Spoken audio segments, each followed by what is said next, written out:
Vice Chair Smith.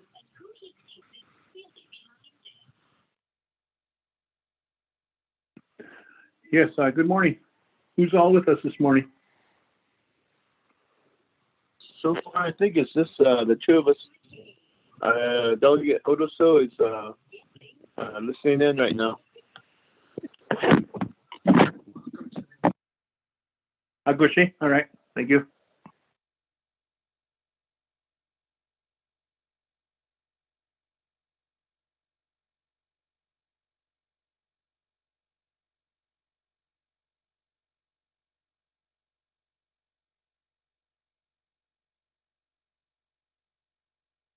Vice Chair Smith? Oh, I got it. I see that the name, the DDC's on the agenda, and I got a text from Mr. Tom.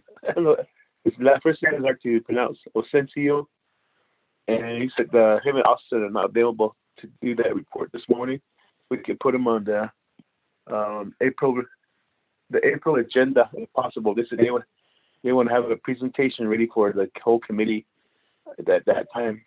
So I was waiting for during the approval if you could just take them off the agenda. okay, that's item B under receiving reports, yeah. Oh, yeah. He said they still have to remember. They said they still have to run it before their board. Yeah, and then they wanted us to meet with them again too before. Yeah. So they're still preparing their report. They want to make it nice and neat and make it to where they don't have to make any changes to it. Agushi? Iga. Thanks. Did you get a lot of snow? Usually? Say again? Did you get a lot of snow? Yeah, but it's all melted now. Same here.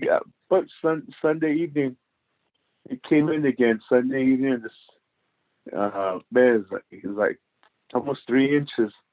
Then yesterday morning, looked out, it was pretty much gone already. Yeah, we're supposed to get another snowfall again. It's already cloudy, so John. I hope we get the more wet snow though, because what we got Sunday evening was powdered, and it really didn't leave any type of moisture mark on the ground. Yeah, so but good though. Good. I'll take anything we can get.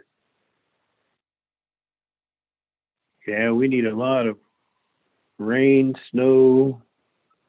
It's been dry. Yeah, we've been hauling the water for the cows since past summer, and I was hoping for a good, so we can get our water tanks back in gear. But I guess we'll just have to wait. But I guess we'll just have to toughen up here.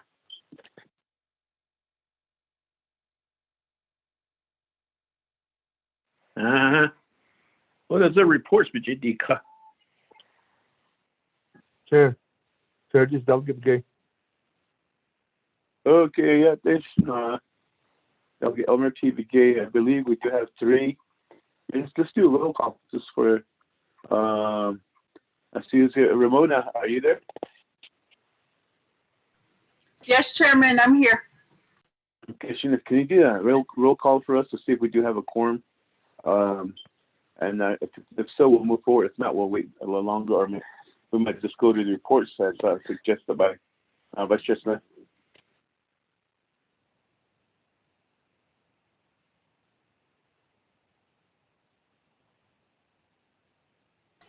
Sure, Chairman. Roll call for the Budget and Finance Committee of the 24th Navajo Nation Council. Roll call regular meeting, March 16, 2021. Jamie Hino, and your location, please. I'm President. I'm here in Rema, New Mexico. Okay, thank you, Chairman. Raymond Smith Jr., and your location, please. President, Tucson, Arizona. Thank you, Shanella Jimmy Yellow Hair and your location, please. Jimmy Yellow Hair. Elmer P. Begay and your location, please. I'm present. I'm over at Griswood. Okay, thank you, Honorable Begay. Amber Kennesbot Crotty and your location, please. Amber Kennesbot Crotty. Nathaniel Brown and your location, please. Sorry, I'm here. Okay. Amber Kennesbot Crotty and your location, please. Good morning, Delegate Amber Canis-Bacrati. I'm present, calling in from Sheep Springs, Navajo Nation. Thank you. Thank you, Shadeja. Nathaniel Brown and your location, please. Nathaniel Brown. Chairman, we have 4 members present, 2 not answering upon roll call. Chairman? Christina, thank you for that roll call. We do have a quorum, so we can conduct business today. And today is March 16th, 2021. Our regular meeting is 10:08 a.m. And I'll officially call this meeting to order with the Budget and Finance Committee. And with that, we conducted roll call. We do have 4 members present, so we do have a quorum. Then we do have our staff, Ms. Ramona Nelson and Ms. Peggy Nakoy. Are you on the call too with us?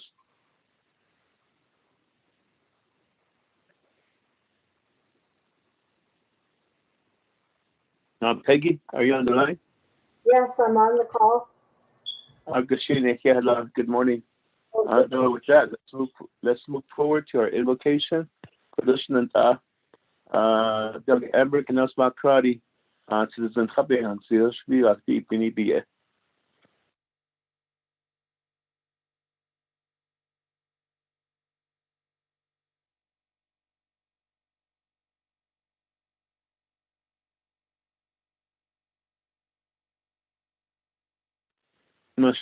Delegate Amber Canis-Bacrati.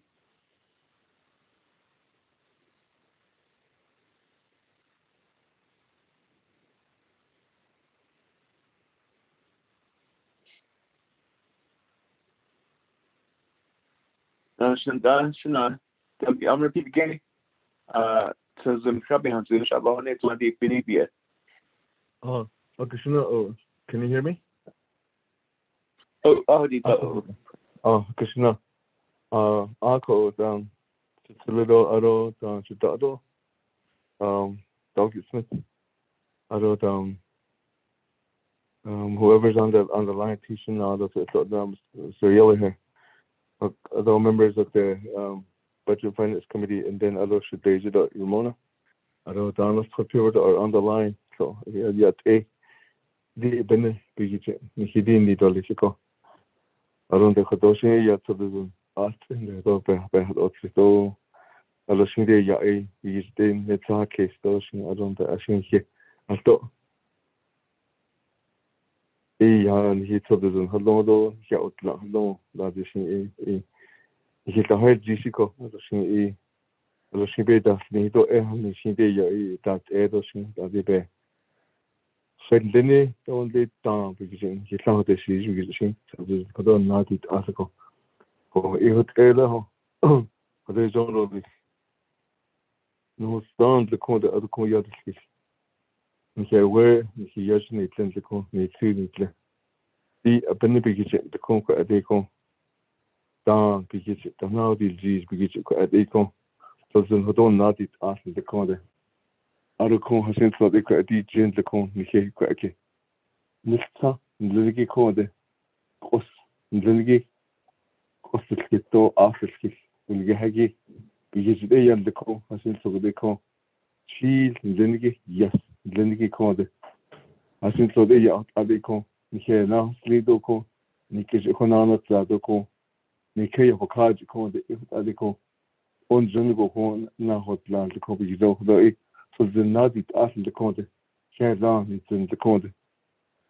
Out at the Conde Econ, Ben here, Arnold, and the Conde. benadil iso this bigis nani taso this code the tro and zengiko trojo bajon zengiko de to pachiniko ya desko benadil iso ko ado ko de be atahnanil on de kita hol jisto this code aya de eko igintene emoso adiko igin ko jisang blend code Jessico, Ashin Sabiko, Aho is on the Dakota, Husquisani, Condit, Nahas Chrislin, Dakota. Other Conde, it is catered and low, but the 100 law. Not on it, and not this at the shoes, Hasitana, and low, they call that I be Chrislin, Dakota. Daddy echo the Jim Dakota, Husquisani, and low, Daddy the Jin Dakota at the Hassa, the head Jesus Dakota. John and Dakota, natural button, then get taught on his chain top of yards. Taught the snake Dakota. Toast king, taught son, taught key, taught 8 Dakota. But it's in Nazir, which is in Taylor, that Nicole. But it's a sausage, it's had a ten Dakota. But it's tired in it Dakota. Because in Dakota, you get a batch in the yacht, Hegiko. Bediko, Bedana, the little Tashanani Tafel, Behahon, the Chaban Fra, the Code, the Jada Sado, other the Kobe, which is Goyat Hibansana case, the Code, Billy Arjo, Yat Higgins, the Code, Benich, Hunanas land, Linicon, Yat, and Linicon had the city, Econ Hunanas land, Linicon, the Yat 8 achieved into the Code. Bediko, Bedantity, Castle, Yat 8 Acon. As we saw, it's a cage keep a cut or was it con. How did little code what are the echo ebe? When it's Hayata, what is all this bay, yet either contributed in that it come back to the Hododi Benediction. Not it after the code. Lay come down, he 8 or down, so other call other ship you, yeah. As only a he. Kuna hot air could an annie cast lead of this code. Bloody echo to the Zumba, it's in the code. And the code is not on in hit in the code that and long that the code echo. A opportunity neither this is not us on the Rubik Hazot, the net and a film the code, because carefully any here and begin to go so the not it asked the code. Are the code the Benedict was on all the sense of the code. And that's a day the code. Just build cast it the begin the code. Just begins the begin and the code. Just because of the begin and the code, just because in the day, because we get in the day, and the code, are the code, bear the arms and the genaging, but was the code. The hitch are not of Catholic, are not of things of deep in the kitchen. That they call it the code was all of the same, so it's a code. They call Kotoy, was on her sleep or this, and so it's a code, was on her sleep or the was on her sleep, was on her sleep, was on her sleep or this. Yeah.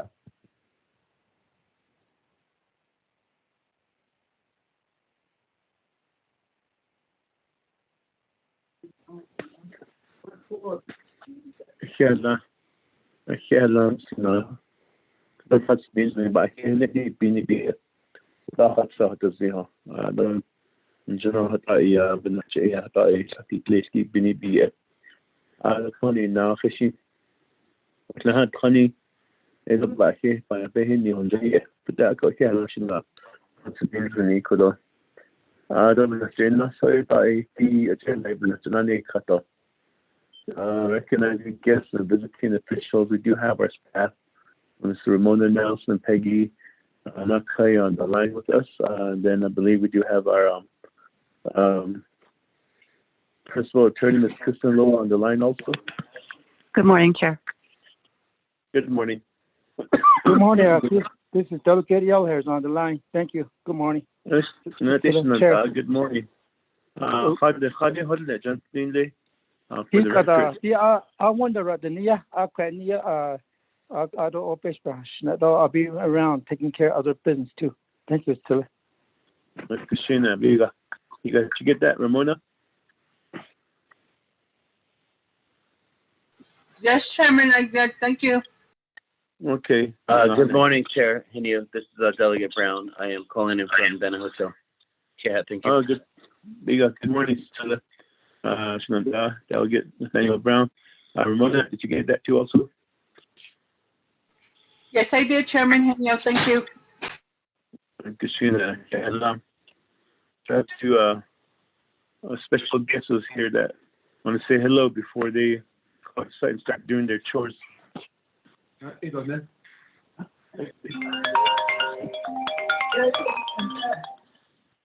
morning.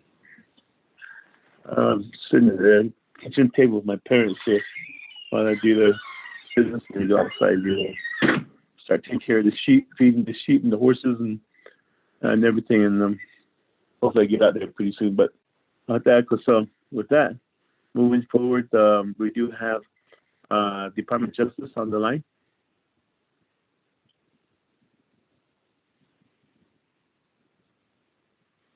Department of Justice.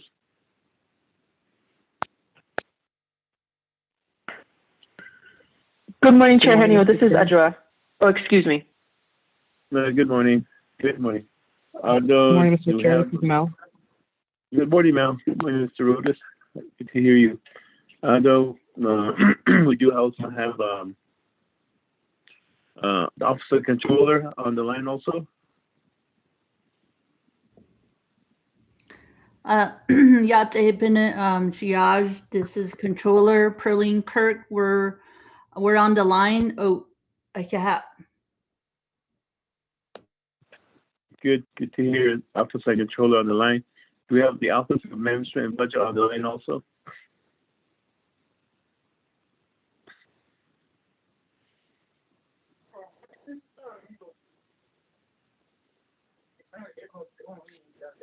No. Okay, Office of Management and Budget. Chair, they need to press *6 if they're muted. Okay, if you're muted, *6. Katrina, let's move forward. And we do have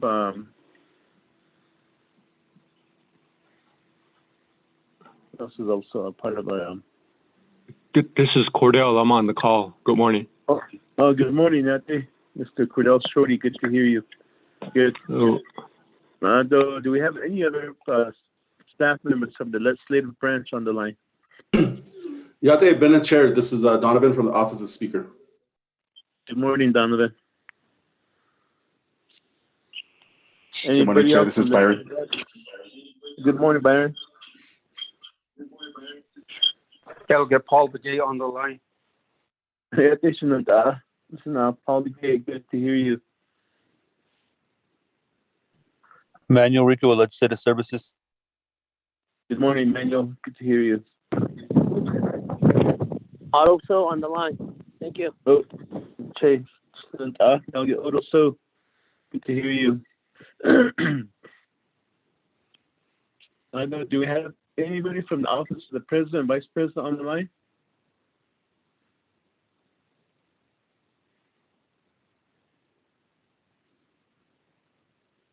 Okay, and then moving, do we have the Navajo Tax Commission on the line?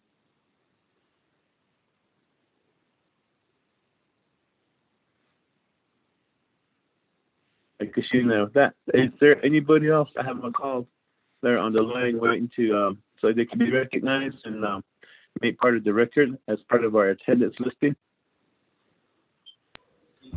Good morning, Chair. This is Marcarlo Roanhorse with Ganado Fire District.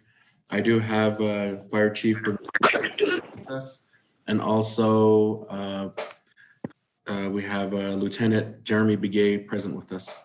Thank you. Okay, good morning. Good morning, Mr. Roanhorse. Good to hear you and everybody that's with you from Ganado. Welcome to the Budget and Finance Committee meeting. Do we also have anybody else? Is there anybody else on the line?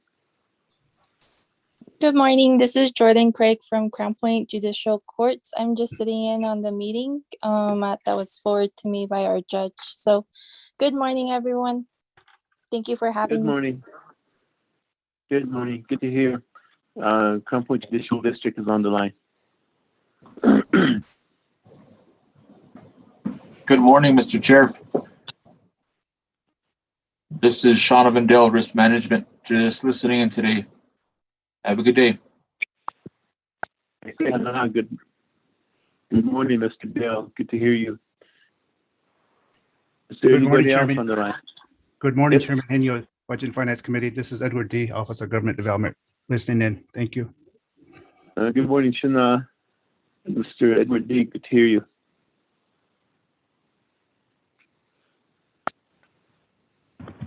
Good morning. This is Pearl Lee with Nomination Telecommunication Utilities, listening in also on the reports. Thank you. Hey, good morning. Good morning. Okay, moving forward, I can get this to everybody. Let's go ahead and review the agenda. With that, Peggy, would you read the agenda into the record for us? Good morning, members of the Budget and Finance Committee. Can you hear me? Yes, yes, we can. Okay. This is the proposed agenda for the Budget and Finance Committee of the Navajo Nation Council, March 16, 2020, regular meeting, 10 a.m. via teleconference. Presiding is Jamie Henio, Chairperson, Raymond Smith Jr., Vice Chairperson. Place is via teleconference, Window Rock, Navajo Nation. 1, call the meeting to order, the roll call, the invocation. 2, recognize guests and visiting officials. 3, review and adopt the agenda. 4, review and adopt the journal. None. 5, receive reports. A, update on $1.9 trillion COVID-19 relief package presented by Perlene Kirk, Controller, Office of the Controller. B, CARES 2 strategy presented by shareholders representatives, Danette Development Corporation, with Austin Sosi, CEO, and Arsenio Tom, Tribal Liaison, Danette Development Corporation. C, FY22 budget preparation overview and timeframe presented by Dominic Rial, Director, Office of Management and Budget, and others. D, FY21 budget expenditure report for general funds and external funds presented by Cordell Shorty, Contracting Officer, Office of Contracts and Grants, O&D. 6 old business, none. 7 new business. A, legislation number 0023-21, an action relating to Budget and Finance Committee, Resources and Development Committee, Navikia Committee, and Navajo Nation Council allocating $2,644,380 from the Citizen Fund to the Division of Community Development for the purchase of fire trucks and ambulances for the Ganado Fire District. Adopting a Citizen Ganado Fire District Emergency Vehicle Expenditure Plan pursuant to 12 NNC Section 2501 through 2508, sponsored by Vince James, Council Delegate. B, rescheduling April 20th, 2021 meeting because of the Council's 2021 spring session. 8, close of the session, written announcements, adjournment. Mr. Chair, the next regular meeting is April 6th, 2021. I could take that off for that reading of the agenda before us. So with that, committee members, is there a motion? Delegate McGee. Elmer P. McGee. This is Delegate Brown. I'll second. Okay, there's a motion by Shananta, Delegate Elmer P. McGee, to accept the agenda as read. Is there a second by Shananta, Delegate Nathaniel Brown? With that, committee members, their agenda is open for discussion. Are there any comments regarding the agenda? Chairman Henio, this is Delegate Crotty. Shananta, Delegate Amber Crotty, you have the floor. Oh, yeah. Thank you, Chairman. In reviewing legislations, I noticed there was quite a handful of legislations that are being sponsored to amend the investment language. Chairman, can you let us know, are those ready for our agenda, or is there a plan to address those at a later time? Thank you. It would be addressed at a later time, possibly April 6th, if not. With the controllers, I believe if it's time sensitive, then we could schedule a special meeting in between, because I know it says like 3 weeks in between, or actually 2 full weeks before our next regular meeting. So it will be just at a later meeting.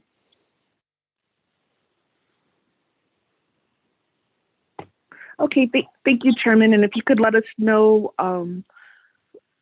so you assume that it would just be in a regular session, that would be helpful.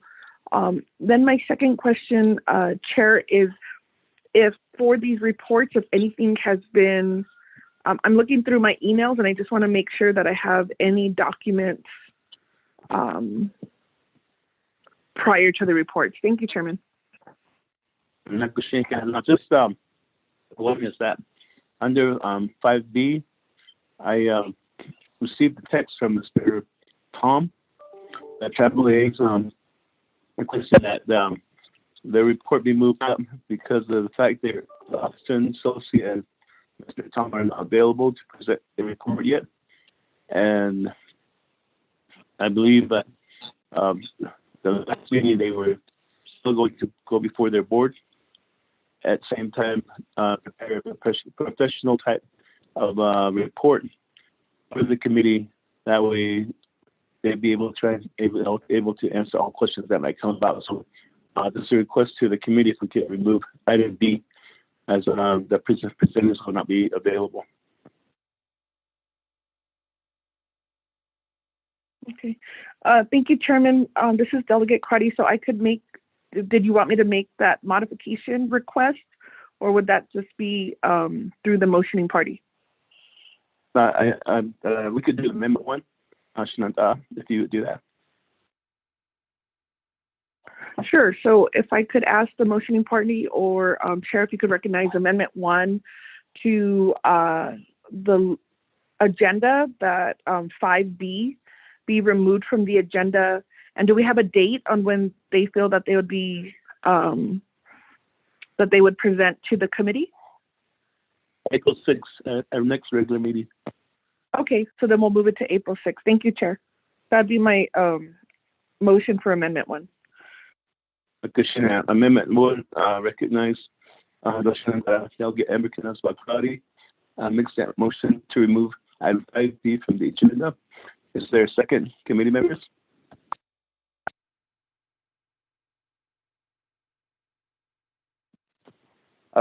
Chair Henio, this is Delegate Brown. I'll second. Second by Delegate Nathaniel Brown. Amendment number 1. Committee members, any questions or comments on amendment number 1? Then I call for the question. Delegate Jimmy Gill here. How do you vote on amendment number 1? How about green? Thank you. For the record, Delegate Jimmy Gill here votes green. Vice Chair Smith? Green. For the record, Vice Chair Smith votes green. Delegate Amber Canas-Bakari? Delegate Amber Canas-Bakari votes green. Thank you. For the record, Delegate Amber Canas-Bakari votes green. Delegate Nathaniel Brown? Delegate Brown votes green. Yeah. For the record, Delegate Nathaniel Brown votes green. Delegate Elmer P. Begay? Should I vote green, Dolly? For the record, Delegate Elmer P. Begay votes green. Amendment number 1 passes with the vote 5 in favor, 0 opposed, Chair not voting. Of that, committee members, any further questions or comments on the agenda? Good morning, Chair Henio. This is Vice Chair Smith. Vice Chair Smith, you have the floor. Okay, committee members and good morning. From the for the BNF meeting, regular meeting. I'd like to make a motion that legislation number 023-21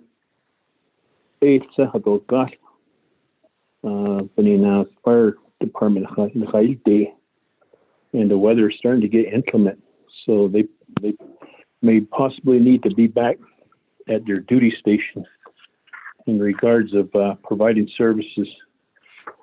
So I'd like to go to new business, and then after that, the Cato Ayaha report. So, thank you.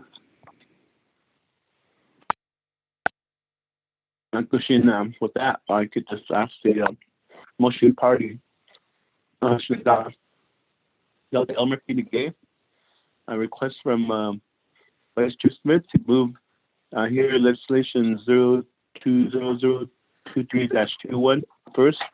Then the report is written in the corner. Ashwiga.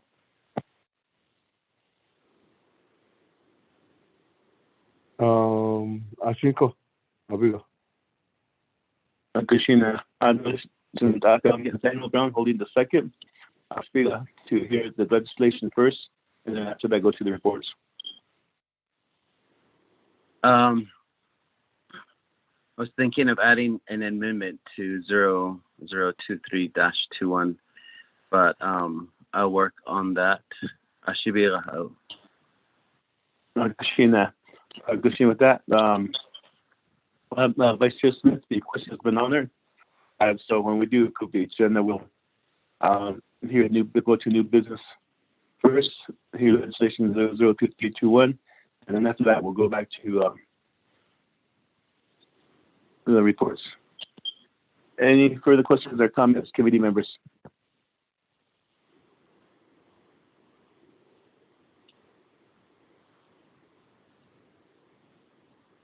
The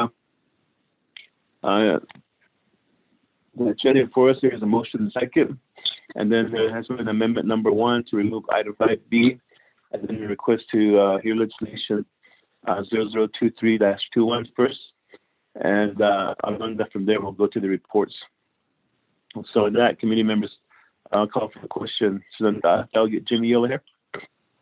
Vote green. Thank you. Christina, Delegate Jimmy over here votes green. Vice Chair Smith. Green. For the record, Vice Chair Smith votes green.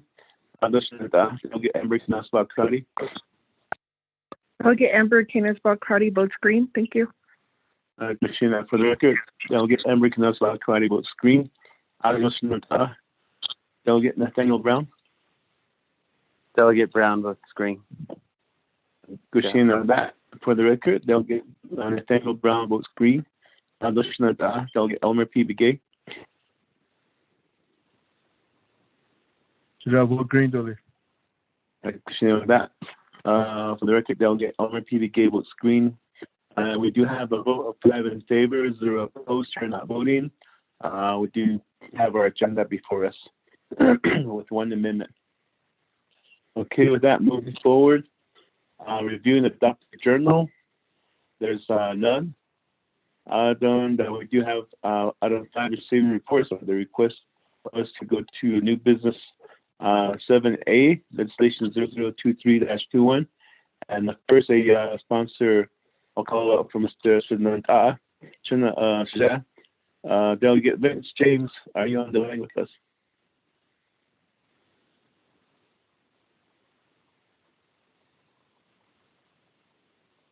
Delegate Vince James.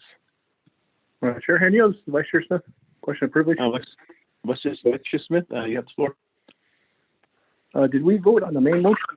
We voted on the amendment. Was that? Oh, that was the main motion.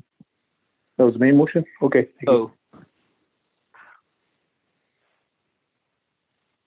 First call. Delegate Vince James.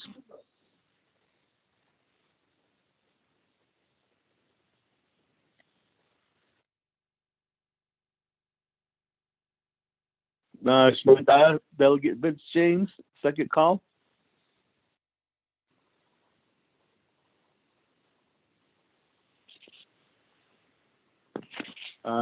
Third and final call, Delegate Vince James, are you on the line with us? I don't hear him. He might join us later if we go back again. So we'll just continue with our agenda as it is. And with this, item 5A, update on 1.9 trillion COVID-19 relief package presented by our controllers, Kadoshima, Ms. Perlin-Kirk. I heard her on the line earlier. So, Shima, Ms. Perlin-Kirk, are you on the line?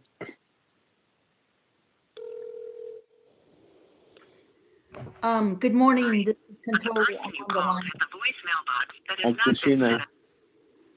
Christina, with that, item 5A report, you have the floor for your presentation. Okay. Good morning, Otto Shiaj Chair, and then members of the Budget and Finance Committee members. So regarding the 1.9 trillion, the American Rescue Plan that was signed into law on March 11, 2021 by President Joe Biden. So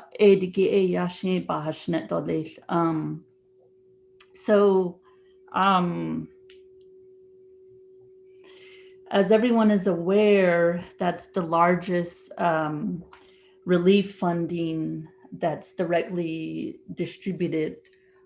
These are federal relief dollars, and out of the 1.9 trillion, 31.2 billion is for Indian country in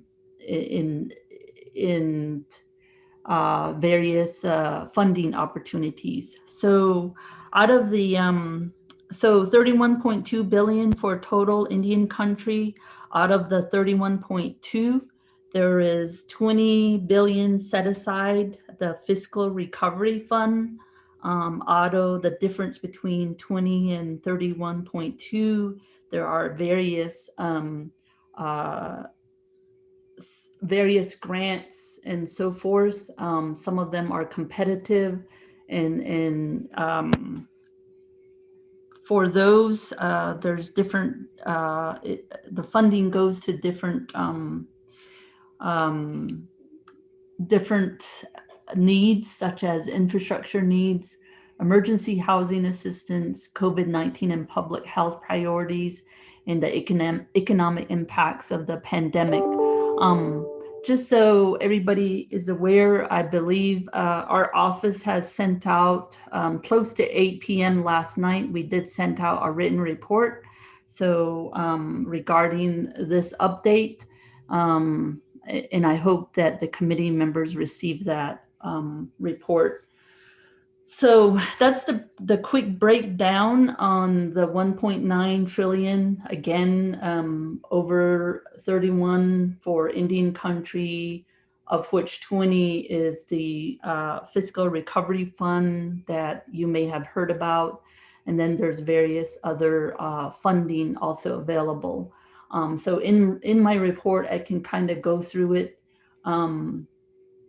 And so the 31.2 billion is, as everyone is aware, is 3 times the amount from the CARES funding. For that, there was 8 billion for Indian country. So this is by far a lot of federal funding available. We did some preliminary estimations.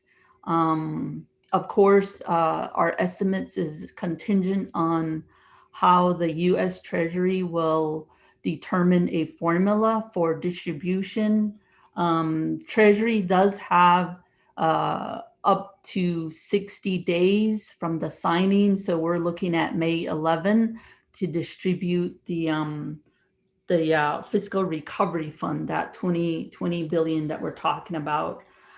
So we did some preliminary. This is just an estimate. The actual figure could be different, but we're estimating 1.5 billion, approximately maybe 1.7 billion for the Navajo Nation. Again, this is an estimate. There's a lot of things that go into this. There is a tribal consultation with U.S. Treasury on Thursday. So as you recall, CARES funding was a little bit different, different administration, etc. I believe some of the key factors that was used in the formula was U.S. Census data, as well as the IHBG numbers, the housing numbers. And so right now, currently, there's some litigation that particularly, I want to say it's the Shawnee versus Yellen case. And so there's based on the formula that was used for CARES, there are, because of the U.S. Census and then the IHBG numbers, certain tribes, I would say, were essentially underfunded. So the possibility for Treasury to kind of make whole some of the tribes that were underfunded, that's the opportunity for the new formula for this new funding, ARP funding, just so you're aware.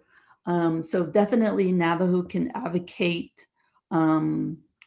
regarding the new formula that we'll be advocating for, or at least trying to lobby.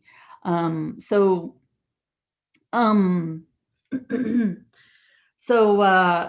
the formula hasn't been developed, but with us, I think with our size, I think we can advocate utilizing enrollment numbers. I know we went through the exercise of the hardship. We've added about 100,000 records. And I believe the number that we certified to Treasury for CARES was about 306,000. So if our numbers are higher, then that only helps us. So there's no telling what the formula will end up, in the next 60 days. But if there's enough tribes that lean on Treasury, maybe they can distribute in tranches and so forth to kind of make whole, and then kind of have this equitable distribution in some manner. Obviously, enrollment numbers is something we want to push because our numbers look better. The other thing is land size, those types of things. So that's just so you know what's coming down the pipeline on this, these funds, federal funds. So I just want to highlight that real quick. The other thing I just want to point out too is with these funding, there is, as opposed to CARES, there's not really a press for timing. There is an end date, which is December 31st, 2024. There really isn't a beginning date either. Most of the legislation talks about having to do with the pandemic, etc. So that period of performance that we're already talking about, we think that it's now going forward up to December 31st, 2024. So I just want to point that out. So what that means is that we have a lot more time, as opposed to last time. I believe we had 8 months from when we received the money for CARES. And so that's one that I wanted to point out. The other thing is on the rules. If we have to compare with CARES, we had some really broad language and a lot of clarifications during the time frame that we received the funding. For this one, right now, currently with the legislation, we have 4 bullet points as to what it can be used for. And if you're looking, at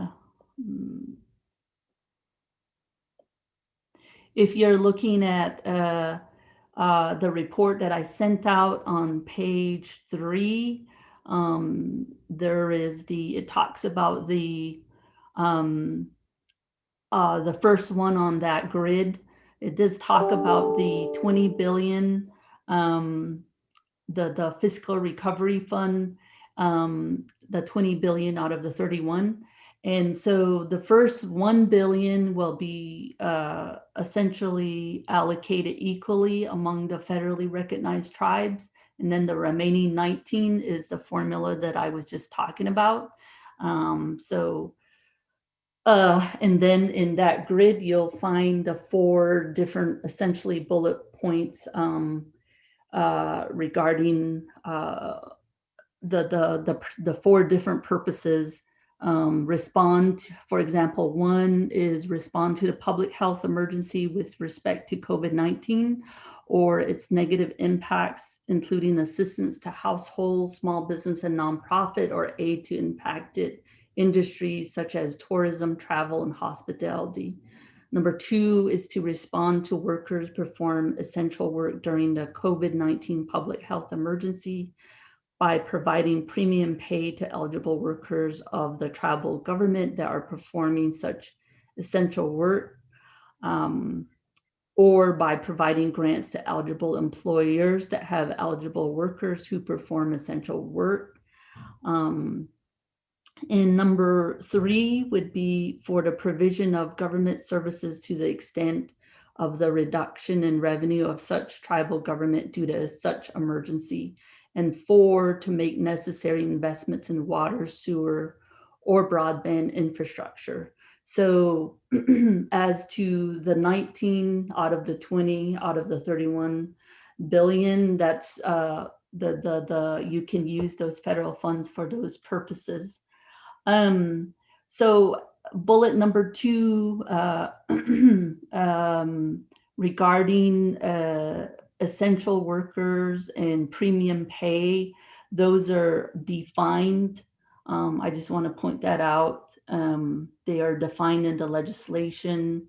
And then also there are some let's see, bullet number 4, just want to point out that what's missing is the power from that, but I think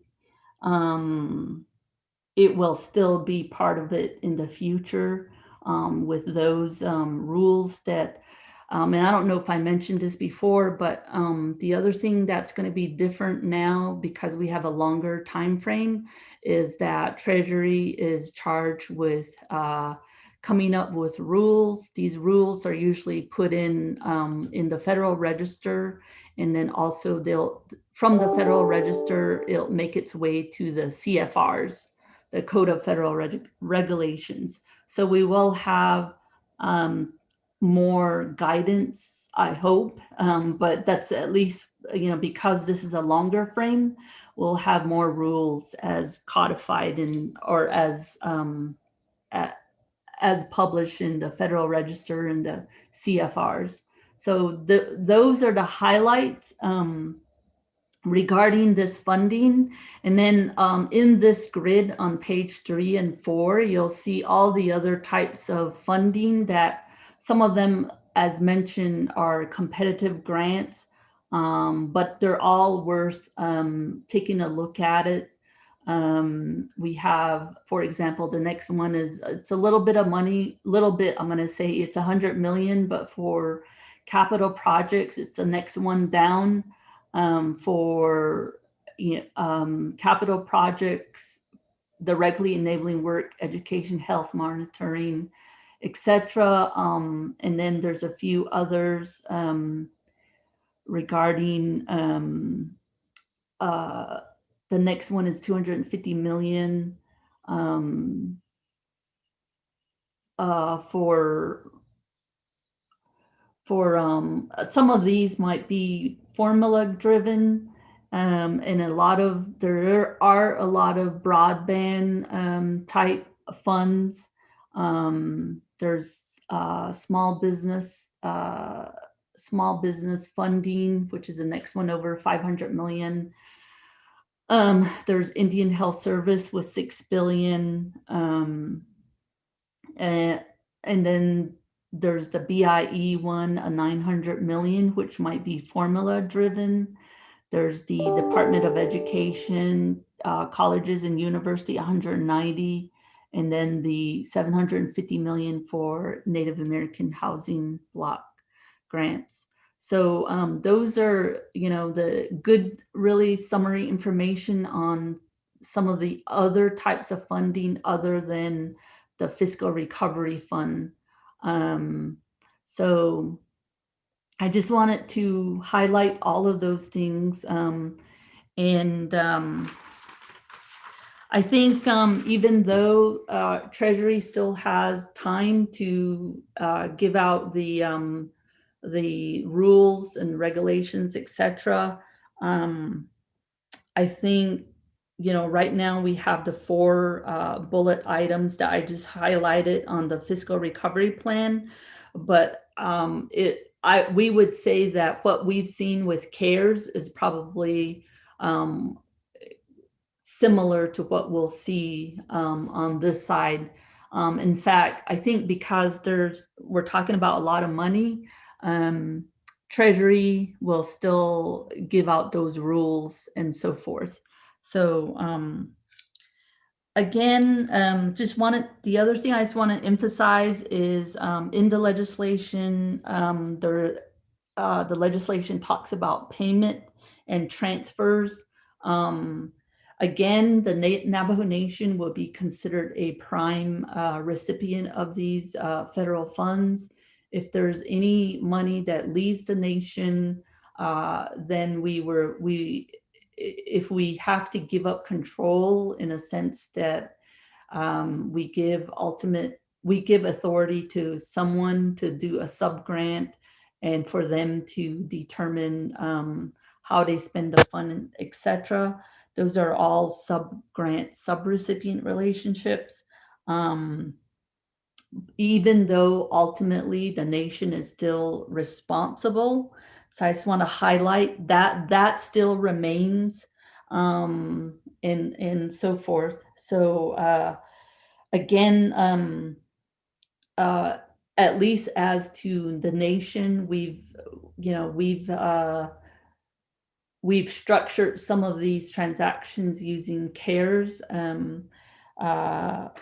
And for example, the nuances that we've had with NTUA, with NNGE, ultimately, you know, having a network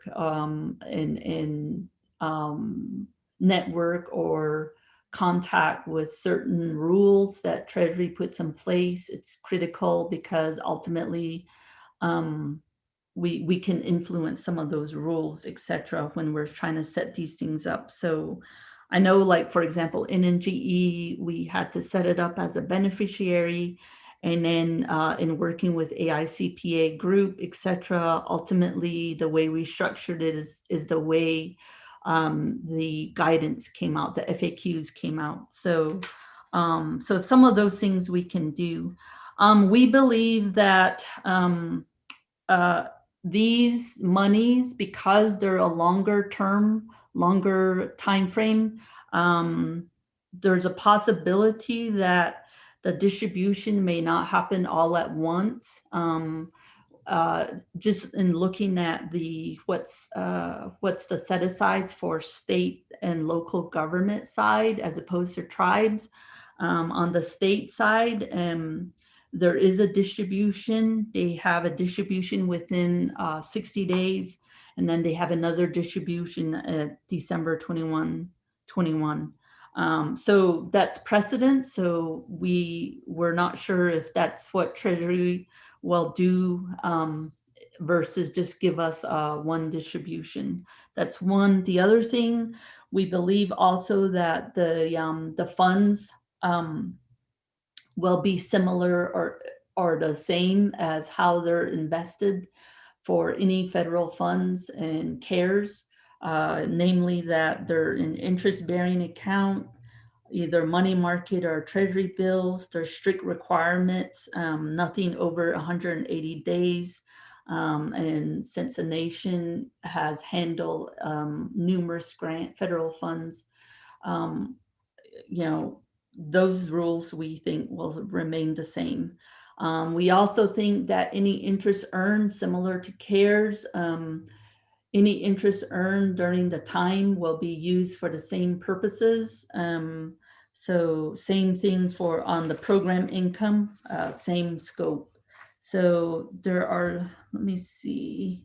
I'm trying to go through to see what's different and any information on The only thing I would add is keep in mind, again, we have a longer frame on the CARES Act.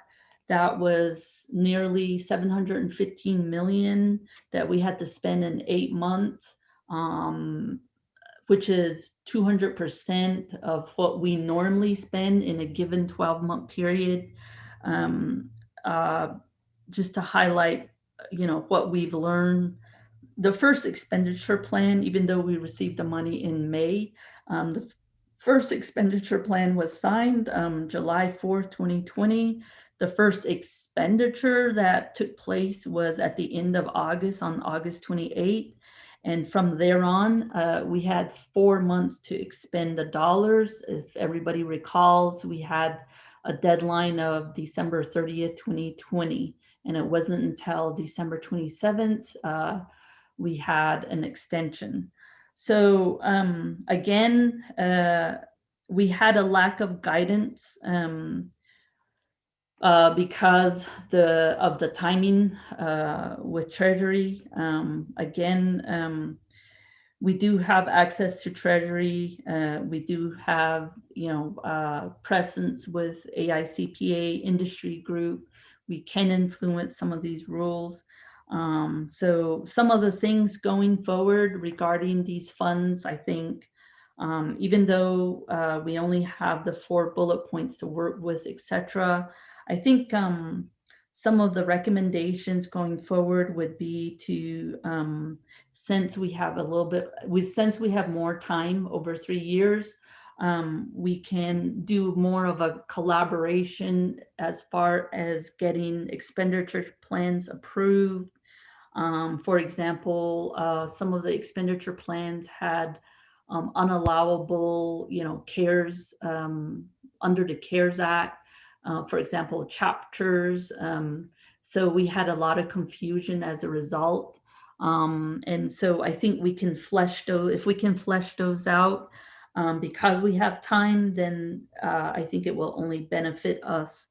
The other thing is more collaboration with the stakeholders, whoever we're doing, let's say, subrecipient agreements and grants to, whether it's enterprises, other groups, and so forth. We can do that. A lot of collaboration with OOC and OMB, I think, would be helpful as well. And then also internally within the nation and its processes, I think training really needs to be done. We have the 164 process, we have the 6B, we have just general knowledge of the uniform guidance. For example, because there's more time, I think at some point in time, we may not have the option to utilize emergency procurement. Emergency procurement was meant to expedite, but it seemed challenging for a lot of programs. And so if there is no state of emergency, let's say a year from now, for example, then we can't utilize emergency procurement. We're going to have to go through regular procurement. Procurement is something we can never get away. We can't waive it. We can't circumvent under the uniform guidance, especially with these federal funds. So those are all important. The other thing is we do have single audit findings of property. So the manner in which some of these purchases, procurement do occur, it does matter because the nation, we've been for several years been dealing with property audit findings. And so, for example, if we purchase certain assets using P cards and we don't get them tagged and so forth, then that becomes an issue. So really heavy emphasis on making sure we tag property and so forth is still important. So those are some of the lessons learned. There's probably a lot more, but I just want to keep that as that. Again, there is tribal consultation on Thursday. If there's presence by the nation, that would be great. I did discuss or speak with speaker on this. Essentially, if we can maximize that 19 billion in the fiscal recovery fund, so that the nation, gets top dollar, especially advocating for enrollment numbers. The reason why that's important is through the hardship program, we've helped Navajos all over the nation, all over the United States, all over the world. So our obligation is just not to Navajos on reservation. And so the hardship numbers, all the work that was done on the vital records database should be coming in handy right now, because we can self-certify as to the enrollment numbers, not only just for the funding out of the American, the ARP, but also any other funding, for example, TANF, assistance type funding. For future years, we can utilize those updated enrollment numbers.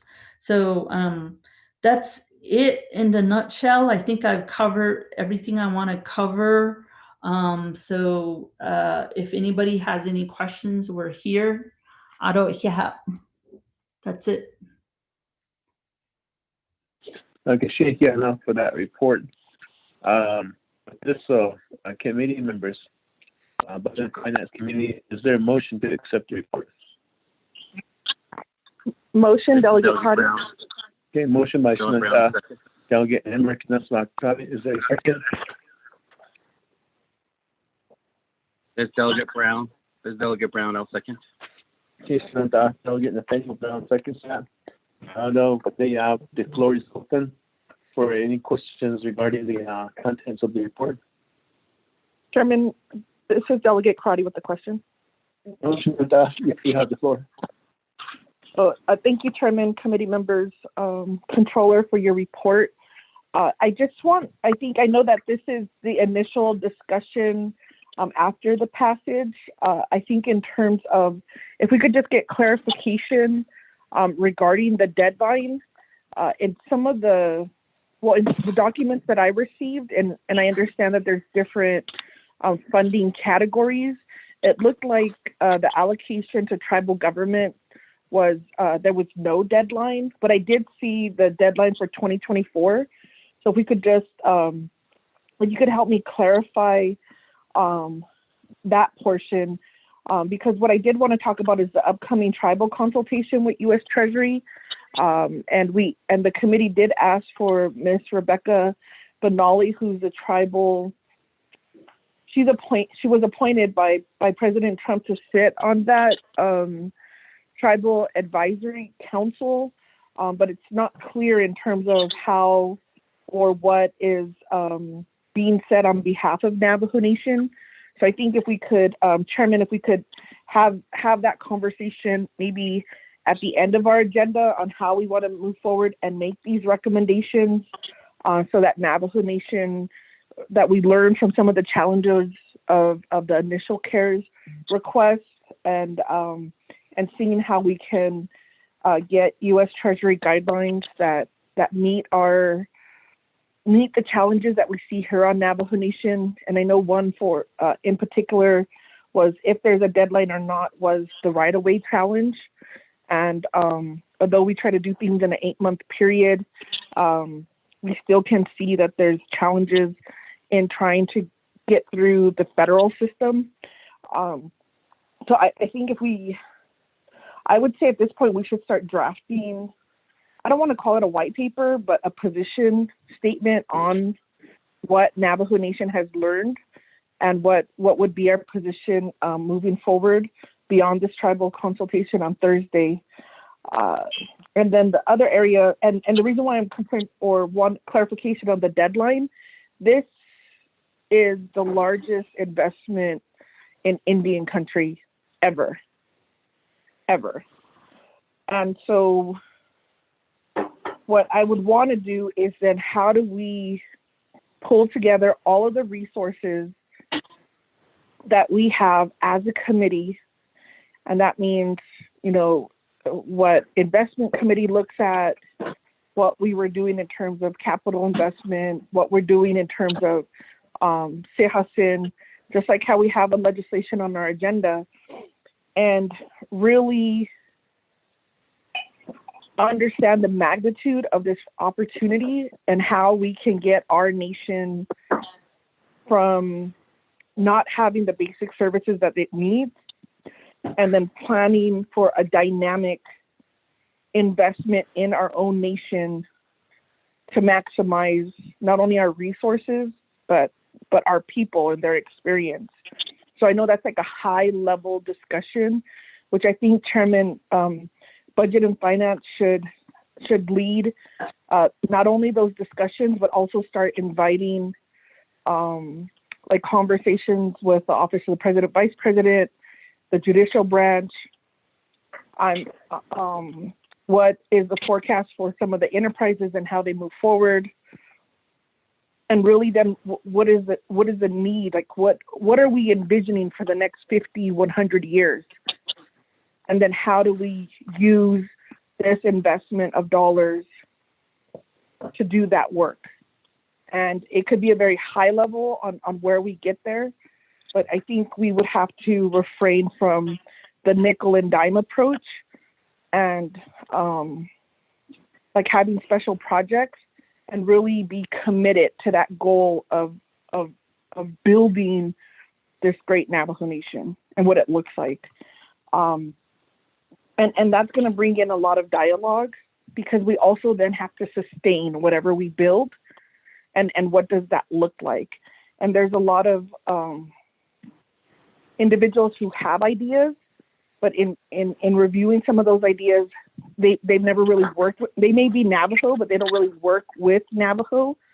And we would also have to look under our hood and see this bureaucratic red tape, where I understand there's some checks and balances, but there's also opportunity to either streamline and, most importantly, modernize our system so that we're effective and efficient.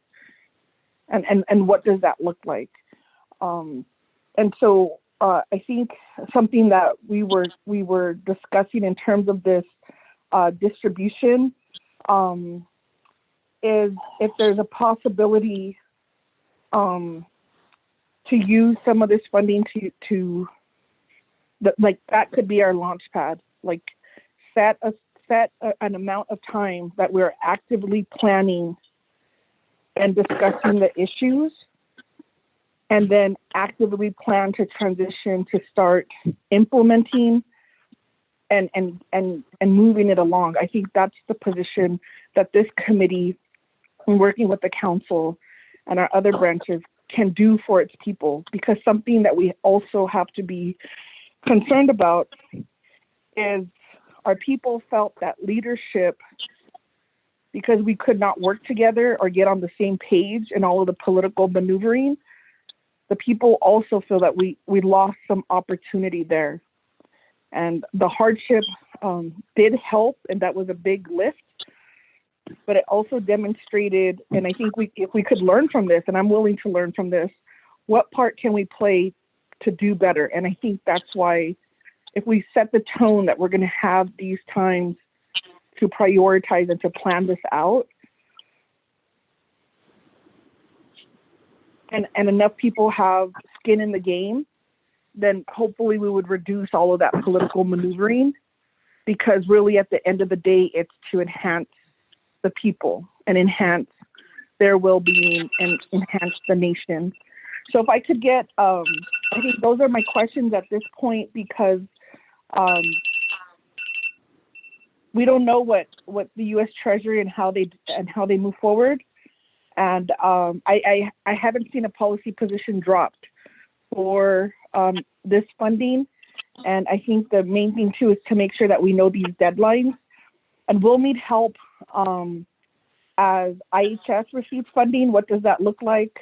Because they receive funding for water and other infrastructure, and our other programs who receive federal funding, we'll need to continuously know that landscape so that we can plan and use our funding for areas that were not specifically funded by this Recovery Act. So thank you, Chair. I appreciate the time.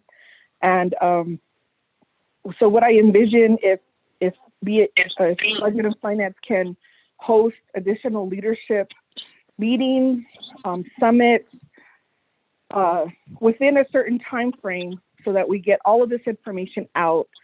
You can see it at a very high level of all of the moving pieces and all of the funding and all of the projects and all of the challenges. And then we work in coordination with other branches to get this moving along. So that's where I'm at, and any support from the committee and how we could support each other. Thank you, Chair. Christina, for your comments and also the direction that we need to set from Budget and Finance. As far as the requests for leadership meeting, we can start moving on that right away. What we could do is amend the agenda to add an action item under new business. After rescheduling the April Budget and Finance Committee meeting to hold schedule a leadership meeting. Possibly next week on Tuesday, our calendars are open. A leadership meeting with Speaker's office and all the players, so we could start setting the groundwork from Budget and Finance. So that would be an option for the committee to consider once we get down to the new business item to amend the agenda and add leadership, schedule leadership meetings. So with that, moving forward, is there any further comments or questions from the Budget and Finance Committee? Chair, this is Delegate Brown. Delegate Brown. Chair, just Delegate Elmer, PBK. Delegate Brown, you have the floor. Yeah, Shana, Budget and Finance Committee Chair, Ado Vice Chair Smith, Ado Shamasan, Delegate Amber Knez Bakrati, Ado Shana, Elmer Begay, Ado Shana Ash, Kwegi, Didi, Basahne Klinigi, Dede, Ayugo Keba Hajat Hinda, Ekihat Shanala, Ms. Kirk, for this the beginning, the first conversation that we're having in our Budget and Finance Committee meeting. First of all, I'm really interested in the lessons learned from the CARES Act. What we have learned, I think, with our chapters, the 110 chapters, including the Kayenta Township and the Navajo-owned nonprofits, we have learned a lot. So we also made some mistakes. Again, it was the first time, and there's a lot of frustration with us as council, as well as our chapters and our people. But first of all, I think also chair and committee members, I think from what I hear from my people, our people there, I'm looking at social media, and there's a wonderful person, a wonderful friend from Kayenta who has a good social media, Lynn B. Weil. I won't tell you her real name, but she has a good following. I know she's paying attention. She's really getting people out there to get more involved with our Navajo Nation government, as well as others out there. And so if we can just get explaining the process to our people so we can tell them this is the Navajo Nation plan. So again, Chair, and I did send this as a group text, that the Budget and Finance Committee should be really taking the helm here and really dissecting this and planning. And of course, it will go to our Nabigea to get to the full council on our plan. What is, like Madam Chair Crotty mentioned, what is our plan that we're working on right now? So if we can just notify the public, get on the radio, get on social media. I'm getting a lot of questions already. When I'm on my chapter meeting calls, I know that people are requesting a second for Navajo people who did not apply for the hardship assistance. They're requesting that. Another thing would be a huge thing that that was brought to my attention when I was at the Kayenta Unified School District last Friday, meeting with an a teacher. Their request was, and this would be my job, I guess, and with the help of my colleagues, is to also focus on our teachers here on the Navajo Nation, on how we can mitigate.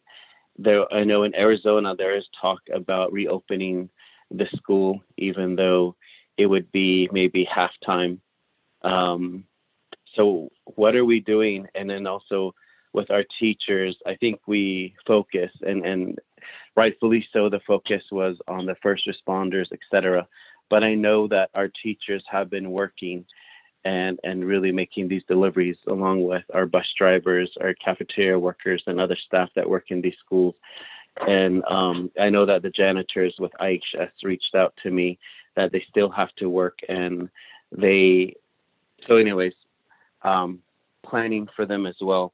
So I'm really, since there's really no immediate deadline, how can we, and I feel like, and I know this for a fact, that Navajo Nation, our departments are severely understaffed. Our people leave, there's a huge turnover rate.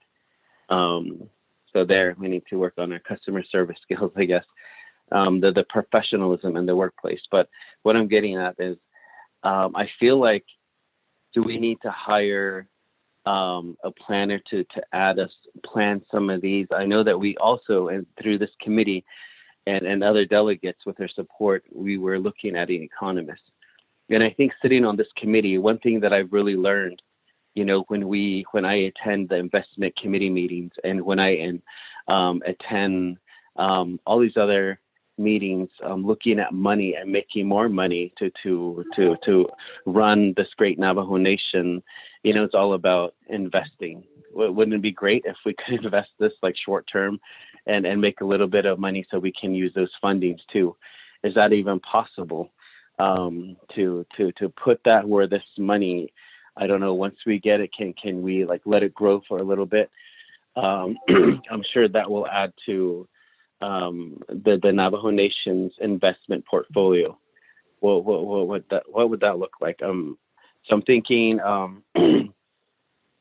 in other areas, and also I mentioned this earlier with our Navajo owned nonprofits, 501c3, and I'm particularly concerned about, I believe there were a company is called Sacred Mountain, a Navajo-owned company. They did not get a single penny from the CARES Act funding. Their EMTs did not get any type of funding for the EMTs and the staff there, because they were over the threshold of $3 million. So it's almost like we're punishing our Navajo companies that are thriving, and we're saying you need to make less money in order to.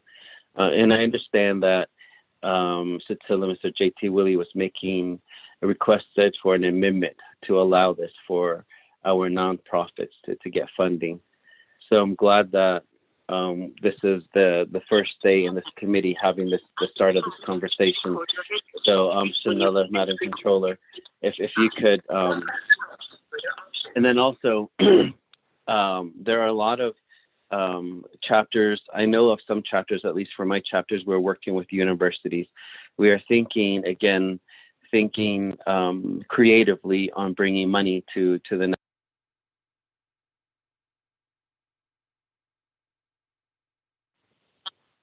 Hello, the computer just told me, the phone just told me I was muted. Can you guys hear me, Chair? Oh, we can hear you. Oh, okay. It just told me I was muted. So what was I talking about here? Again, I'm really looking at long-term, working with Army Corps of Engineers. We are doing our 25-year, 50-year, 100-year floodplain study. And I think the nation, if this funding is for combating COVID, and the other strands, we need to organize where we need to plan for, knock on wood, for other pandemics, other emergencies. How do we strategize instead of, and we know this, that Navajo Nation, we are very reactionary. We react. I think we need to really plan ahead. You know, we really push our chapters to work on their Club C manuals and to update it every 5 years. But I think we really need, as a nation, what is the nation's 50-year plan, 100-year plan? Where, first of all, would be our water? Where would they be? What would water look like on Navajo 20 years from now?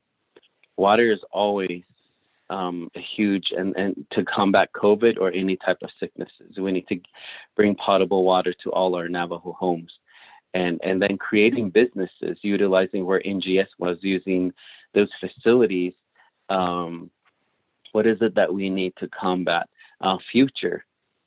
So when another pandemic hits, we will be ready and it won't spread as fast. We can, maybe say we're going to shut down you staying within your chapter areas because you have all the food that you need there. Because people who study pandemics, reading and researching, like the island of New Zealand, they had 0 cases almost like 8 months ago. So they were able, and maybe we can look at their plan. I know that we are not an island, but when we talk about this council, the 24th Navajo Nation Council, we really have to think creatively. And that means, for myself, I believe, reading a lot of these books and also some of these coaching manuals, there's some things that I see severely on the Navajo Nation leadership, speaking for myself, that we are lacking. I think this is where we need professional planners. I think this is where we need these professional positions that can really help us. Maybe they do exist. I've come across some of them, but I honestly have been looking high and low, turning over many rocks, trying to ask. So that's something that I think, something that's different that we need to do to be more effective. How can we really plan? Because if we just react to this pandemic again, we can celebrate the vaccine, and we don't even know the ramifications 10, 15 years from today, Moderna and Pfizer, what that's going to do, and Johnson & Johnson that's coming out. How do we plan with this money in case that there's severe side effects from this vaccine? And that's being proactive.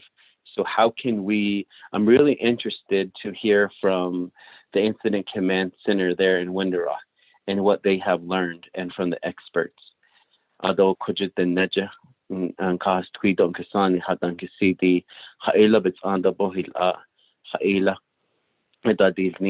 and I think that's what we tend to forget also, is the nani klini kujin kin antikin lani adi kuji belakana benahat ilwache kuji benabenat achi kuji sto ilwason jon ako hot aski test in elkeden tna aski test in on nas holcho late abi hadidika. Because some pandemics experts are saying, because of global warming, there will be more pandemics because more animals are traveling globally. The ice caps are melting.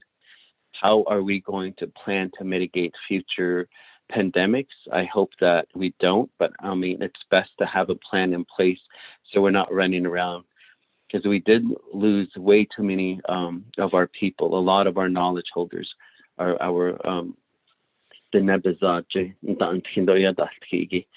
so how do we plan? I'm really interested. Again, listening to this podcast, they said, repeat yourself 3 times on an issue that you're very passionate about, that you know is lacking. Again, I want to restate the planning for the future with these funds.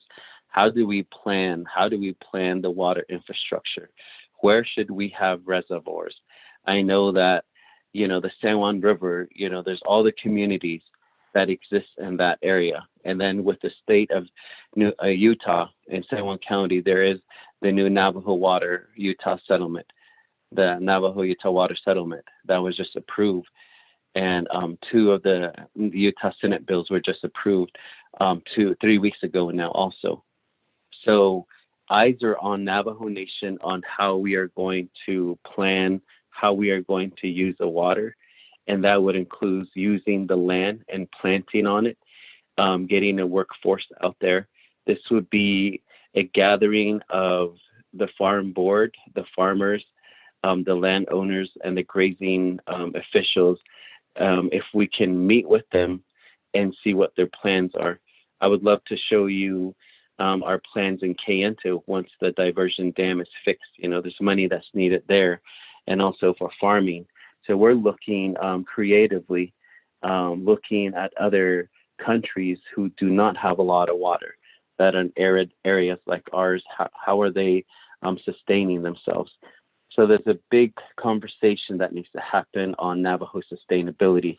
You know, we need to have our own huge, robust seed banks on Navajo.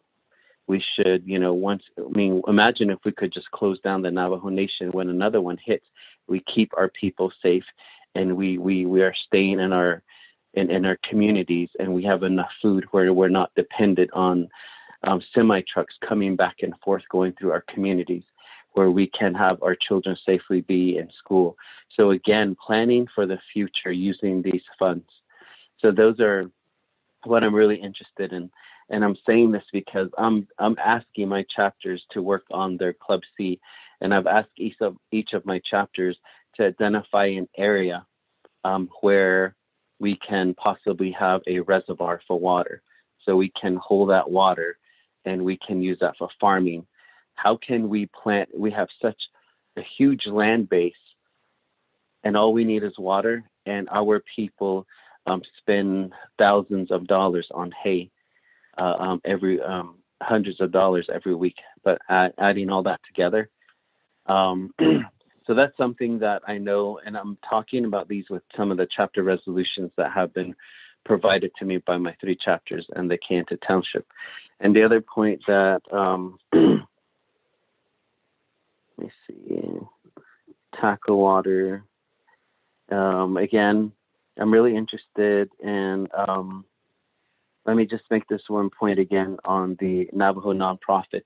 The reason why I'm speaking to this is currently we're working with the University of Utah, and we're writing grants.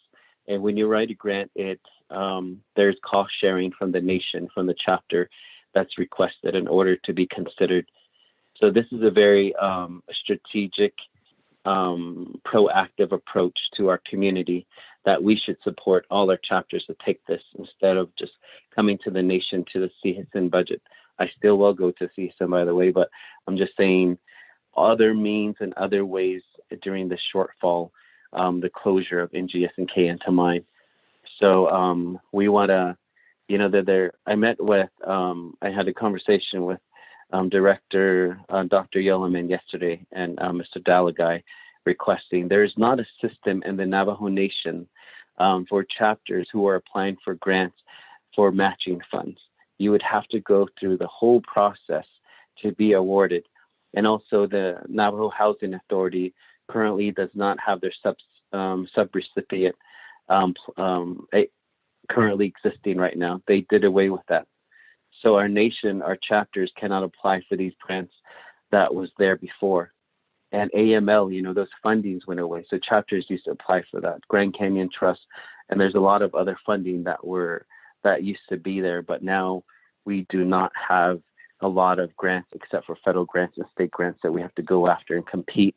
And then so the point is, the Navajo Nation does not have that pot of money where chapters can say, okay, if we get this grant, here is a letter saying that we are going to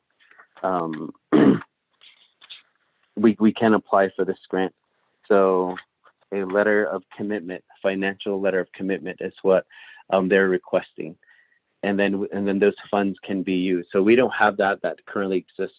So I did mention to Dr. Yoloman, if we can work on a language so we can add that to this development of this new funding that is coming to the Navajo Nation.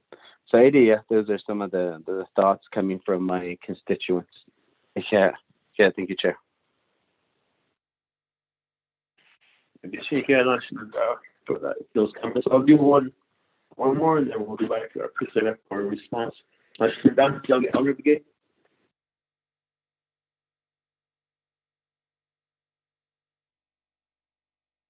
Kenio, did you call me? Oh, yeah, hello? Okay. I can't only John. To little other members of the Budget and Finance Committee. I don't care that Shamato, Ms. Kirk, and then from your team, though, I thought they go need to report us, and then all the questions that's been asked, though, to talk about this funding. I don't know the way you shared the information about how these funds will be. We're looking at the allocations on each categories that this money should be spent, how much amount is being allocated. Yeah, I know that first of all that based on yards and then I know that we ask that that about here that funds is being how much funds is being is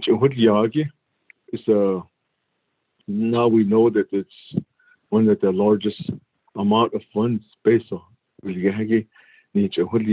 the only than there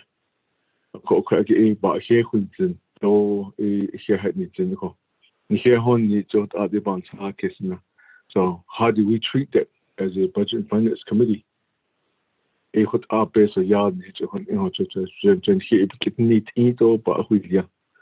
one, separately we can talk about it. So the government development they got out of the Asia and they'll be the director over there.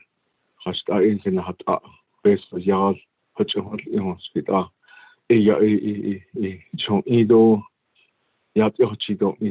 that in the Yahid the not the Dotasto be Hatas Edot and Ignis the Nasa Hitika Hikit Zinzanogo, Dozenzonogo, Ishikit Bahunti Dole. How do we treat that? How do we treat this money to heal ourselves, to heal our people that lost loved ones? I can go down the line, meaning that.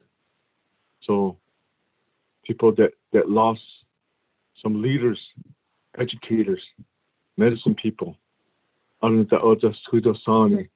just being an elderly, being together, a couple. Some of them left, some of them only one, the spouse left. So they spent so many years together. They varies. I guess you could say that they committed themselves to be together for a long time, but it didn't happen because of this COVID. They ended like that. How do we heal them? That's what it's for. How do we get the recovery? How do we go forward again? You see what? So if we can do that, if that fund is going to be like that to help us like that, how do we treat that? What's the first thing that we do as the people, as indigenous people too?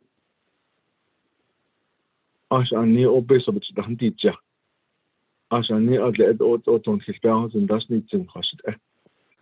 as a nation, this is our country, this is our land, indigenous people land. How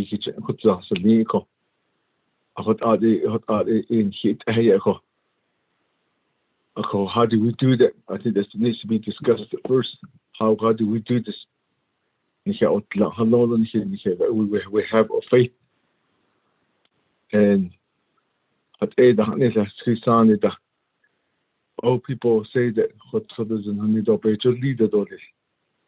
And then the beginning of job when to talk cost to get hagi ban sakis it don't eat air the when we can do that instead of to start saying the actually the and here now the you know the cut orders and see a car job when to dig I couldn't say no not so cause need I how do we do that?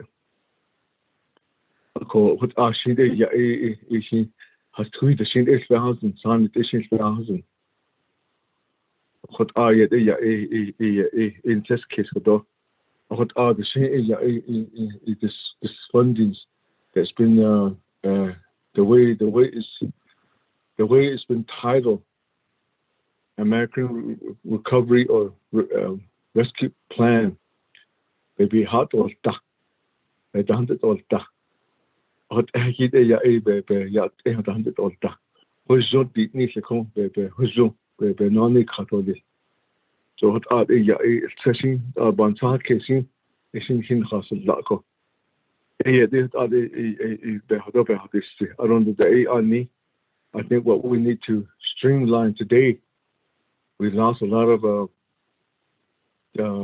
services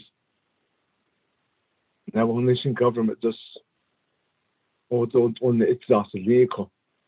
Obey that then people got suffer more, and the chapters the one that step forward. Some of these chapters step forward. ADG, I think they never close it down, even though they were called to close it down. But some of the chapters that I know they never did. They don't in here now even $1,000 and the has $1,000 even now other close down the gilada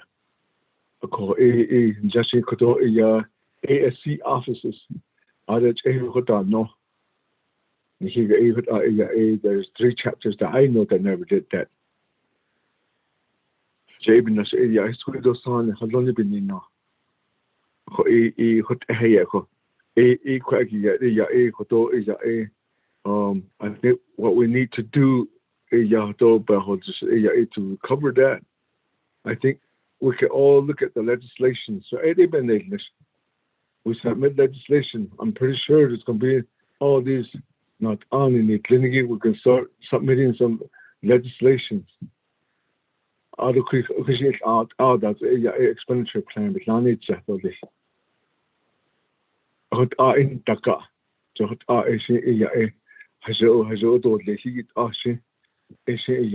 we can look at there's about the last report that we got was Office of the Legislative Council or attorneys. They draft now they have about 300 legislation they have to draft that, and how do we streamline that? Just how do we make that a priority? Which legislation is more priority? I know that there's going to be a lot of emergency legislations coming in, but when we look at which one is going to be generate revenue sources legislations, the one that's going to be creating these people can go back to work and we can start getting revenues. We should streamline that as the legislatures. I guess you could call it recovery. Try to put revenue back into the loss of these revenues that went through. So the net people can start going back to work, put them back to work. And at the same time, I think what I would like to see the second one is, or the third one would be, what's the pros and cons from the CARES Act? I know that there was a restriction that was written is we cannot use fundings. If it was already budget within that project, we cannot be funded because of that. Let's compare that. hot a donation song such case. But the fourth one I would like to see is I guess Budget and Finance Committee need clinic. Let's get together. Let's spearhead this. Sinant clinic could do a sile. She had always not changed slow to other invitation. Other should start over there. It's a last sort of with the whole sick. Every on hats of the case of Nico. Has always tried, but Adi Kato quite has but found that it is at it on so about this case. I think it's at this money. It bring them in. Base other when he's height or okay. Hold on, necessarily out on the don't buy it. He does it. What I say, don't need to. This night, yeah, or you, it's other 100 days. $6,000 today. At Harting Zone. What are they about the southwest part of the reservation? He is out. So big that when I die, Navajo citizen had hard that your later on it's at the just vehicle. It is that he said the Hatrashi leaned there up upon her case, the Sparrows and the Sparrows in me. It did change the Doina Hod at the other could get another one at Hathi, but he was an educator and he was a Vietnam vet in law. I thought other leader other than the he was an educator. He had a master's degree at in 100 so that's all yes is on what has happened to him. Other job in the house other so other because a apprentice in law. It's like a hard on it I just other because in large hat or hosons hat needs out just legal. Yeah, that's what we lost. Not only the individual, but the knowledge, the ceremonies. In the largest of southwest part of the reservation, we lost that. How did we replace those? I have and those little event or the Joe Abantaha Casey that hey at that door. If you could other son if the hunt is there was a role model. Pascudo son in Zonka, I cannot get it Asia. They commit themselves to be together for so long. Both of them left. And the other one is one of them survived. Say, oh, gauge in the Yasaleko. As if it on your chain, you must not get about your Baba didn't how do we carry them? As I Jane Dr. Bentakis and Dr. They commit themselves for a long time. What it could have been such case ago. If we hear that, what one song about such case, Jeanette on. So, yes, it was a down. As Nia Anna, but I had to take up a jabe and takis. Yeah, how no instead of it and those bounds in the ship. In this level is something that we lost. Because even I think I hadn't seen I get 80 yards and then you had it out those things. I know that one day she don't know what that how did yards and then you I think Budget and Finance Committee in chair and I don't know the vice chair. I don't know committee members. I think on the lately and give us the cutter. We can talk with speaker. Although we can talk to. I think there's a judicial branch door. Peacemakers. Other history Diego. That's he the president's office. We can do that. And so about this case. Henry, are they all this sensitive? As members of the Budget and Finance Committee. That is never has to see and so here that's the Kundali Henzi, Akela, other time, and Psyche, and the Dieta Yakudo. the budget and finance. Ita ibn Anchido Dili Janico. Kadeya Kodo 什么 Sperling Kurt 很少些萨迪他都只一把进去啊，就 even the J Kodo national after to have seen of kitchen. So Sperling Kurt. So those are behind the surroundings, huh?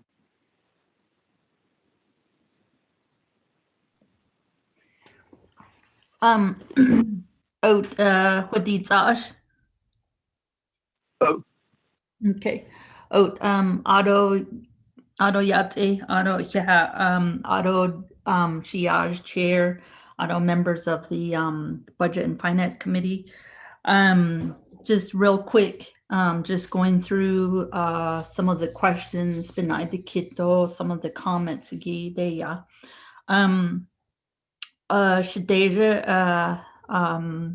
Delegate Amber Crotty. I do agree this is the largest federal funding ever, probably. And so you were asking about deadlines regarding the 20 billion specifically. That one does have the deadline of December 31st, 2024. As to some of the others that are listed, there are, for example, I want to say there's a few of them that have other dates, but the fiscal recovery one, which is the 20 billion, does have that date. Again, that's a little over 3 years. I think the HUD one has a September 30th, 2025 date. So again, there is no beginning date, but there is at least an ending date on the fiscal recovery funds. So I just wanted to make that clear. Regarding the Tribal Advisory Council, there is Ms. Rebecca Benali on there. Not sure how much of a role or influence that can be helpful, but I think anything's helpful at this point. Again, the Thursday consultation will be something that would be key. I think some of the discussion will take place regarding the litigation. Of course, there's the Alaskan Native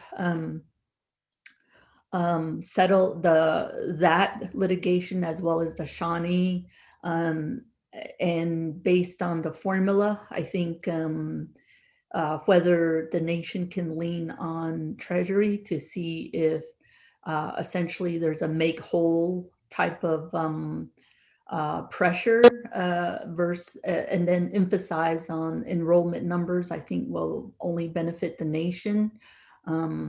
Self-certifying the enrollment numbers. So just wanted to emphasize that starting those consultations, I think with the CARES, I want to say we had a couple of those consultations regarding the formula that was used. And granted, under CARES, there was more of a time crunch. Regarding high-level strategy, as with other comments, I think that's something that we as a nation should be able to do. I think it's key. I think it's critical because we are talking about a lot of monies here. And so the other thing is it's still equally important to look at some of these other fundings. Aside from the fiscal recovery portion of it, the 10 billion on top of the 20, I should say 11, approximately over 11 billion on top of the other one. So in the report, the written report, you'll see some of those others broken down. Some of them are competitive, and so utilizing some of those dollars, I think, will only be helpful. That way, you're also concentrating on the fiscal recovery part of it as well. So just some of these comments and issues raised, etc. So Aro Shinale, Delegate Brown, I like some of the ideas that you're talking to. Going through the pandemic, so I just want to emphasize, it's still early. We still have to, again, the legislation itself, as compared to the CARES legislation, CARES had some requirements within the legislation itself. So given the time frame, it might be that Treasury will, and I'm pretty sure, Treasury will have more guidance, more authoritative language in the Federal Register, the CFRs, even guidance and FAQs again. So those are all coming down the pipeline. And so, Otto, I agree. I think budget and finance, again, high level, I think can take the helm and really work collaboratively. I think that's the difference this time around, is we don't have a time crunch, so we have some time to strategize and collaborate going forward. So there are a lot of things, a lot of angles we can take. Otto, I think you mentioned some of the lessons learned, which I pointed out earlier, Otto. There are a couple of other things I will throw in there, which kind of in line with some of the nonprofit comments you had. From our office, regarding our subrecipient monitoring, this is with CARES, it was of course, the nation being the prime recipient, and the nation hasn't really done any subrecipient and subgranting. So that was new for us. And so a lot of times, if we could do a little bit more work upfront, I think that will help regarding our subrecipient monitoring, cash management, and getting the final reports. So I think that will be helpful for any of our stakeholders, such as enterprises, other entities, your nonprofits, and so forth. If they treat these dollars sub-grant similar that they would treat with federal dollars, as they should, then adhere to some of those deadlines and so forth. That's one thing that we hope to really get a handle on going forward. Some of the other things is compliance budgets. It does take work to do for example, your subrecipient monitoring and so forth. And so it is important. That is a function of ours at OOC, and we need the resources. Of course, this is mind-boggling, the amount of money that we're talking about. It's essentially doubling what we just went through, and the money isn't going to walk itself out the door, without any problems, is kind of what I usually say. So those are some of the lessons learned, in addition to some of the things I touched up on earlier. Some of the other questions you had regarding matching, generally speaking, matching is usually not allowable. If you think, except for CARES, if you think in terms of CARES, So it just depends on what's allowable, what's not. But the only thing that was allowable for CARES as far as matching was concerned was matching for FEMA funding purposes. So but again, it's a little early, so we don't know how, what the rules will be going forward. So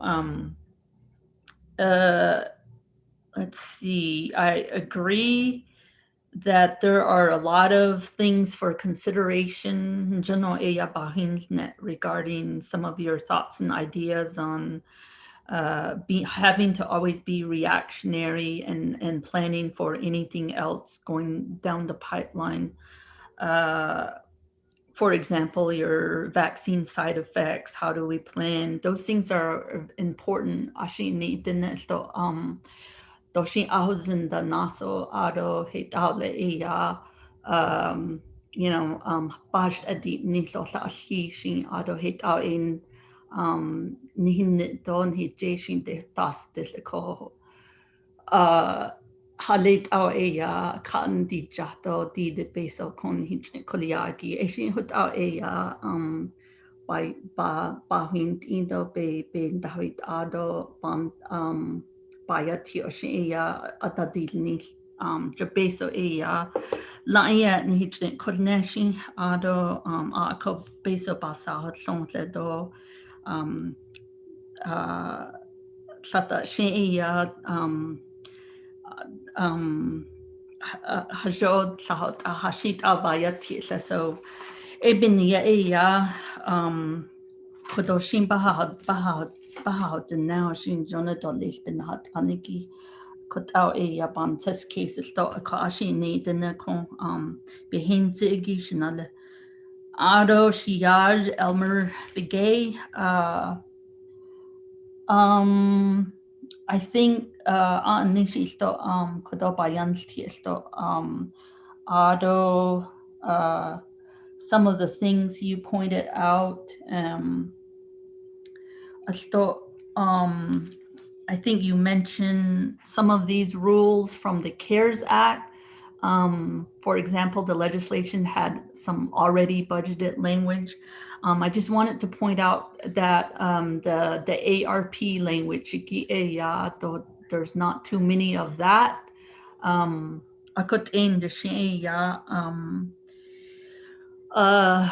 Treasury that whether they will put in some of those rules, that remains to be seen. So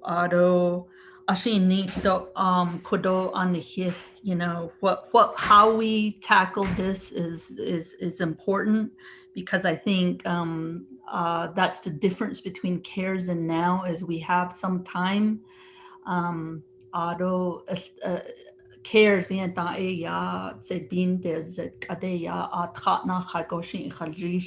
at least that's regarding the deadline. So that gives us enough time to figure out what our processes are, which would be priority, and those types of things. What types of legislation, what types of expenditure plans. Again, I think the other question you had on pros and cons, the timing is a big thing. The rules, we have yet to find out what the rules are. We don't know the manner in which they'll be distributed, whether they'll give us the money in different at different times. I don't know if the rules will be different or more restrictive or and so forth due to the timing. Again, CARES so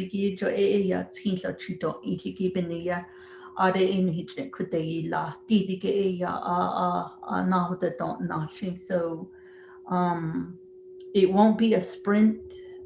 It'll be more of a marathon, in my opinion. So treasury we're looking at the formula for the fiscal recovery plan. Again, that needs to, the Treasury will determine that in the next 60 days along with the distribution. They will also be working on the rules.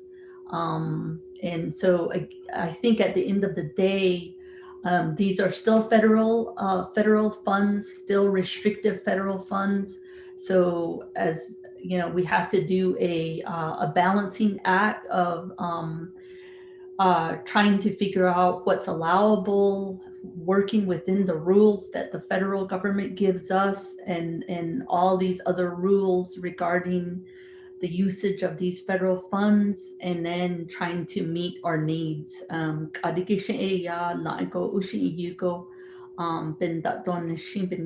know, given the amount that we're talking about. So I hope I answered some of the questions and touched up on some of the comments as well. So Kodia, Agustina, for that response. And back to the Budget and Finance Committee. Are there any further questions or comments regarding this report?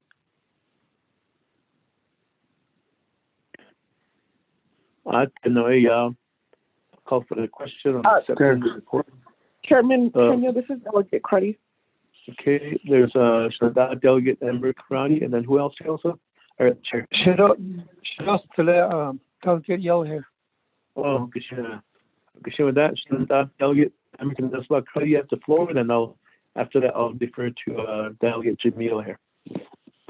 Okay, thank you, Chairman Henyo and colleagues. Just briefly, because if we're setting this up in terms of planning and discussion,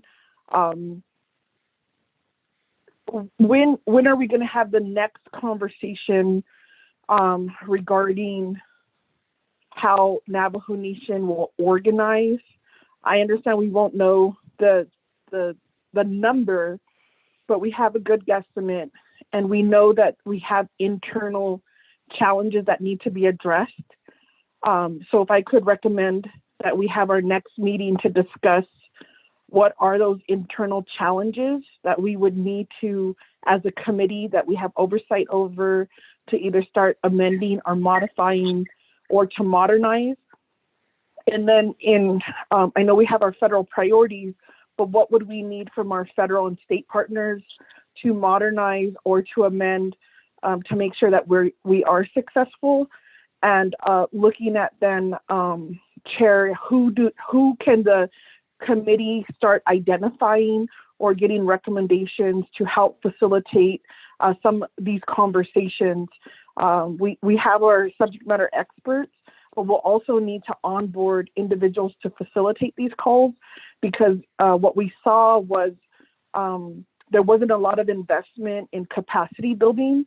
So like, for example, like DCB had to do a lot of this extra work with very minimal support. And so at one time, Budget and Finance, we would meet every Friday. I'm not sure if that's still a time and date that works for the committee, or if we want to use a weekly check-in between every Budget and Finance meeting. I think we need to continue to have this dialogue, because this nation, it takes a lot to get this wheel rolling. And I think it's going to take a lot of time and energy to get folks on the same page on where we're at, and then also involved in the decision-making process. So can you kind of envision, Chair, how we can do it as a committee to sponsor or to host some of these upcoming dialogue? And if you may know, at the Office of President, Vice President, I'm not sure who's been tapped from their staff, who will be the point of contact. That's also very helpful. And because we'll need to know how to negotiate this with the upcoming budget session, because we have funding requests that are still coming in, and we have a budget and a 5-year plan. So I think we'll just have to have some more coordination. Thank you, Chair.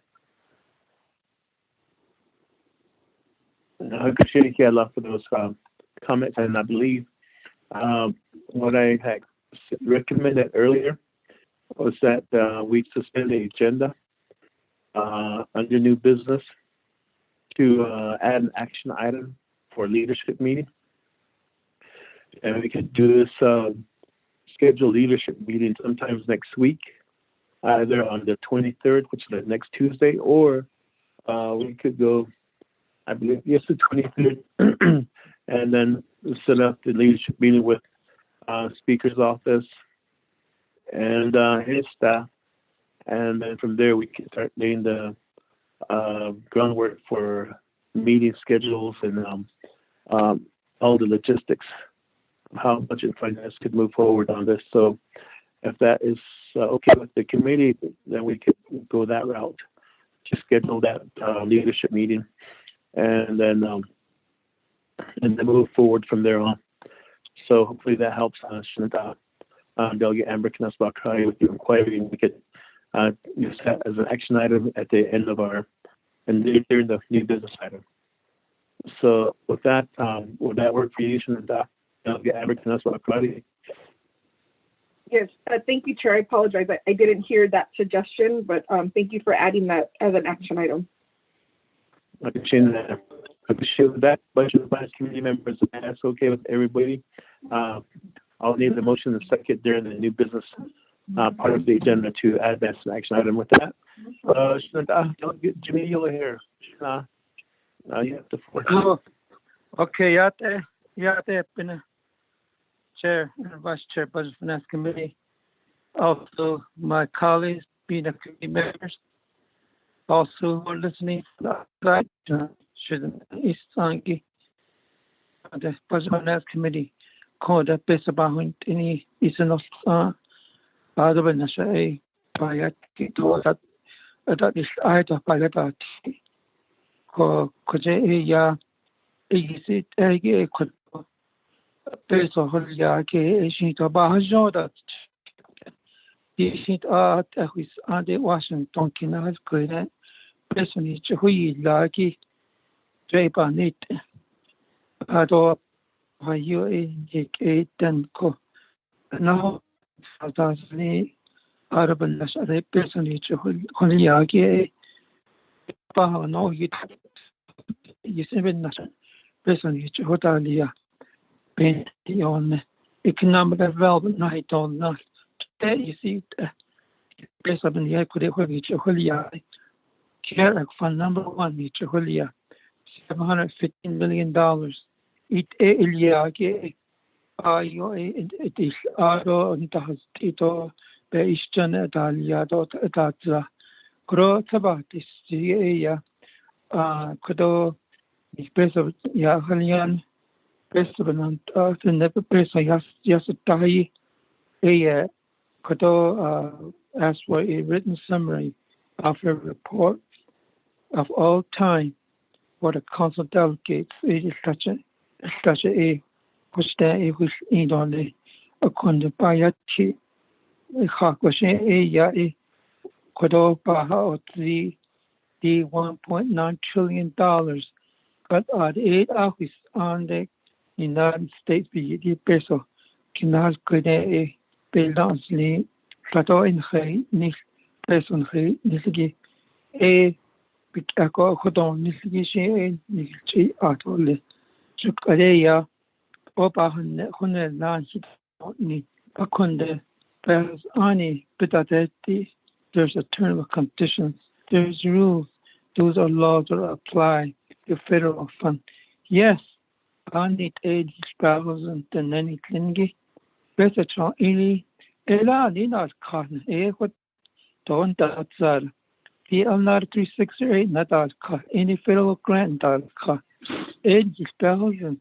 It would yeah 80 to this don't the done that because could yeah the way that Kadita yeah been yes the National Control Office prepared to handle the workload coming on the next release of fund. A job in yes that is not so understand each other. Every the funds that were a duration dates out of us so better any better because any Nichihodo ne Budget Finance Committee. Dik Adib Nasayashti AD Care Act number 1 Nichiholia extend India. Shida already saw the extension at all Nishirat Bina Committee. That's only Nichiholia extension. The Nadishini Hasanza extend India. Dira trade up a hoti peso. Archinano on legend being horization duration extensions. Because there's funding, there's still leftovers and hardship. ADA care money, GA budget fund balance, GA Nichihodotni. Bahot does abe hot is Oyonson, peso Chineto income. We can only modify to amend a legislation that hardship was, and it was expired on December 30. So it died at the cost. No, what yeah, or to skin on the go. Skin on the go, no, delia. A quick extension gate, letter of extensions, getting it what on me. But not yet now it all. We cheat or yeah, $1,500 to each Navajo nation. At the hotel near South Zini, to the pizza to Yai, Tadney the teen international Stadney the teen. Era into Nicholson.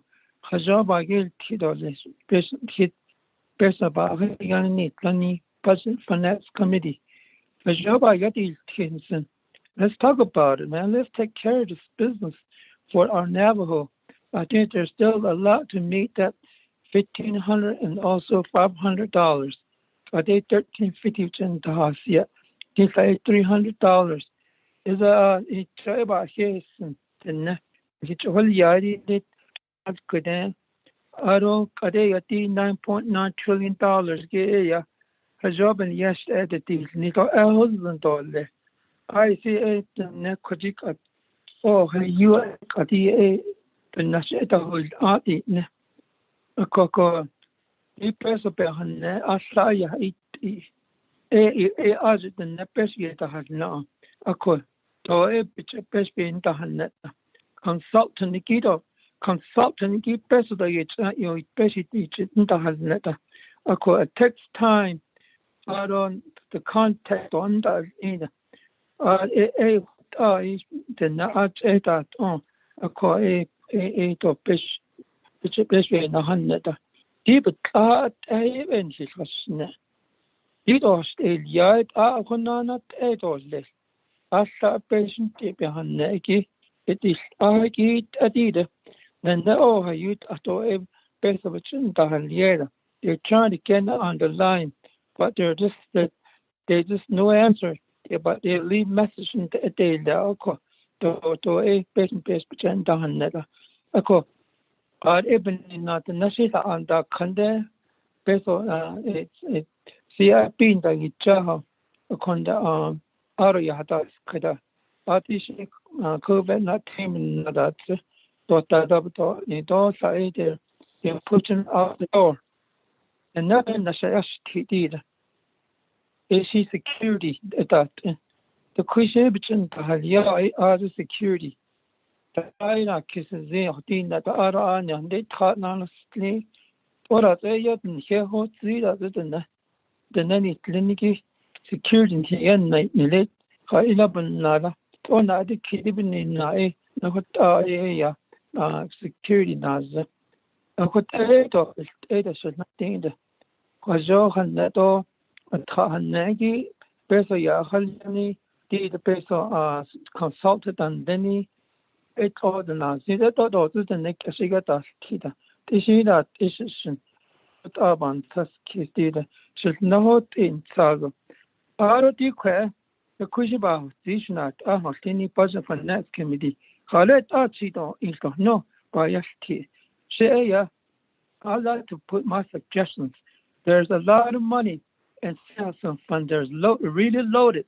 It's a load up billiards with expenditure plan. These expenditure plans that relate to water line project.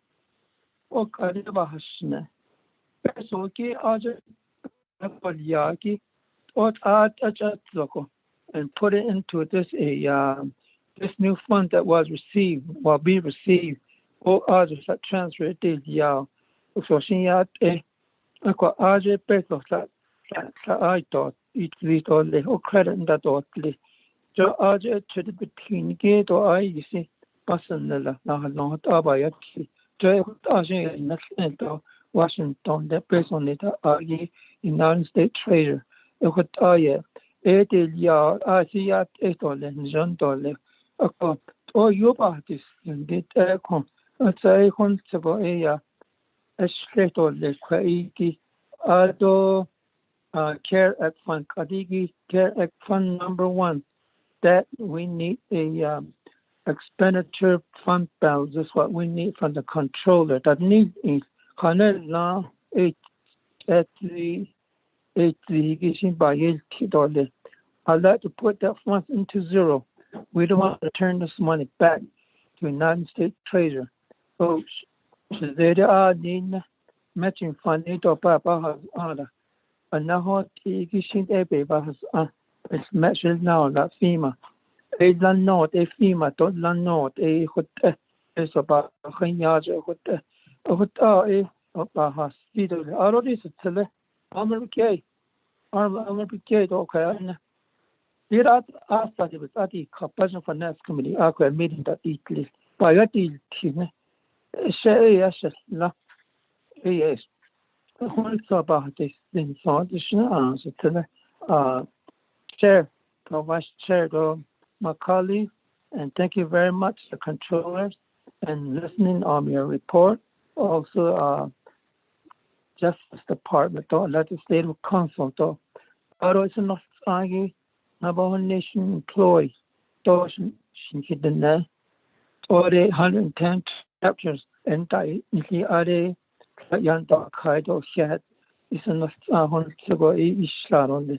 I have a lot of concern on care act that we have experienced. I'd like to probably bring this out later time.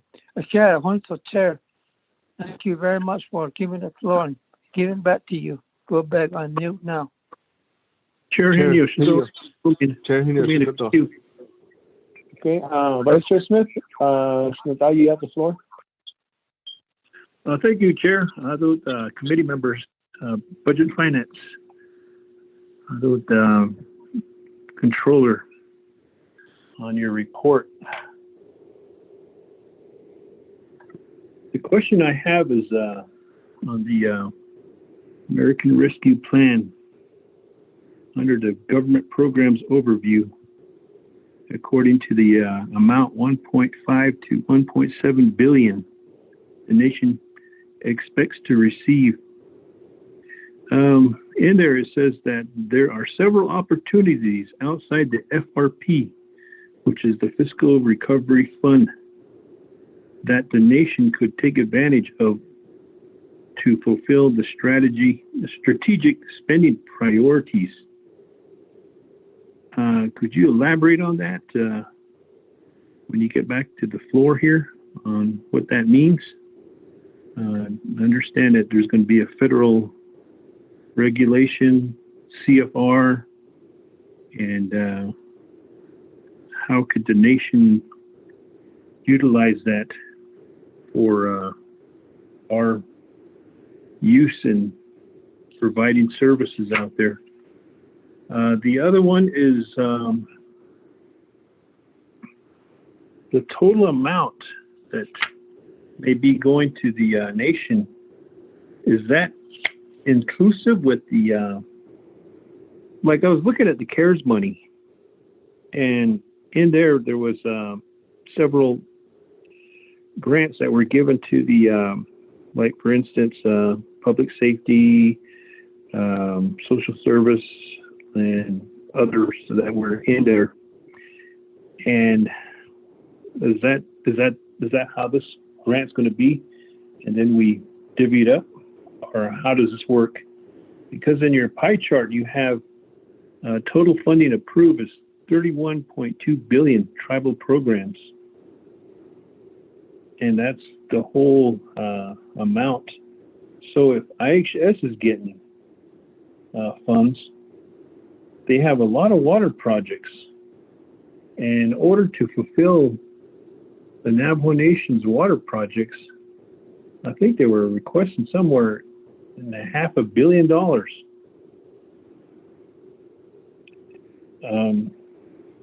Maybe they could use some of that money to get some of these water projects done. The other question too, Tsutsui, is we spent CARES money, and we spent monies regarding the heavy equipment, hazardous pay,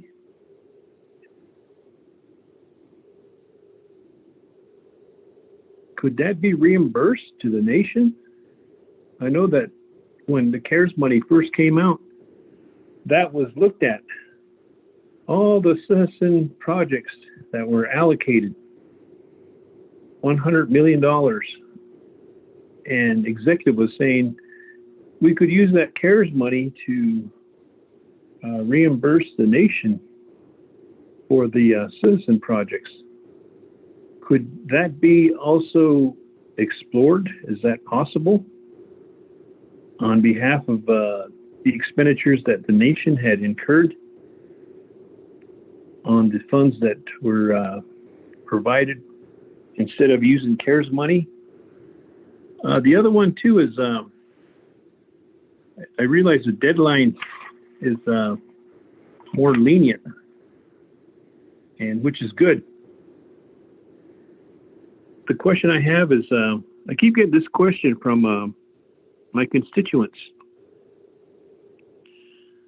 The hardship money, back to the CARES, the hardship money that was provided, there's an applicant that said he put his application in and there's no information on what happened to his application, and they're wondering if there's going to be, or how does he track it down, or what does he need to do to verify that it wasn't lost, or if it was ever received, or, and he's looking for answers, not only him, but others that are within the hardship aspects.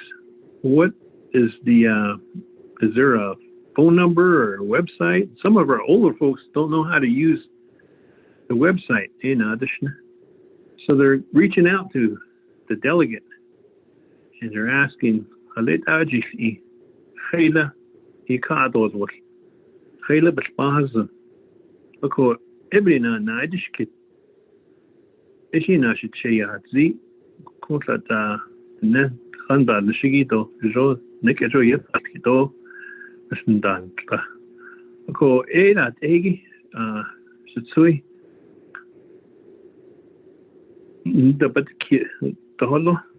so those are the questions that they have. Shananda, thank you, Chair Henyo. I'll turn the floor back over to you. Christina Hela, Vice Chair Smith. That Shananda, Delegate Almer TV Gay. I think Shadoni Jana. You have the floor.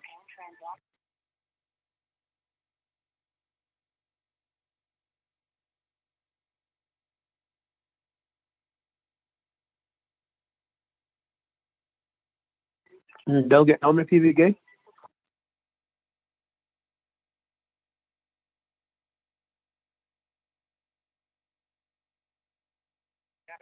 Christina, let's go back to Ms. Perlin Kurt. Do you have a response to the comments that were made by our Budget and Finance Committee members?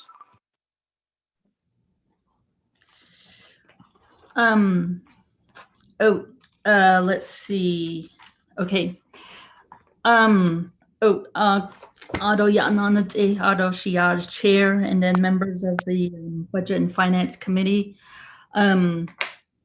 So regarding Chizeda, Delegate Yellowhair's question, a lot of his questions were on the hardship program, so which I'm glad he brought it up because there needs to be some clarification. So as of Friday, I think these are the numbers from Friday because they're changing every day. We mailed out 263,000 checks up until Friday. And out of that, 236,000 have been cash. That means 236,000 Navajos have gotten their money. So let's see, in terms of that 263,000, that equates to 293 million. So keep in mind that what we had funded available was 322 million. So we're getting up there as far as expending what was totally estimated to be budgeted for the hardship program. And so, and if you recall, the hardship pot was a key component, as well as the number of applications. And so if you recall, the number of applications was 290,000.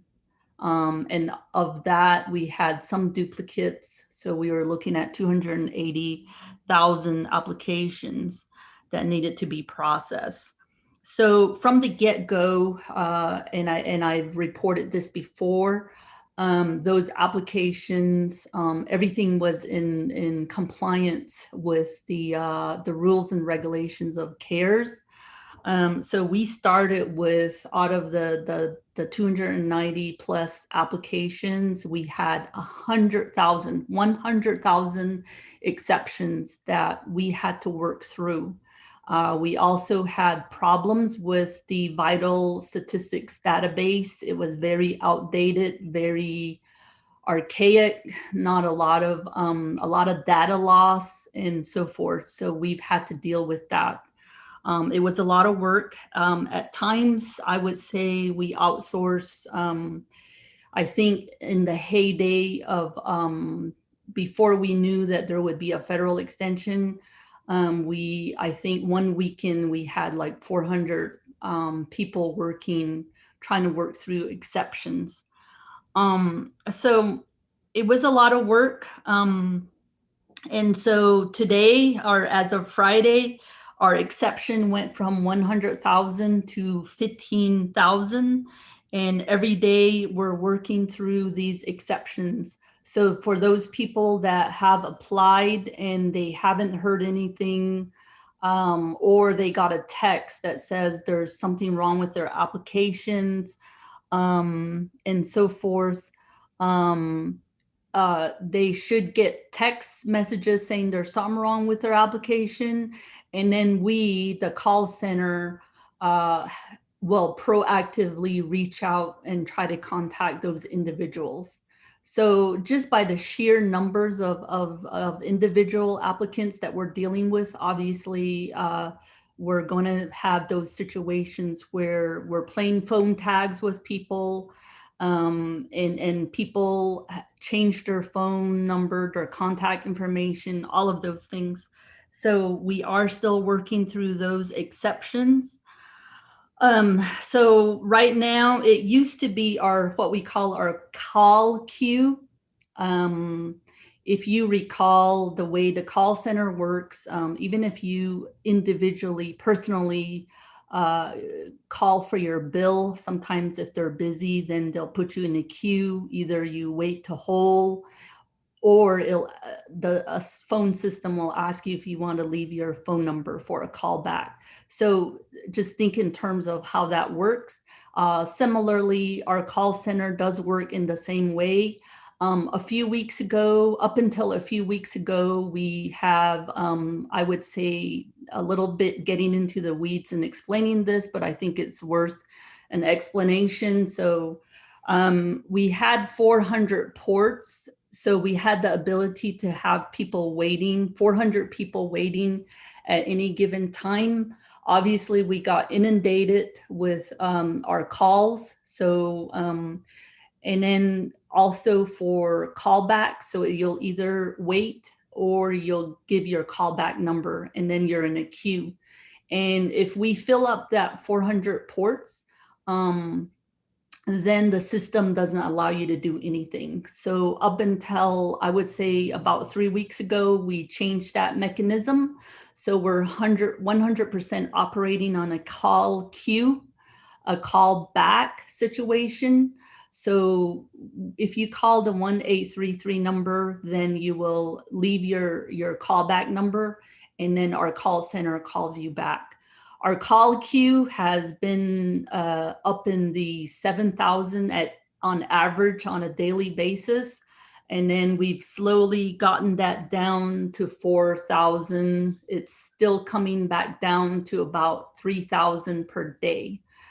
So that's how the call center works. There is we do have 2 Navajo speaking representatives that are available on a callback basis to speak with those individuals. So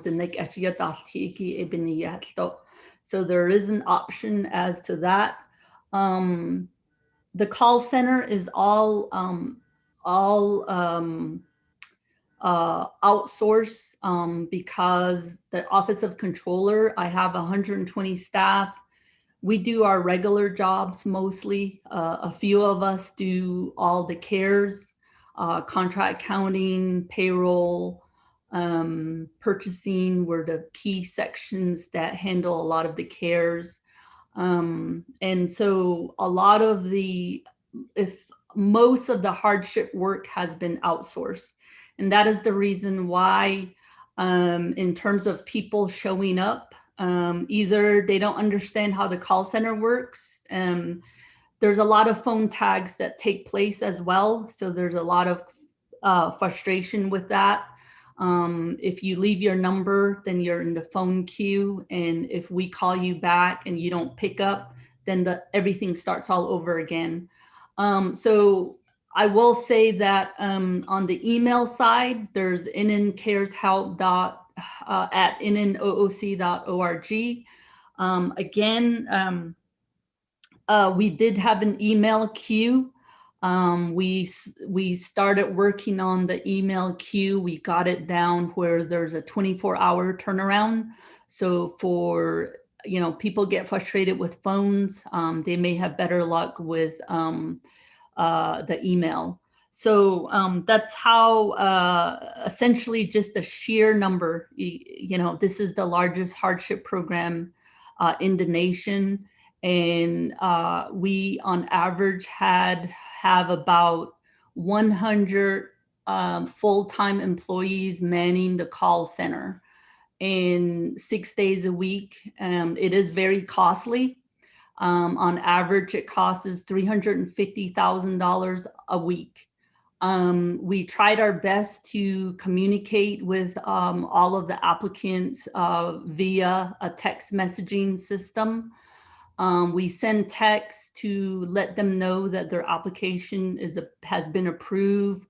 We've sent out massive texts telling them that they've been approved, they're waiting for print, or that they are printed and they should expect it within 2 to 3 weeks within the mail system. And so we send out texts. Since the initial push at the end of January, we did send out, I want to say, over 200,000 checks. And then initially, and then since then, we've been chipping away working on that. Every week or so, we send out batches of checks, most of them which we work through exceptions. So we're down to the last of the exceptions. We're down to those instances where they have a multiple exceptions or they're hard to reach individuals and so forth. So obviously, a lot of them are frustrated, but it's just sheer numbers.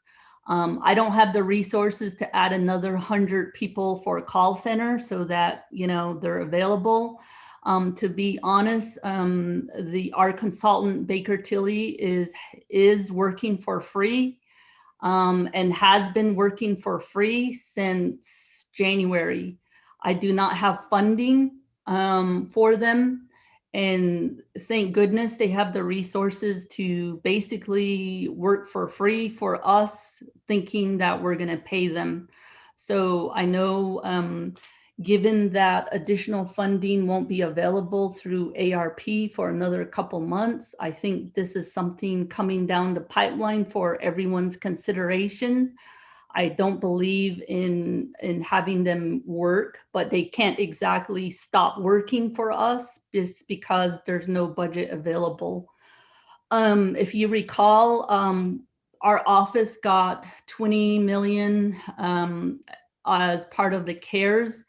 We expended or encumbered about 18 of that by the November 20th deadline, of which about 3 million we've assisted DCD with the bulk purchase and the logistics there. But what really hit the budget in terms of the hardship is the all the efforts we've had to do to get the vital records database up to speed in order to push out the hardship program. So understandably, there are people that haven't gotten paid and they're frustrated. The reason why we have some people that show up at OOC Administrative Building 1, and the reason why you see security, to be honest, security, we've outsourced security for a number of years now. This isn't just we just didn't have security now.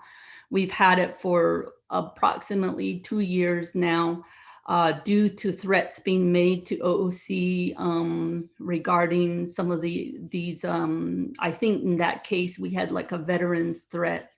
And so since then, we've had security on the building, which came in handy to the pandemic. But we have individuals that come in for the safety of the employees. We try to tell them nobody at Administrative 1 can answer their questions because my 120 employees do their regular job. Nobody can really answer their questions unless we just pass on the message. So due to the safety concerns and of course, COVID-19 protocol, we have to take some of those measures to inform people to work with the call center to get their answers. So we do what we can with those individuals that don't have access to phone or internet, especially the elderlies, regarding their application. We have heard of situations where applications have gone missing, at the chapter level, those types of things.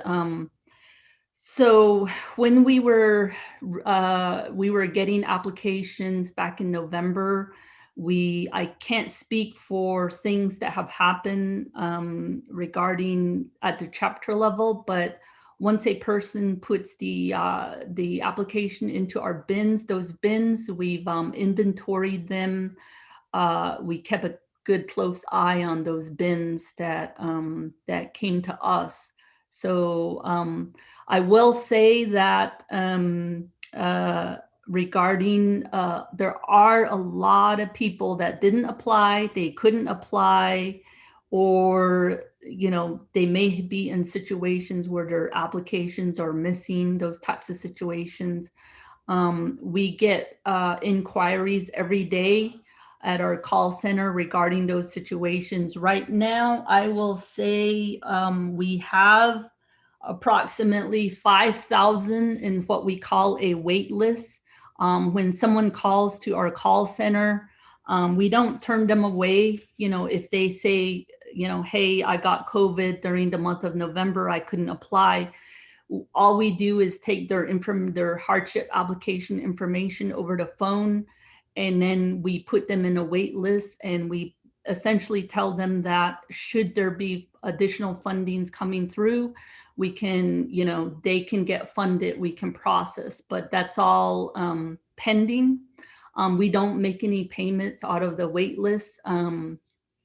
subject to, obviously leadership and what they want to do, depending on the resolutions and expenditure plan and so forth. So there is still a great need out there. The other thing is, we recently, again, our original budget that we were working with that's in the hardship pot was 322 million. And so far we've distributed 293 million. And so there are some, we're still working through some of those, payment for some of those. More recent, the 322 million, keep in mind, includes the, I want to say it was 33 million that NTUA reverted back in December. So that does not include the additional reversions last week by NTUA, which I want to say is 35 million. Those we are working with DOJ within the confines of the resolution, et cetera, to see what we need to do. Should there be, should it remain in the hardship pot as well? We are working with subrecipients regarding if there's any reversions from the Net College in Tulani Lake Enterprises. I think those were the ones. I can't remember if NTU had any. I want to say they did.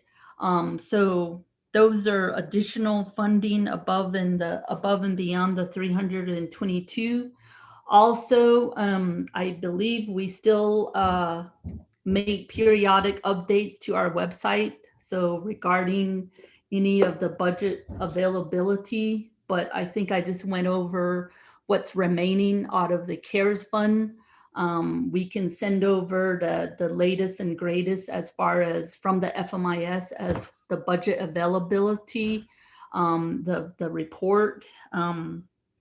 And so, because I think your other question was what's essentially remaining.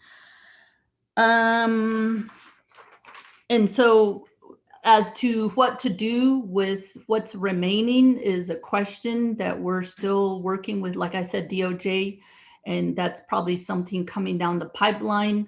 The other one worth mentioning, what's still available, would be the income that was made off of the CARES funding, which is approximately, I want to say that's over 300,000.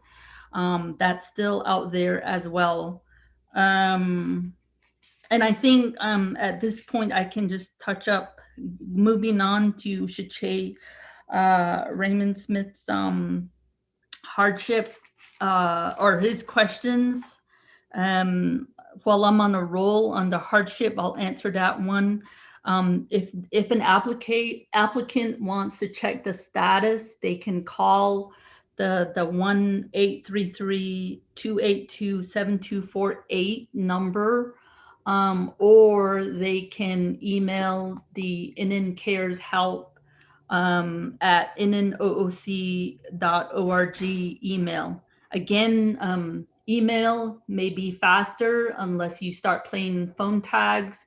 I usually tell people if they put their phone in the phone queue, then, really be on the lookout for the call back. Otherwise, they get back to the back of the line and redo the whole thing. So, so I just want to also, we do send out texts, because sometimes I get questions on people who said they've never received a text. I ask them, have you changed your number? Because they've left contact information. And so again, we're working through some of those difficult exceptions, but we're down to the wire at around 15,000 of exceptions that we're working through. So regarding the hardship. Regarding your first question on,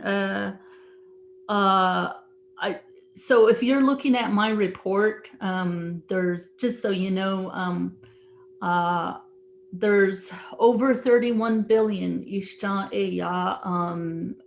tribes a budget that this ARP out of that about 20 we call it the Fiscal Recovery Act. So if you're looking at my grid on page 3, that would be the first one. You'll see the 20 billion. And so that verbiage you read about some of these opportunities, after the first one, which is the Fiscal Recovery Plan, which is the 20 billion, the 100 million, there's a 250, 500, and on to the next page on page 4. In addition to the 20 billion, there's some funding available for other purposes, for example, broadband. So some of those can be obtained by competitive grants and applications. So in addition to the 20 billion, then the nation should be looking at some of these other funding available. That's basically the point. Otto, I think you were asking about the pie chart that's on page 2. IHS acquis 6 billion on the pie chart. So if you go to the grid on page 4, acquis, that's the first one, the 6 billion. So I'm not sure if that some of those, I think because there's no already budgeted language, and depending on what kind of other rules Treasury comes up with, that's something we can look into regarding those water projects and so forth. So under some of these, whether it's the Fiscal Recovery Fund or the IHS one here, and some of them might be more directed towards IHS funding as well, and instead of a competitive grant situation that the nation can look into. Otto, your other question, heavy equipment question, whether that can be reimbursable. If you recall, on some of these legislation, that has always been our office's position, my position, to always say, we're using CSN fund or we're using the UUFB, because we're going to get additional funding from the federal government. We should always work towards trying to get those things reimbursed. And so that is the reason why when we got that legislation through, I believe there's language of that sort in there.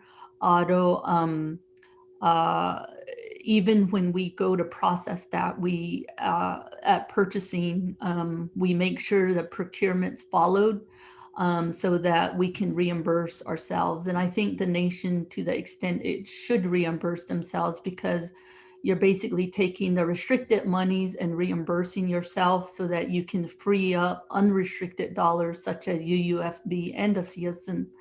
And so it's in our best interest. If you recall, we did that with the CARES funding. We already had, like, for example, administrative leave. We did reimburse ourselves through that payroll support program under CARES. And so that freed up at least 42 million, of which about 32 was general funds. And all of those got captured into the latest UUFB balance, that 63 million. So I think if we can look at some of those opportunities, I think it's good for us. I think I answered those questions.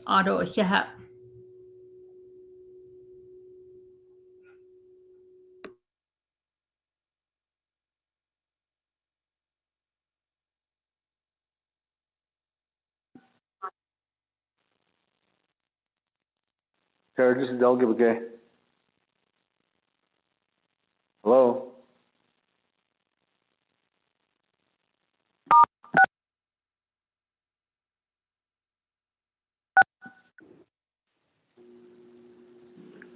Chair, you still on the line? Vice Chair. Oh, Shada, I'm here. Okay, I think Chair's dropped his call. Hakoshi, thank you, Satsui, for the rebuttal on the information that was, the questions that were asked. Today, I'll go ahead and let Shada, I'll give him the floor. Da, you have the floor. Okay, thank you for that again, Vice Chair Smith, the committee members, Arosh Mado, Ms. Kirklo, Yat Eto, Akiado, the based on the nature. Reporting ito nature names, Kakito, here, like Leko, called Nainitlo, this is Zendo, Kakidam. Has on it all yards and then he quite a day. But Kate test it all around the eight. Bahayan Gido around the eight. Bahoin Zengi by the Ben his shines and it Hanson around the day. I'm not sure if you answer the question about the census called the increase of or population regarding the census. Hadn't it not been that out of all I got after I got my phone dropped, so I don't know this consultation to Ninigido. We have a 3-branch government to be more effective, though I don't know to look at ourselves or the didn't hit who us who's our spokesperson is going to be so I don't know Asian the 3-branch chief or just the president Hajar Laibo Honedza, Jot Albantus case in that. To advocate, to push some of these Bayanti down if our census population increase go on the land base increases I mean our land base the size of it. Being down, I chido is needle that Hassus needle the Siki. It's just a bouncy case. It's a really Habonet Zadan. So a call down to Kuji in Hijika legislatures to need a speaker. I bounces case. I don't know the third one get ya aid Johnny they cares funding. A big one is neither deadlines and I don't know that Zag is the audit start Zashin. What's the audit findings see that any Hanzah Nahal a balance and this give us that update on the audit findings or the at the start that it's so the balance and this so has been that Zido had it era about Sakisko. None of the fourth one Gido the and now you have done everything that has now. The response is based on Yadni Hitch on Yan Ashim when he cut that is what Ashim be Nasdaq Hadit the Navajo Nation invest into this. I don't the Shikushini I think nobody really knows those things in the Shinde. So like if we lose a person, a medicine person, it's like the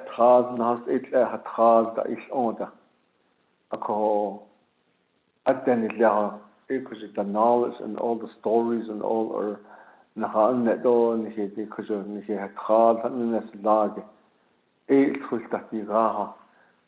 what's the percentage? It will not go little upon Sakis. So, how much did we lose? It's not on his thousands. it's an ideal kid in there to even nash it.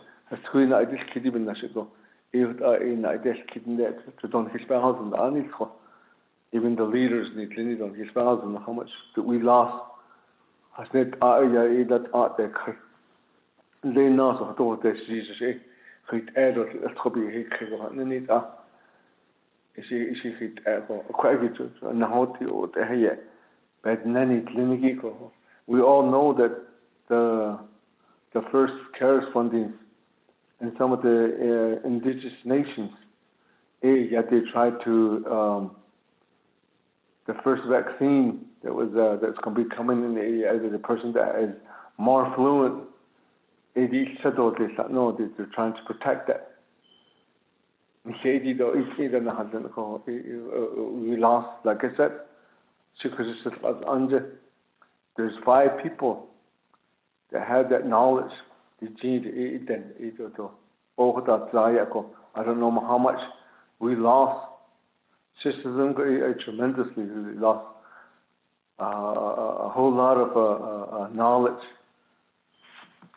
If we should buy this, I don't know how much it can cost to replace it. I don't know how we would do that. Is there anything that's out there that's to do maybe a research or something that we could rely on how that they case us but the people could the rural area can't spend it then other sound around the Shaganjat and the other sound around the basic issues the tone that or they didn't have the job in the hashish or conta or not net at the end so done so what about case it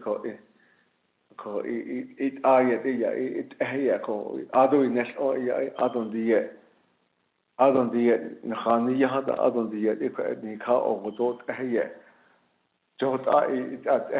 I think we try to get them onto the solar, but the Shanit Aya into a base about his leader to get that in basically at that then I monthly Danish in the not as they to done it quite shake at the nation upon Sahakis and Zeko.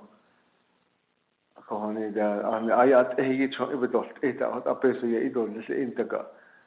What are the Eden Hatchels out at 8 on the Sudan net than his note here. So area Hatoya is when night kilo the thing has argon. Shamago, Quadode, Edward Shida. Yeah.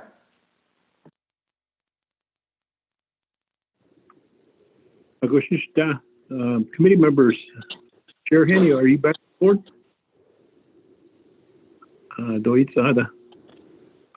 I'll turn the floor back over to Sui. Go ahead. Go ahead for the questions. Okay. Aro Hiha Shiche, Vice Chair. Aro Shiar Kodo Eya Tapinaitis Kidstotnana. Census number I think what you're asking was kind of an update question on the enrollment numbers. We did initially, we work with the Vital Records database. And so we did a lot of work to kind of, we went through some of these essentially paper documents, some of the records, and then upload them into the database. A lot of work went into that initially. It still wasn't enough. It still wasn't enough to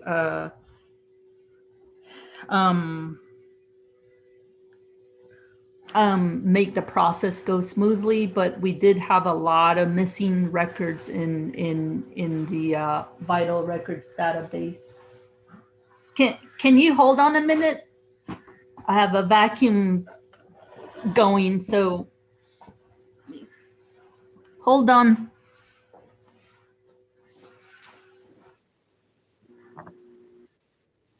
So Tsui, who are you talking to? Are you talking to us to hold on, or are you talking to someone else on the phone?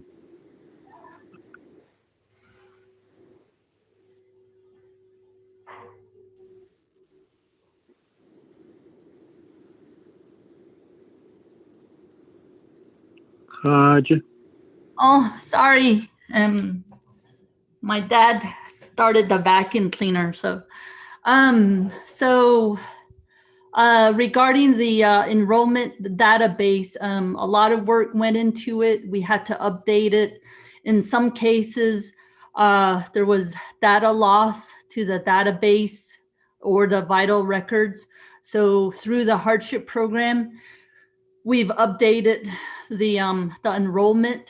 So again, we added about 100,000 records, and so I believe that we probably, our actual Navajo enrollment is higher than we think, or at least our records show. CARES Act, there was a formula that was used by Treasury. So 306,000 Navajos is what we certify. But if there's any future funding, such as the ARP, and there's another formula, we're able to certify that as well. So our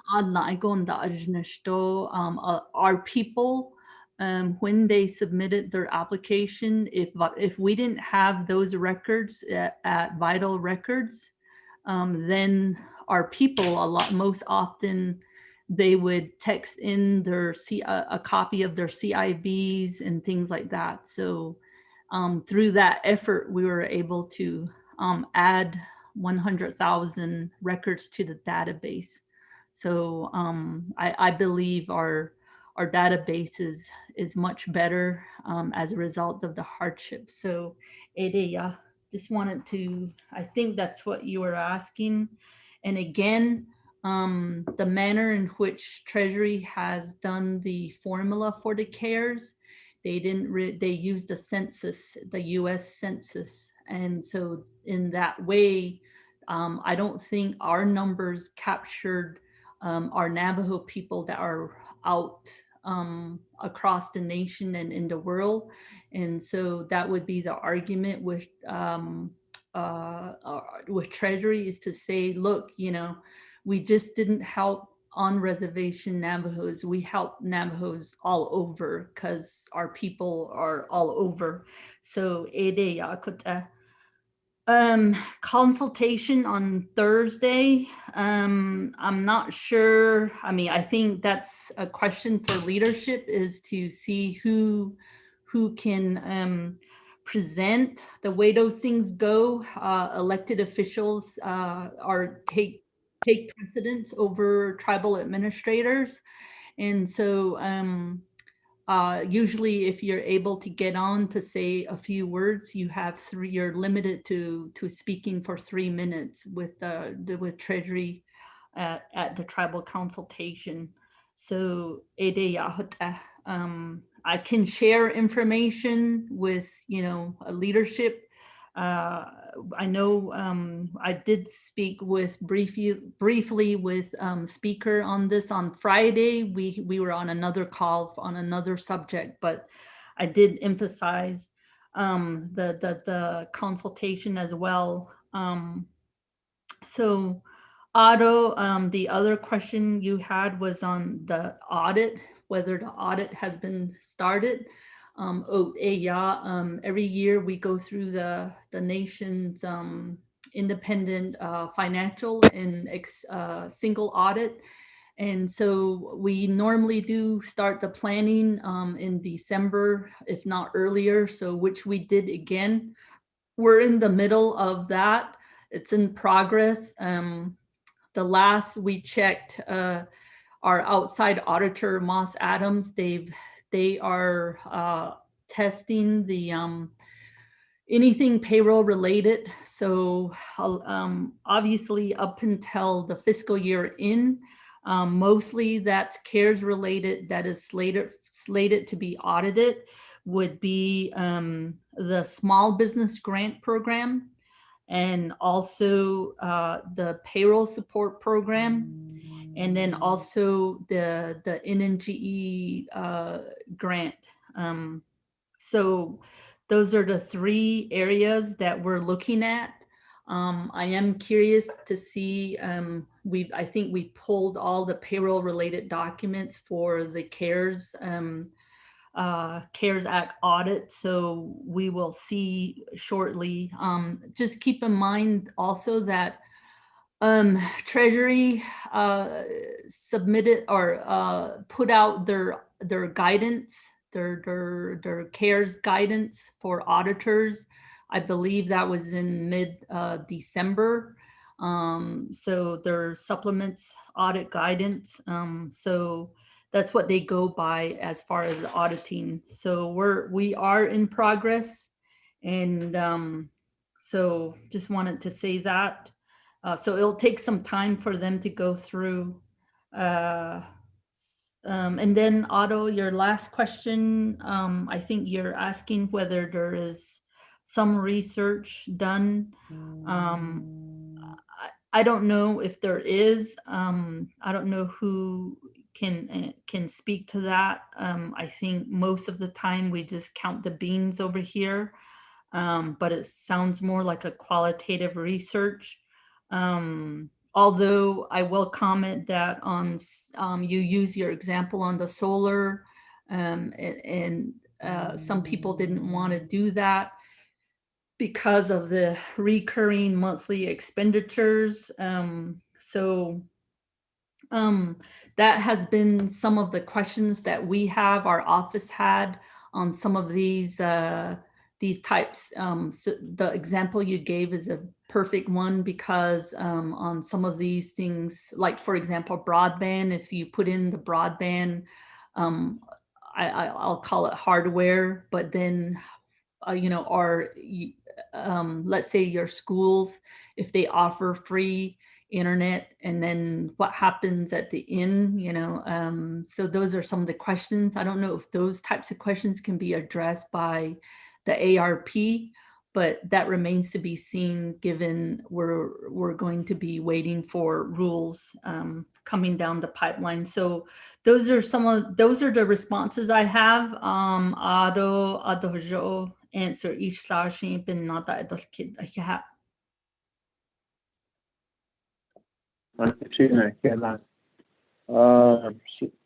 Tremendous, Kurt, for that response. Committee members, are there any further questions or comments? This is Delegate Yeller. Delegate Yeller. Okay, ja, nana here. Very Holson, not Nagy. Oh, Nadi Kiddy Besa, on a Budget Finance Committee. When it is I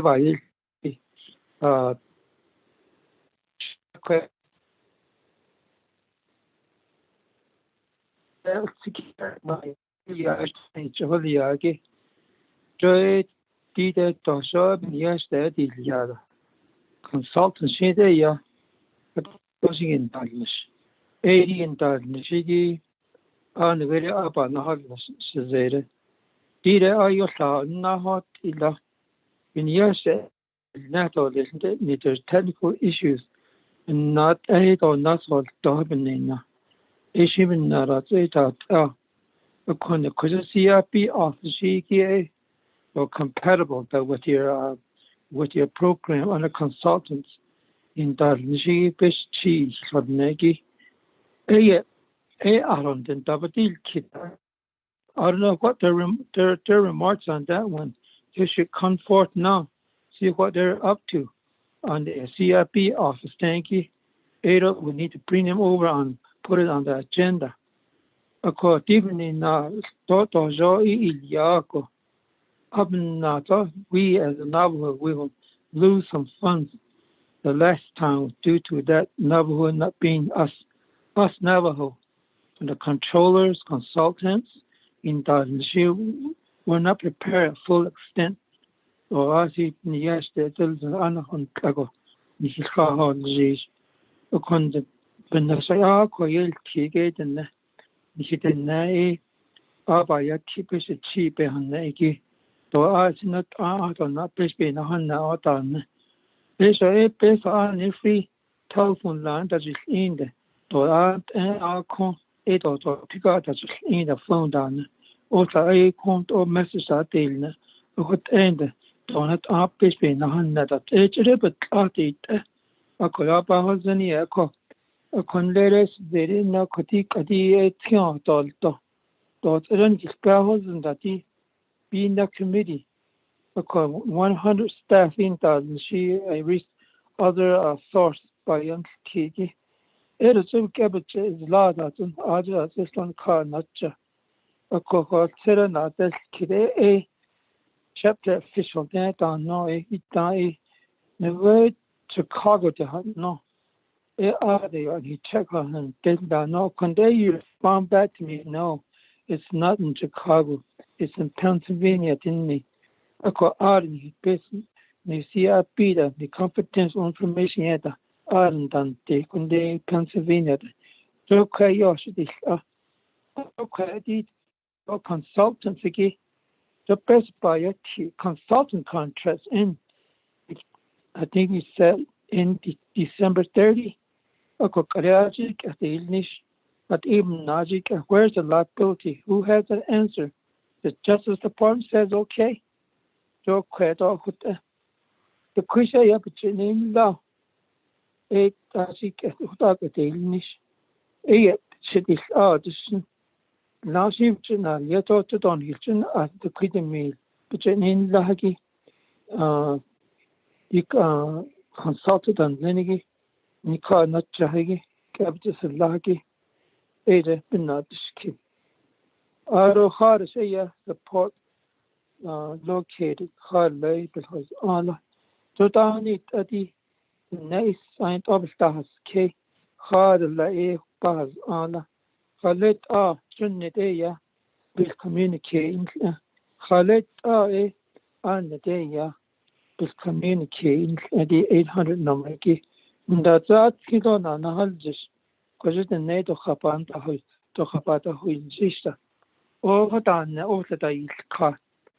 Because Dibna Shidia, Nishita Vessel car teacher. We need numbers to locate, so some of the legislators staff can assist to call the people over here so we can provide that VFB information, whatever information to the consultant, Ada Hutaman, just case. The consultant not the clear contract, Harabe, and John Day Bahwin, December 30, out of the Quabic Dalia, but Zambeta is. Aro quite a best as you have night though, any panahun, see directory, aid for that, the leading law, the next episode Halna. Era say, as a special Halna, that's a bit that's it on so yeah, in test case. Aro press release, so in law says that you duplicate checks to give a hundred. Any press release, area server error la then collect our server error la. It must be server error does not duplicate checks. It has to be by human. Someone has to do it, create that duplicate checks. 350 session, 8 in me. Over 8 or it are ya when a line jiggy in a call. Did duplicate checks return Taliaki, Italiatas, Ero Takodas, ya, best that the cash da yilla. What ego is cash da yilla, ya, adjust as enter here. Ero Takodas, they got paid double check or something like that, or it's not an adjust. So what Navajo Nation lost due to your negligence. What the heck? Nalia, just like the road has double check down and then duplicate Italia a quay not the skid. Adjustments are done Italia. I don't hardship check that a process that any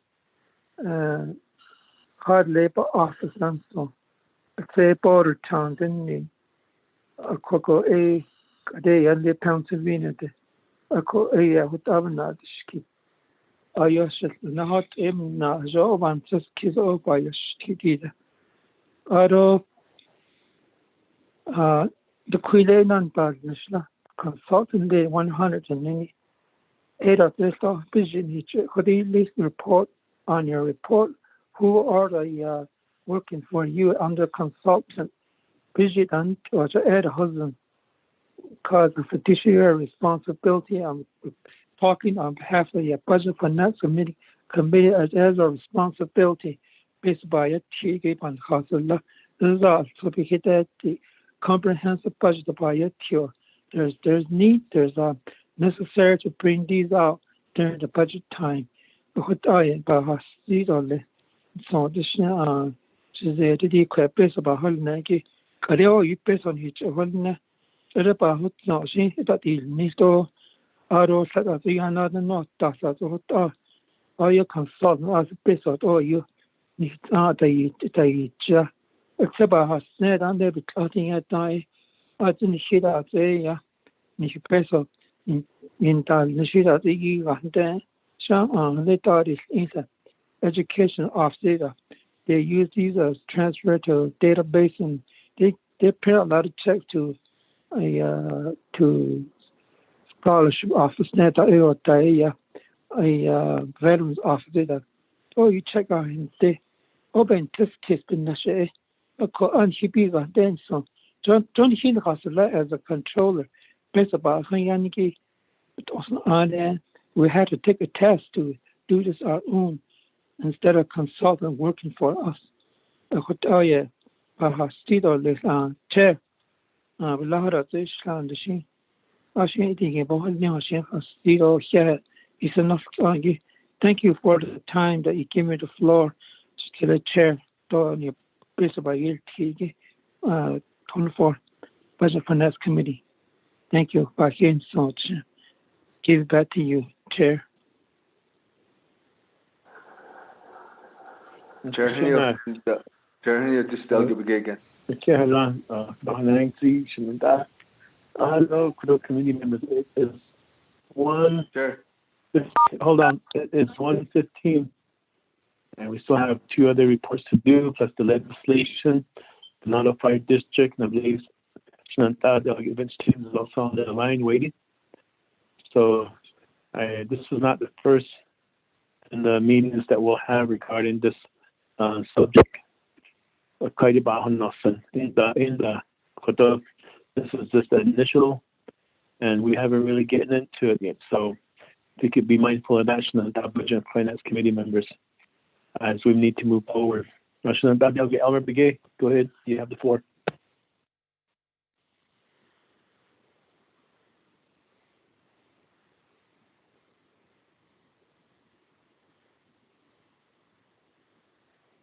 Elmer Begay. Can you hear me now? Oh, can you hear me now? Oh. Okay. Thank you for that. I wrote my question goes to the Mr. Kirk. So the total of the enrollment that we have right now, an updated one, is it going to be the 300,000? If we add that the new 100,000, the new updated census agent enroll yagish akhad ash at the net local. Ida at 7 I just kidded. I don't connect I guess what I really wanted to bring this out is Benasha Bayel Tito Lifton Yahaki the like he a bad that they could again. I get with this broadband, that we know that we gave money to NTA, and then the only thing that I've been visiting them is how you can improve this. But these chapters, but they're saying that they're going to be pushing 4 miles this broadband signal. That's how it's going to be. Either way, all radius. Down no here down chapter out on the Itzada. We're still but the reason why is kids are still learning that they're still using the Wi-Fi and internet. I call these in has 100 years then. When I visit them, the parents say that then it didn't change at all. I thought neta. Dan neko hat egla base about it in the ijil ani ka or what is jot up on Sahakis as Fidosan Yataki. How do you evaluate them? Ash ani ben hika or what Ashlagi do as Kitaba is honest the infrastructure, how did it how do we know that who's monitoring that or evaluating that part of it? So he could get and then it peso chisos and he did no other auditors need about behind these conditions because infrastructures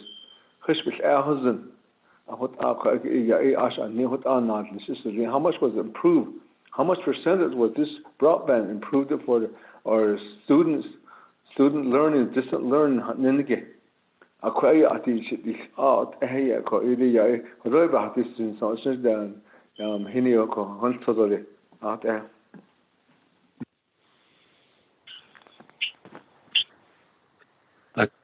Chair, this is Delegate Brown. Delegation and back, Delegate Brown, then I'll defer back to our controller. Go ahead, Senator. You have the floor. Yeah, thank you, Chair. The Budget and Finance Committee, Senator Ado Skeda Sanatagi. Almost about an hour ago, I did forward what Mr. Carlisle Begay sent me, the United States Senate Committee on Indian Affairs, 2 documents, the ARP Act, Budget Reconciliation Support for Tribes and Native Communities. So I did forward that to Chanella, Miss Perlene Kirk as well as our legal counsel. Maybe this would be kind of a skeleton frame of our work. So I'm just reading this really quickly, and as Budget and Finance Committee, I really want to focus on Ms. Chanella, Ms. Kurt's earlier recommendation or looking at the lessons learned. And I think we need to, and that will help us guide we as council, the 24th Navajo Nation Council, need to write up, I'm sure, I know it's already there, but do we need to introduce a legislation to bring our what we recommend as far to the U.S. Treasury, the guideline? I think we do have a powerful message to tell our story on Navajo, what really hindered us on spending some of the funding.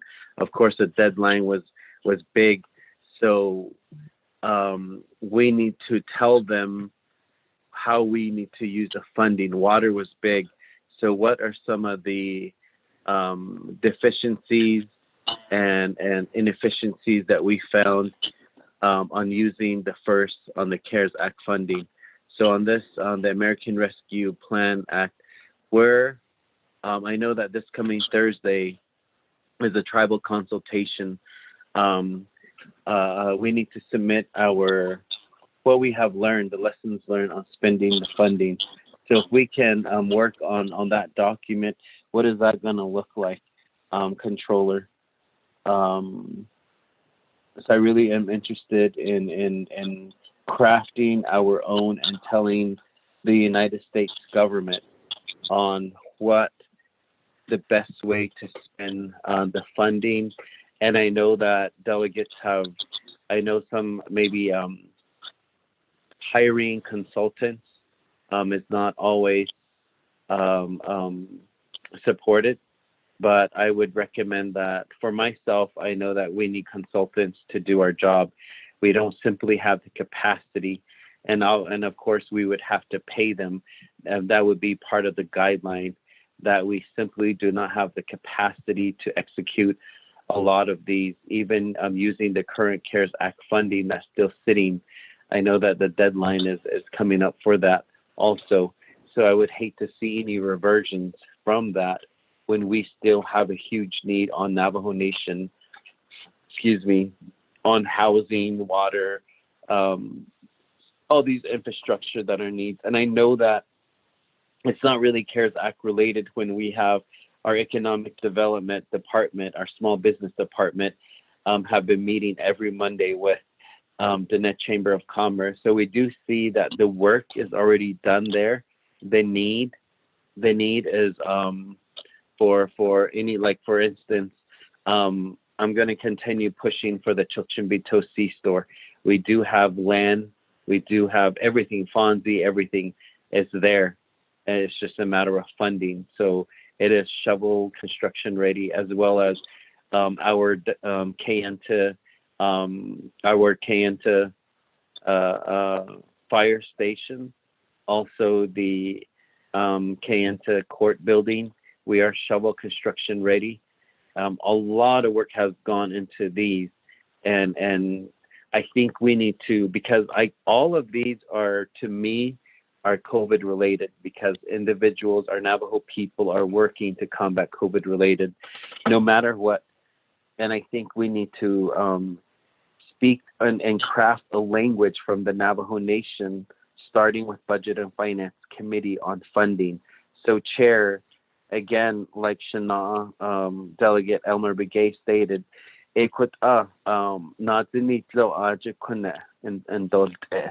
I really would like to see the Chair and Vice Chair to continue, and of course with the rest of the committee and council, to craft this. I think this would take, and I'm sure you are meeting with our legal counsel, you're meeting with controller regularly, almost every day, having these conversations on how we can craft some of this language.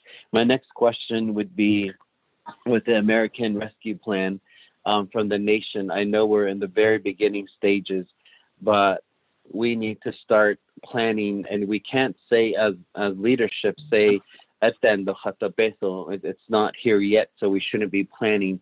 So I'm glad that we're having this conversation. When is the legislation needs to be crafted and then going through the committee so we can start working on spending this coming dollars, and then also the last CARES Act. So I did send that information out. So I hope that committee members, you're reading that. A lot of good information. I think this would be a similar template that we can use, and we can, of course, use the needs of the Navajo Nation and what we have learned. So yeah, thank you, Chair Hinu.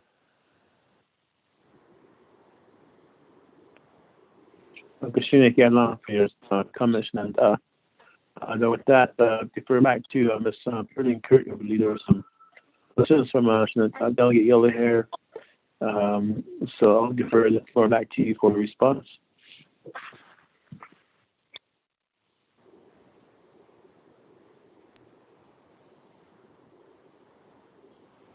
Okay, Shiaj, Chair, Otto, members of the Budget and Finance Committee.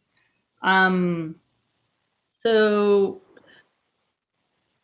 regarding Delegate Yellow Hair, I'm assuming he wants all the information on the contracts that I have. So, and he's allowed to ask all these questions, so I can answer all of these as well. So it sounds like he thinks the consultants and all of those are too much. I think, again, my position has always been that some of his questionings are more administrative in nature due to the fact that I think him being on oversight and his wife working for me is a conflict issue for the record. So that's where all these key questions are coming in. So the consultant that he speaks of is Baker Tilly. They're, I would say, the 10th largest CPA firm early on back in June. We went through an RFP process following all procurement rules. We entered into an agreement, namely for compliance matters. And so they've been engaged to support OOC and the nation on all compliance matters regarding CARES. The contract for which he speaks doesn't end this past December. If you all recall via legislation that the compliance requirements, in addition to Baker Tilly, there's a couple others, or at least one other, those go through September of 2021, namely, if you recall, we were working, there's too many noise. We are working with a federal deadline of December 30th. Since then, that has been extended. So therefore, we also made an extension for compliance matters, specifically those that are outsourced. In addition to Baker Tilly, we also had hired Noon and Associates, which you never hear complaints about, which is good because they're Navajo owned. I do work with a Navajo CPA as well there. His name is Joaquin Noon. I've worked with him before for a number of years, not only as part of KPMG, but also as doing audit prep. So he knows everything about the nation. So he also has supplemented what Baker Tilly has done. Just for your information, Baker Tilly, not only do they have being the number 10 CPA firm in the nation, they also have resources. Essentially, they are able to work for free for the nation up till now, because we can't just pull out of hardship and leave a lot of people hanging. So I'm hopeful that I can get additional funds to pay them. Again, as I mentioned, regarding the call center, it is a call center. There's no physical location. All the people that work the call center are all over the place, especially now with the remoteness ability, how people have to work remote and so forth. So they don't have a physical location. I'm not sure where the Chicago thing came from. All I know is that we do have a team that had come up to Window Rock, and I've mentioned it before. They came out in June last year when nobody else would come through. So they come from different offices across the nation. My guess is whoever was working with a particular chapter, they have that person, their home office is in Chicago. That's where Chicago came from. And then also the entity that prints the check, the actual physical check, we had 4 printers going in Pennsylvania. I had to, again, this is administrative matters. I'm not sure about oversight, but I had to figure out how to check or get 300,000 hardship checks printed. So the way to do that was to outsource it. The physical printing of the check was in Pennsylvania, so therefore you'll see the mail float time from when the checks are printed to when they go to their destination. There was early on in my press release a duplicate check situation. Understandably, if you're dealing with our system here in Window Rock, which we have one check printer, and we have, I don't know, maybe, I don't know if we print 1,000 checks per month. That would be my guess. That isn't a lot, but if you're printing a whole bunch of checks, 25,000 checks on average per day, we're dealing with 4 check printers. And so we did have a server timeout on, and one of the printers, when the server timed out, repeated 370 checks. So that there was a few breakdown in controls as a result, and we had to act fast, which we did. And to this day, the 370 duplicate checks that resulted in zero cost for the nation. Zero. Didn't cost us anything. So there shouldn't be any negligence whatsoever. What we immediately did was we notified individuals, told them not to cash the checks. We notified nearby merchants, gave them a listing of all the check numbers. So to be on the lookout for people who are less than honest and would still try to cash these duplicate checks. Just so you know, while I'm on the subject, every day we're encountering fraud and counterfeit checks, and we are keeping track of those. Again, if everyone recalls any of the applicants that have attempted or have tried to cash some of these checks, we are taking names. It will impact any future funding from the nation, whether it's TANF, general assistance, or anything else, even future hardship if there's any. So just so you know, we deal with that. We have a number of them and so forth. And then speaking as to the security of the data, we, at least Baker Tilly, we work on a portal system. We have a portal system for a number of initiatives under the CARES funding, including small business, subrecipient monitoring, and then hardship. So as to the CIB issue, we also use the latest and greatest on as far as security and so forth of the information. We did a number of testing before we roll out the portal application. So those are all industry standard security measures. So there shouldn't be any issues on as to the information. The updates that we've done is specifically directly to the vital records database. So we work with the database hand in hand with our portal system, our portal application, and so forth. The portals that I've just mentioned, they belong to the Navajo Nation as well. I can't remember the numbers on how much we paid up to date regarding Baker Tilly in particular.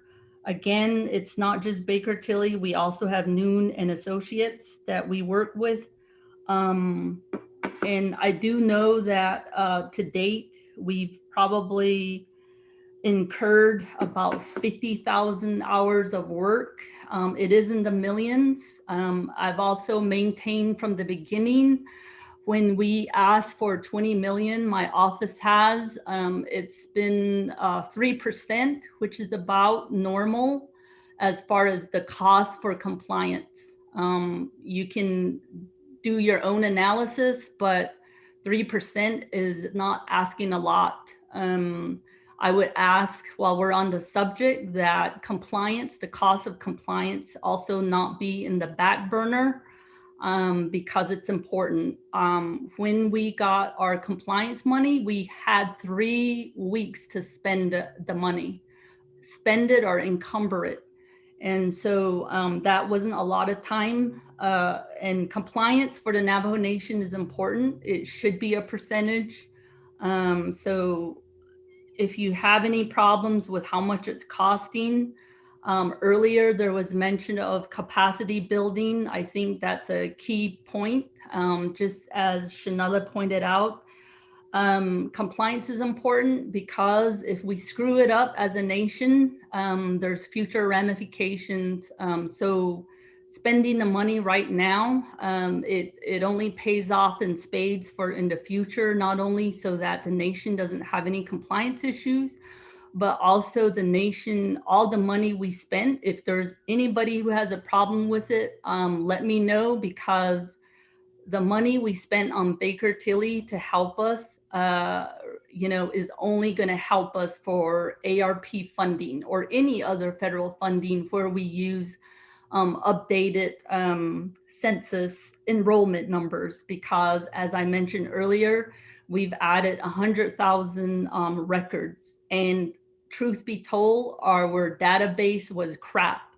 And I know Mr. Ron Duncan, he'll tell you the same thing, maybe a little more eloquently, like versus what I just said. But I believe the investment that we made into the vital records database and the exercise we had to go through, even though at times we were in a time crunch, will pay off and speaks for itself. So, and I know you Shazeda, you mentioned taking off the directory internally. Yes, there are people that had problems with it. But if you look at every other directory, during this time, a lot of people don't necessarily put specific direct numbers in their directory. We were already planning on doing that. It made sense to make the call because if you look at, for example, OPVP's directory, they only have one main number. It's better to have that than to have direct numbers involved, especially because our office does experience threats in the form of phone calls, physical threat, more so in recent times with hardship. Sometimes individuals, no matter how many press releases you do, how many signs at the door you have, they still want to, they still think we can directly help them. I'm useless without Baker Tilly. So if I have somebody asking me questions, I need them to look up records. Again, I don't have time to know how to get into the portal maneuver, and I don't have time to know how to maneuver into vital records database. So anyways, and I don't have preference. I do have a lot of OOC employees that come and they, word of mouth, we do solve a lot of exceptions. So we treat everybody the same or try to, but it's not always perfect. So, but I will emphasize that a lot of our people did receive their checks. So they went through the process and, they've been successful. So the system does work. As my Shiaj tells his constituents that have faith in the system. So, so for that, I just wanted to answer Shazeda's questions. And so Otto, Shiaj, Elmer Begay, I think your question was on total enrollment. For clarification. Again, when we started with the database, it was, I think we self-certified for CARES, it was a 308,000. So that was our, what we told Treasury our numbers were, Auto Bikedo Eya Kudo hardship program, we found out a lot of things. They did say that they had data loss. There's census rolls. Some of them were in paper format. I know a lot of people who literally had to send in their CIB a copy of, which, may have existed at some point, but they lost the data. So those are the situations in which we had to help them essentially rebuild the database. And all of that, we did upload 100,000 records. So I think in one area, I don't have a specific number, but they have to work on some of these assumptions, like captured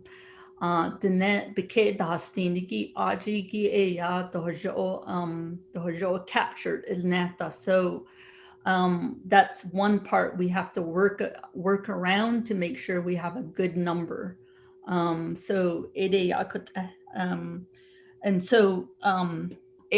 the updated numbers. But I think right now we have a good working database. We're making changes, as I stated.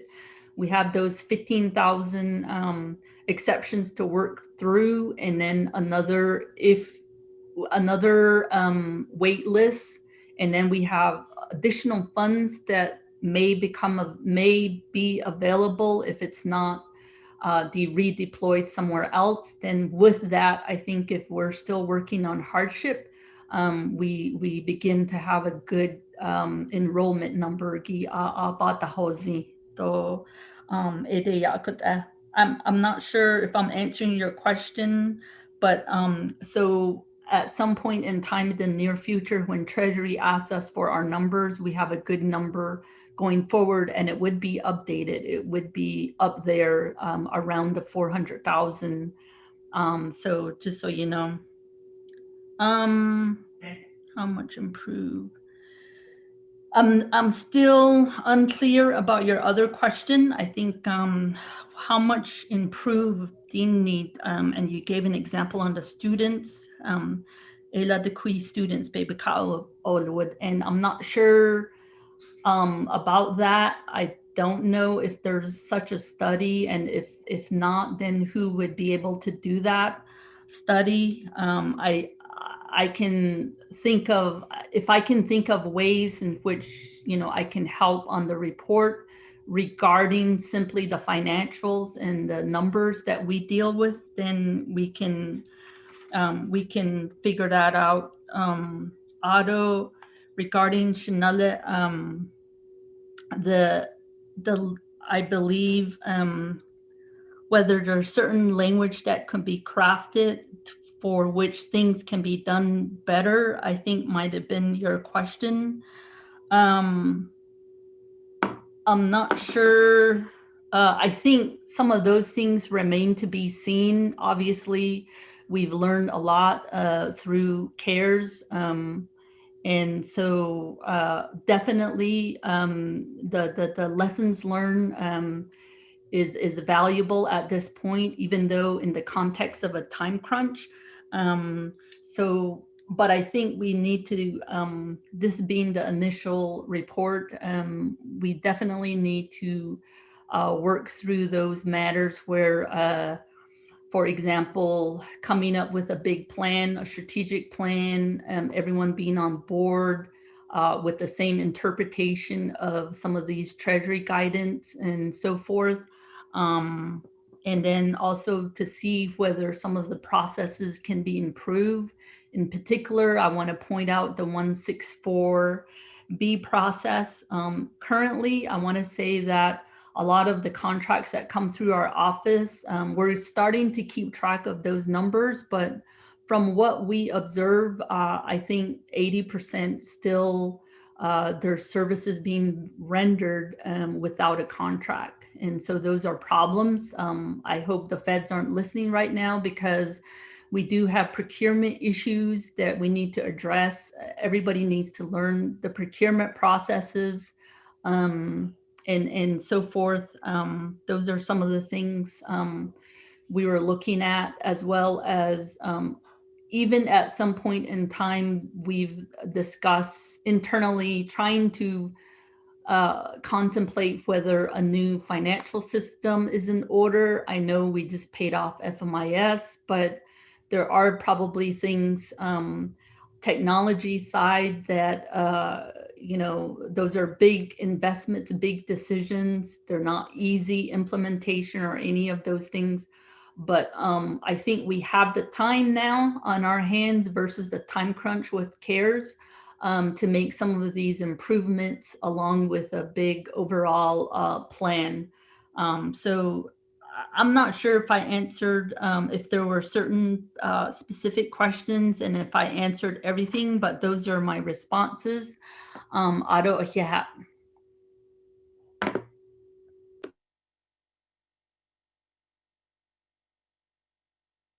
Okay, thank you for that response, Ms. Kirk. With that, committee members, are there any further questions? I believe Speaker Damon is on the line. Speaker Damon, are you still on the line with us?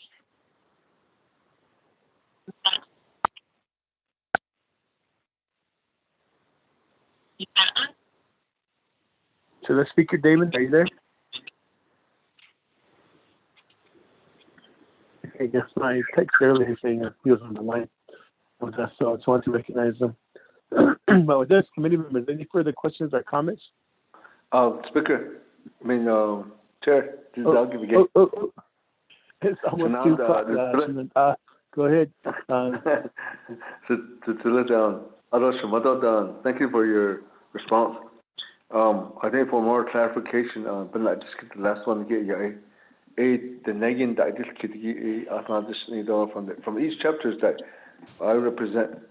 They want to know that Hadna law Benhika or what that's their thought of their overall the $714 million.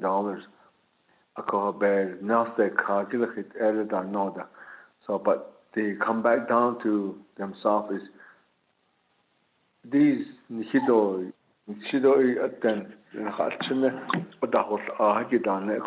we gave a lot of money to broadband for NTA.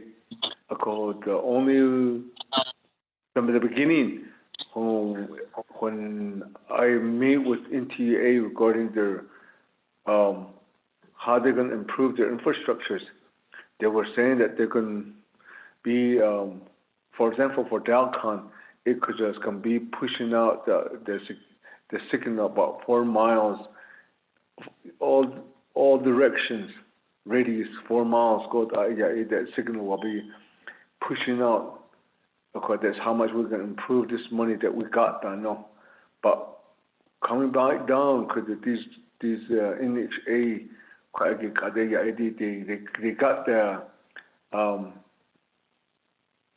they got that internet service Wi-Fi from NTA.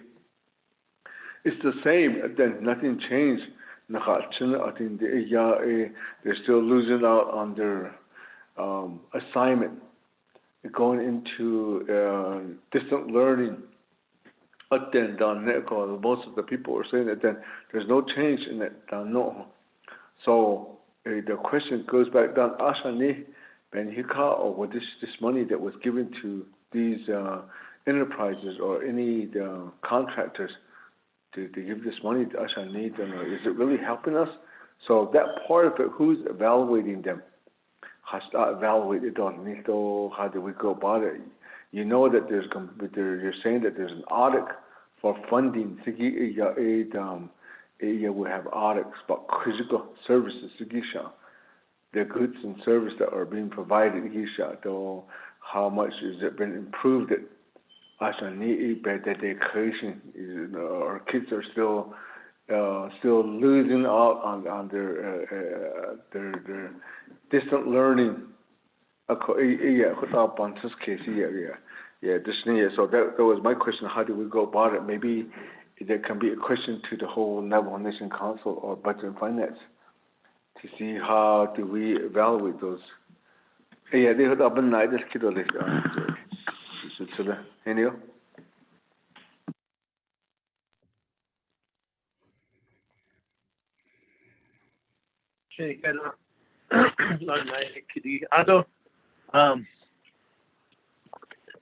Any further questions or comments? And,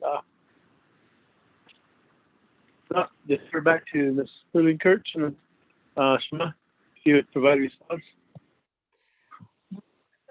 Shiaj, Ado, members of the committee, Ado, Shiaj, Nana, Delegate Elmer Begay.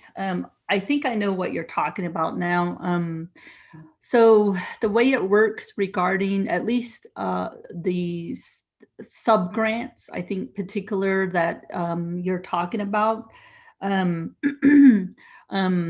So for example, in TUA, so we sub-grant those dollars Joe, because the Navajo Nation is the prime recipient go. When it sub-grants we work with another Navajo Nation program division department. So we work in conjunction with them. So so OOC based on data compliance yitneniki aja bikitasatinit na anishigi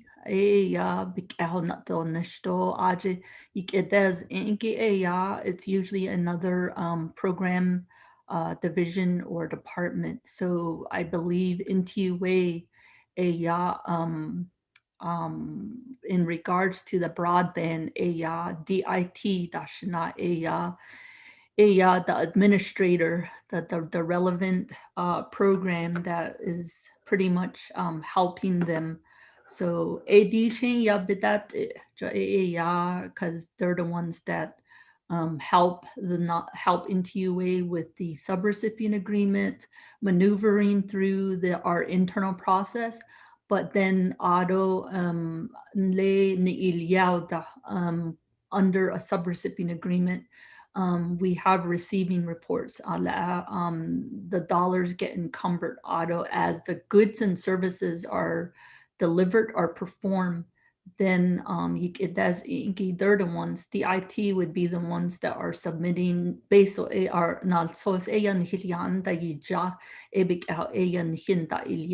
so those programs, departments, and divisions should be the ones to say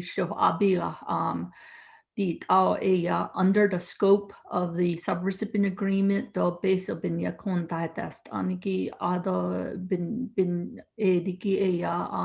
we got these goods and services delivered. So then the payment goes out. So between not only NTUA but DIT, those are the in addition, all of those things,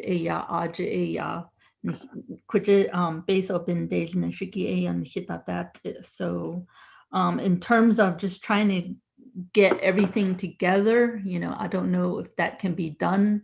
I know separately, for example, NTUA has come before this committee, other committees, and have done reports. The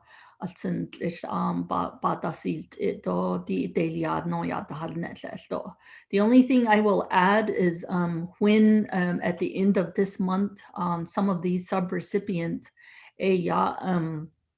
they do their final financial reporting. So at the end of the month, due. So we can certainly share some of that information. If they're not a subrecipient agreement, then a lot of the monies went to departments, programs, etc. We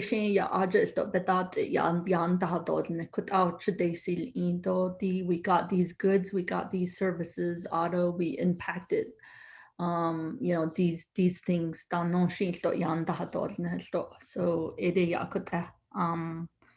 I think that is all I have as a response. Thank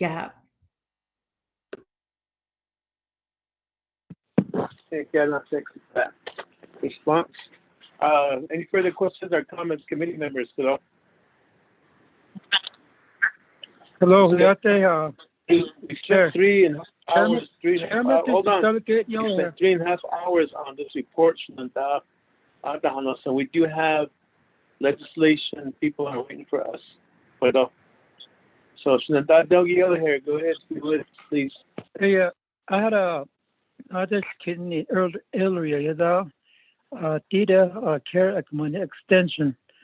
Letter of extension that is a links on controller.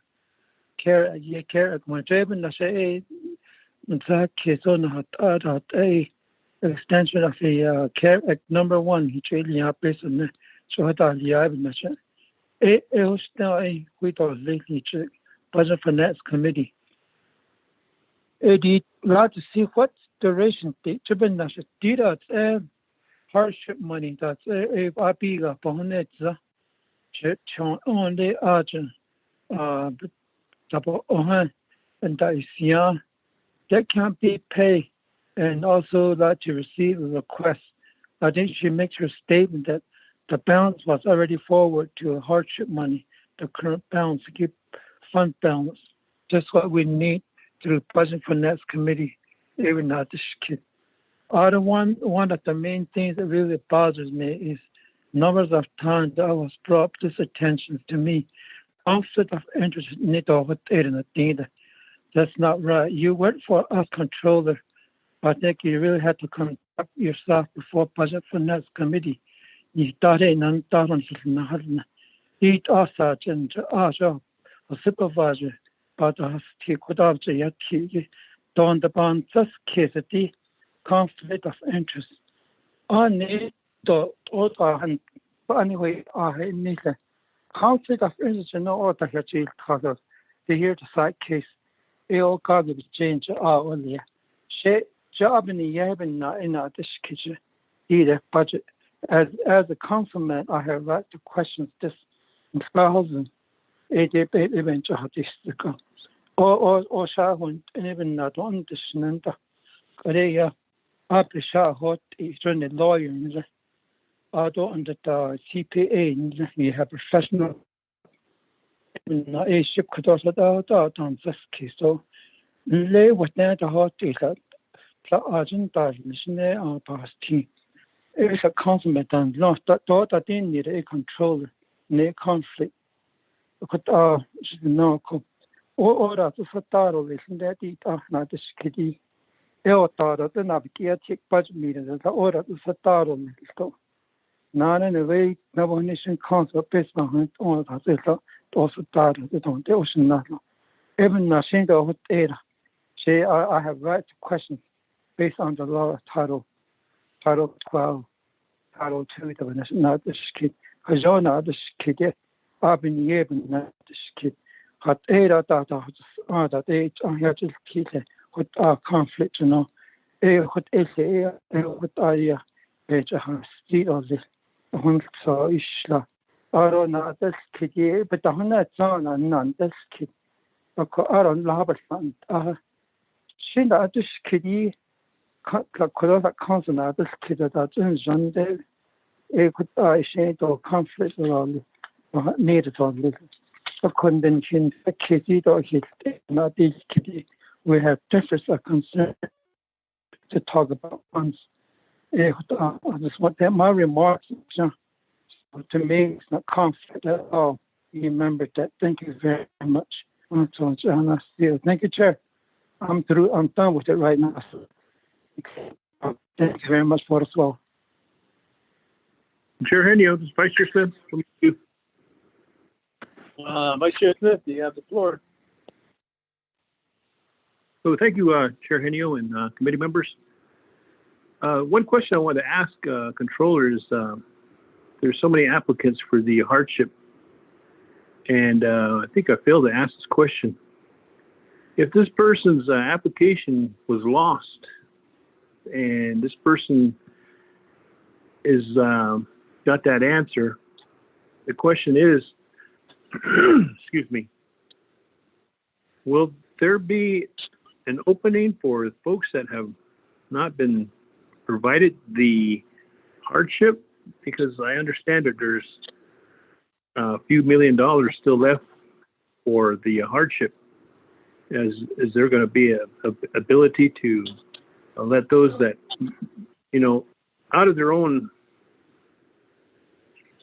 not within their control, they submitted it and somehow papers got lost, but I'm going to give this information to them and see if they can find out where their application is or what's going on. That's not for me to do, but I'm just going to relay that to them. And I'm sure they're going to come back and say, well, so are they going to re-advertise to open it up so that these are elderlies, and they're wanting to get a help with the hardship. That's my question, Shanada. Thank you.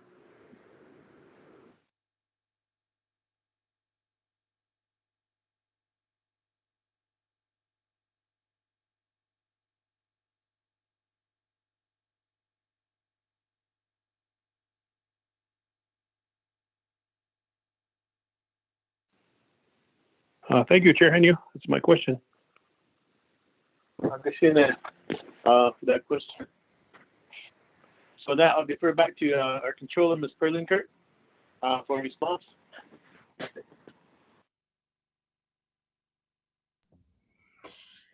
Okay. Aro Yananate, Aro Shiaj Chair, and members of the committee. Regarding some of these questions and remarks. Shazeda, Delegate Yellowhair, I think you wanted some sort of a certificate of extension, or I can't remember what you called it, but I think, and listening to your earlier questions, I think you were saying that I didn't notify the committee of the federal extension. I'm not sure why I would have to do that because everybody knew about it. So I'm not sure what specifically you were asking about. The expenditure plans remain despite the federal extension. I just want to make that clear. I just want to clarify that. So I do not on my own extend an expenditure plan, if that's the thought process. So right now, under Navajo law, everything remains the same. It's the federal law that changed, that gave the extension to the end of 2021, December 2021. So I'm not going to dignify the rest of those other remarks. I do believe that there is a conflict simply by having privy to certain information. In the past, I have had delegate spouses work for me, but I never had to have to constantly justify or get bombarded with a lot of administrative matters up until now. So that's the problem I have with yourself. So just so you know. Anyways, I think the Shache, your question on those applicants that where individuals didn't get a chance to apply again, and this might go to some of Delegate Yellowhair's remarks or questions. So I on my own am not spending any dollars that has reverted. For example, NTUA has reverted 35 million last week. We anticipate some other reversions from some of the other sub-recipients, Dannett College, NTU, and Talani Lake Enterprises.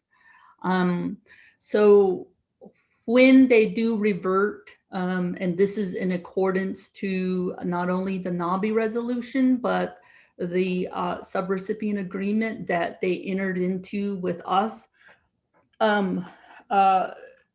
we anticipate some reversion, and I think Delegate Yellowhair says it went into the hardship pot. I, on my own, do not put it in the hardship pot. It is according to the NABI resolution. I just want to make that clear. So by operation of the NABI resolution, any reversions, I believe, goes back to the hardship pot. As this was discussed in various committees, and I believe Nabikiati, if there's any monies that are going to be redeployed, it will take from the hardship. So this is not me making the rules. This is your own rules, the NABI resolutions. So I just want to point that out and clarify those statements. Regarding those people that, for whatever reason, they may have got their applications lost, didn't get a chance to apply, those types of things. OOC cannot, we can't control, what has happened, whether things got lost and so forth, as I mentioned earlier. So the best we've done, since, we do hear about these situations, again, my recommendation is to have them call the 1833 number or email. We will call back. You just have to have patience with the process, because there are a number of people calling.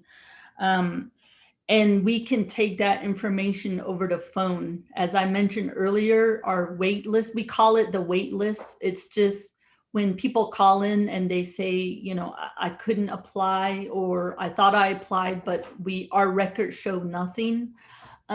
So then we put them in the wait list. So we get their information over the phone. We also ensure everything's good regarding their application over the phone, and that wait list is growing. We cannot spend, at least our advisors, DOJ is telling us that we can't spend any money that's reverted until, an action by leadership. So I just want to make those clarifications as well. So best thing to do is call the 1833 number or email inncareshelp@innooc.org. Internally, I will admit, because our exceptions, the exceptions I was talking about, we're down to 15,000 probably and counting. And so those are some of the hard to reach people, hard to, some exceptions that we have to work through. Some people, like, they gave us their application and we just can't contact them. And so those are things that are left.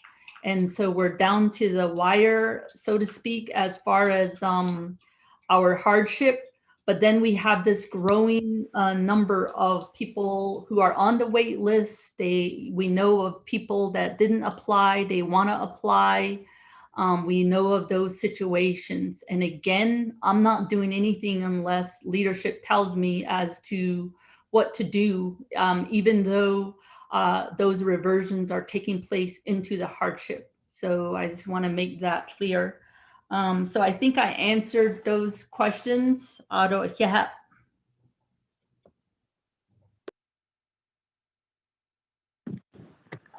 Katrina, enough for that response.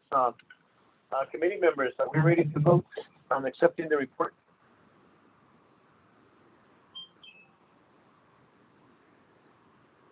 Okay, that I'll call for the question, accepting the report. Can we ask any questions? I'm sure there's so many more questions that need to be asked and answered. So, but for time's sake, and we do have other business to take care of, I'll call for the question.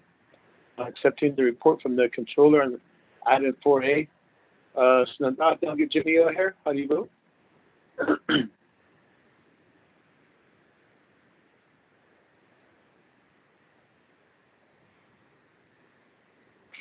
Delegate Jimmy here.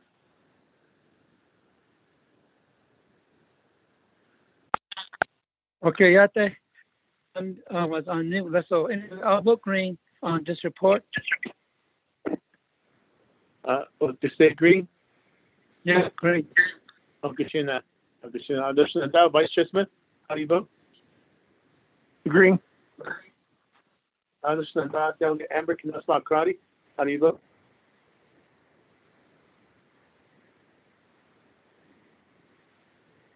Delegate Amber Knusbach-Crotty. Delegate Nathaniel Brown. Delegate Brown votes green. Yeah.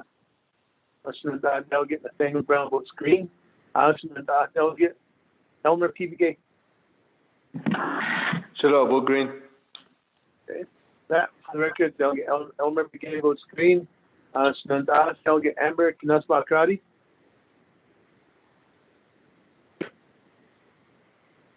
Delegate Amber Knusbach-Crotty. And then we do have, for the record, a vote of 4 in favor, 0 opposed, chair not voting, for receiving reports letter A. Thank you, and thank you, Shema, Ms. Perlinker, for providing responses to many of the questions that we've had and concerns. With that, we'll go to the item 4B. I'm sorry, 5B. 5B. FY20. Delegate James on the line. Shana, thank you, Jacobo. We do have you under new business, and so we'll go through. I have 2 more reports first here. FY 2022 budget preparation overview and timeline, presented by Mr. Dominic Bial. Mr. Bial, are you still on the line with us? Yes, sir, I am. Okay, sir, you have the floor. Present your report for us. Thank you, Chairman Henio, members of the Budget and Finance Committee, and everyone else who's on the call. I'll be as brief as I can.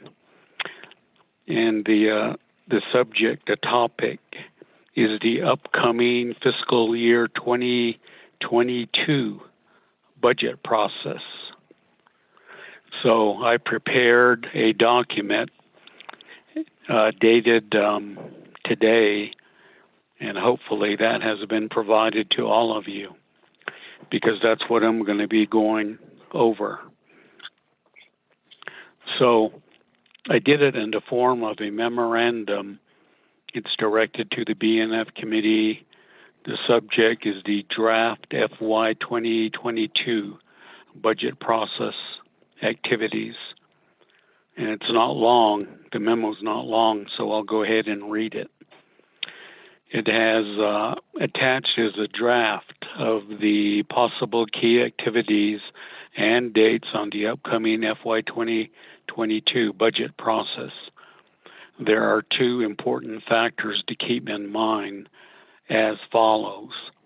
Number 1, the COVID-19 pandemic continues, so offices and programs are partially closed.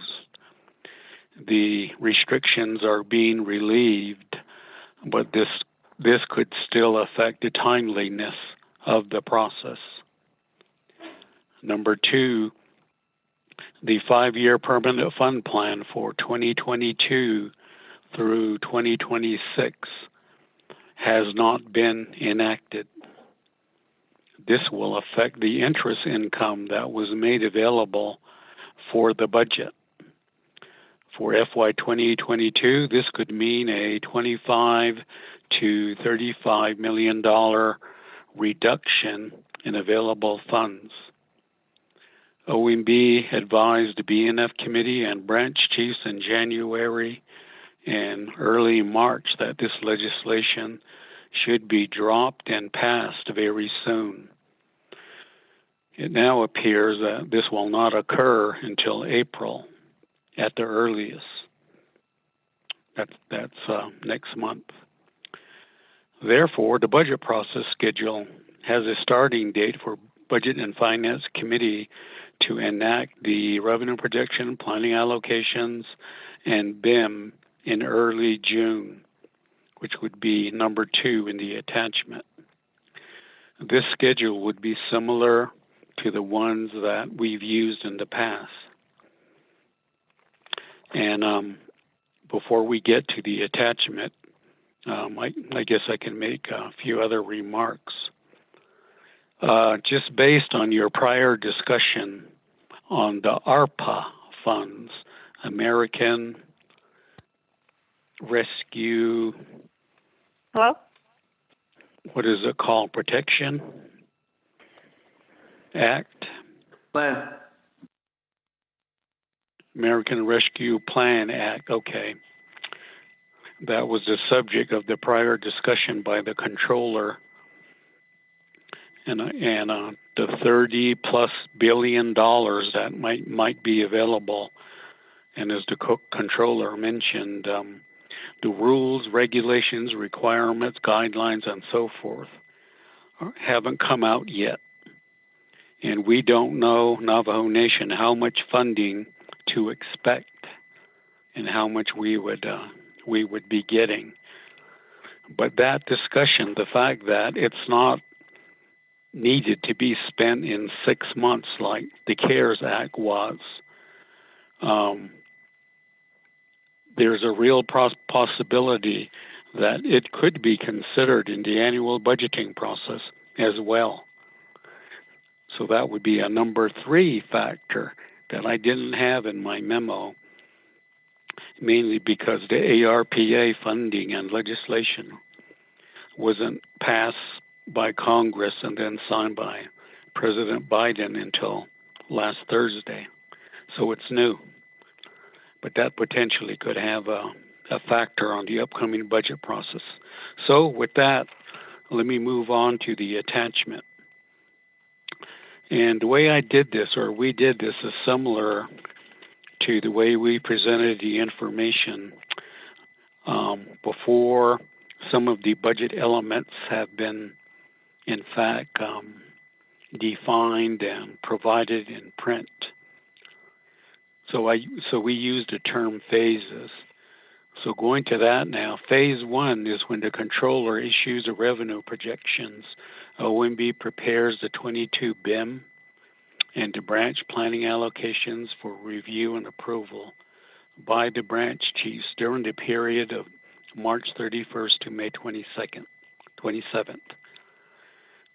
So March 31st, the FY22 revenue projections would be issued by the Office of the Controller.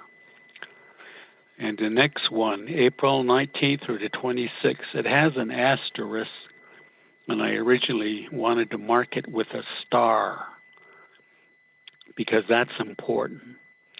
Navajo Nation Council would enact a 5-year permanent fund plan. And based on that, the controller would issue the income interest amount. Okay, now that has not been done, as I said in my cover memo, and it appears like it's not going to be done by the end of this month. So that's going to have a big impact on the budget. We would be short by, as I said, 25 to 35 million. And my recommendation previously is that it needs to be dropped and done, enacted, and so on. And I believe in prior statements, President Nez recommended the same. So anyway, going forward, April 26th through May 7th is when we would be working OMB and Controller's Office, DPM, DOJ, and various others would be working on the BIM, updating that and making it ready for the 22 process. During the period of May 10th through the 20th, OMB would prepare the allocation options and other related information for presentation and discussion with the 3 branch chiefs. Thereafter, May 25th, 27th, the branch chiefs would meet to discuss and agree on the branch allocations and issue the branch chiefs agreement on the branch allocations and related matters. Phase 2, this is where BNF would officially start the budget process by approving the various items to be used in the development of the budget when we have approximately June 8th or 9th. June 8th, 9th, the BNF committee reviews, approves the budget development legislation, including the revenue projections, branch planning, allocations, the budget calendar, and then the BIM. With that, phase 3, we're off and running with the budget process, where the branch chiefs, using the designated planning allocations, provide the same information to the divisions and internal within the legislative branch as well as judicial. And then the budget period starts about June 14th or June 16th or the 28th. So phase 4 would be where the branch chiefs and divisions finalize their internal branch budgets and get it ready for the internal branch chiefs budget hearings, which be roughly July 30th to July 8th. And the first period being OMB preparing the budget packages and related information for review by the chiefs, July 8th through the 12th. The branch chiefs have their own internal budget hearings for review and approval and finalization of their budgets. Phase 5, the legislative branch to council oversight committees. That's the period for their review to consider the budget proposals and then make recommendations by legislation leading up to the BNF committee budget hearings. So July 13th through the 20th, OMB will be preparing all of that budget information to get ready for the Legislative Oversight Committee budget hearings. And we put July 19th through the 23rd is the council summer session, the regular summer session. We always include it here just as a note to all of us because that will occur and it will take precedence over the budget process, at least for that time period. The second page, July 27th through August 3rd, is when the oversight committees would conduct their budget hearings to review and approve the branch chief's budget, issue legislation regarding any changes and recommendations for presentation to the BNF committee. Phase 6 is when the branch budgets will be presented by the oversights and branch chiefs to the BNF committee for review and approval during the period of August 9th to August 17th. So August 9th through 17th, that's when the BNF conducts its hearings and prepares the budget legislation for the Navajo Nation Council on the comprehensive budget. August 19th, BNF would meet to approve the proposed comprehensive budget legislation, and it would drop into the 5-day period for public comment. Phase 7, OMB would prepare the Navajo Nation budget approved and recommended by BFC and have it printed, provided to the NABI committee for its review, consideration, and recommendation during the period of August 23rd to August 27th. And that's the first time that we would print the big budget book with the comprehensive budget in there. September 2nd, 3rd is when the NABI committee would consider the budget recommendations from the oversights as well as BNF committee and make any recommendations themselves for the legislation moving forward to phase 8, the Navajo Nation Council budget session, reviewing the comprehensive budget. And then after adoption, it goes to the president. September 7th through the 10th would be the Navajo Nation Council budget session. September 11th through the 13th would be when Legislative Services would finalize and prepare the approved Navajo Nation Comprehensive Budget and resolution, which would go across the street to the president. Hopefully no later than September 15th. So that's a quick glimpse and run through over the key elements of the budget process, the way we're looking at it right now at the moment. But as I said, this schedule will be impacted by, again, the pandemic and the fact that a lot of offices, programs, and even employees are not fully back to work yet. So that is why we want to get started similar to prior normal budget years when we got going in April and then adoption of the BIM and so on, usually in May. Now, again, I emphasize the fact that we don't have the second 5-year permanent fund plan. It was our hope that it would have been done by now so that it could have been included with the controller's revenue projection, as has been the practice in the last 5 years.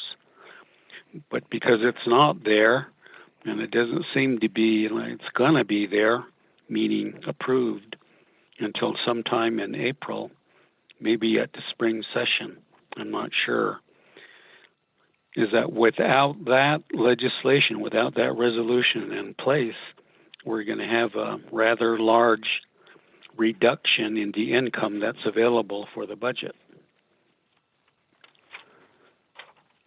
So as I said, that's the overview, that's the summary, that's what we have for you at this point. It's a marked draft because a lot of this hasn't been fully resolved as yet. And I mentioned two of the key factors that would influence and affect the budget schedule, some of the work that needs to be done, and so forth. But it would get us all, hopefully, to be thinking about it now. And my last comment is last year's budget process, you'll remember the BNF committee as well as the branch chiefs. We agreed to keep deferring the budget process, meaning not get started, in the hopes that the pandemic would be relieved to the point that we could go back to a semi or somewhat normal and routine process as far as the budget schedule goes. And finally, it was in late July and going into August that the decision was finally made, well, let's try to enact the budget anyway. And it was a rather hurried process, rushed somewhat. And at the end, as we all know, we didn't approve a budget. We just went to a continuing resolution. I would prefer and recommend again that we don't do a CR. It's always difficult to deal with. So the preference would be following, as I say, a semi-normal or routine budget process with some of the key events and activities as required by the Appropriations Act, and then the BIM as well. Mr. Chair, committee members, that's the overview, and that's what we have for you today. Thank you. Sure, thank you for that, Mr. Mill. That report, I believe it was their motion. Yellow hair? Number PBK. Delegate Jimmy Yellowhair, motion to accept the report. Second by Delegate Elmer P. Begay. With this, based on the memo that was issued to the BNF committee. Are there any questions or comments regarding what Mr. Biel has just presented to the committee?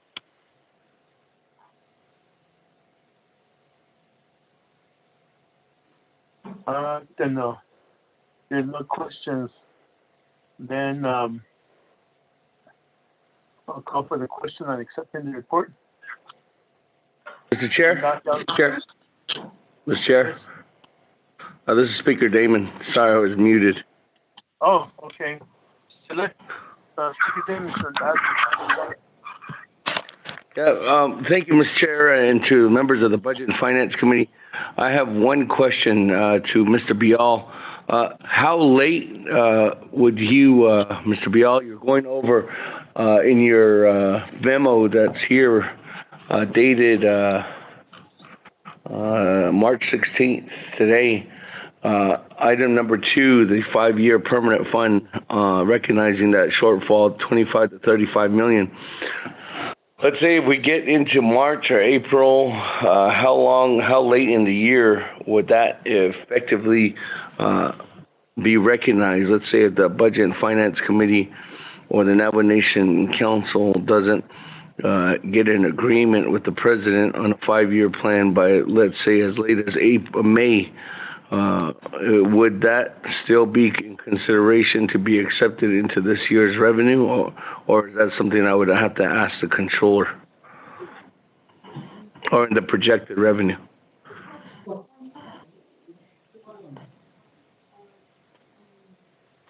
That's my question, Mr. Chair. Okay. The Speaker Damon. With that, I'll defer to Senator Emerson for a question. Thank you, Chairman. Good morning or good afternoon, Speaker Damon.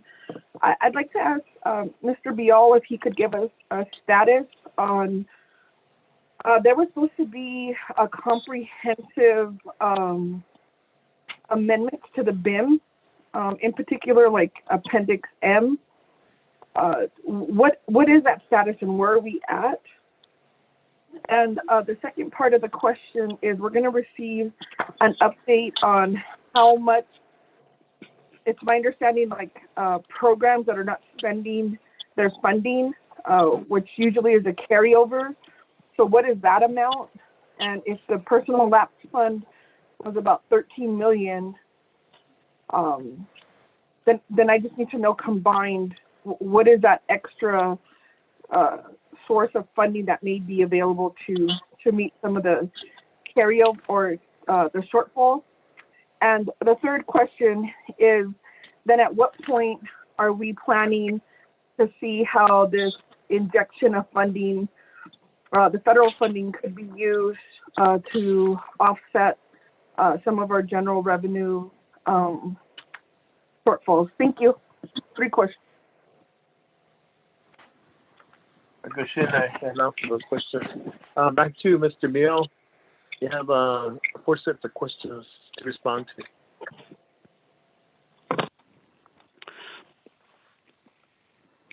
Thank you, Chairman Henio, and members of the committee, and the various listeners.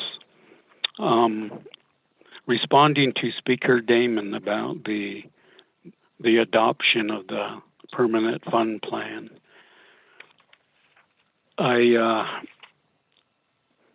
mentioned in my documents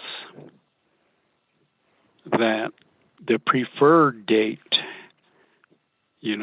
because it's not today and it hasn't been done yet, we have April 19th through the 26th. That's the spring session of the council. So that would be a good time to do it. But the speaker is asking how far back could we, I guess, wait for that? And he mentioned possibly May.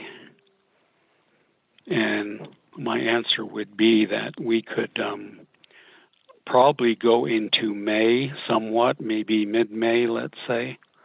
So everything that you see in the schedule here would be moved back by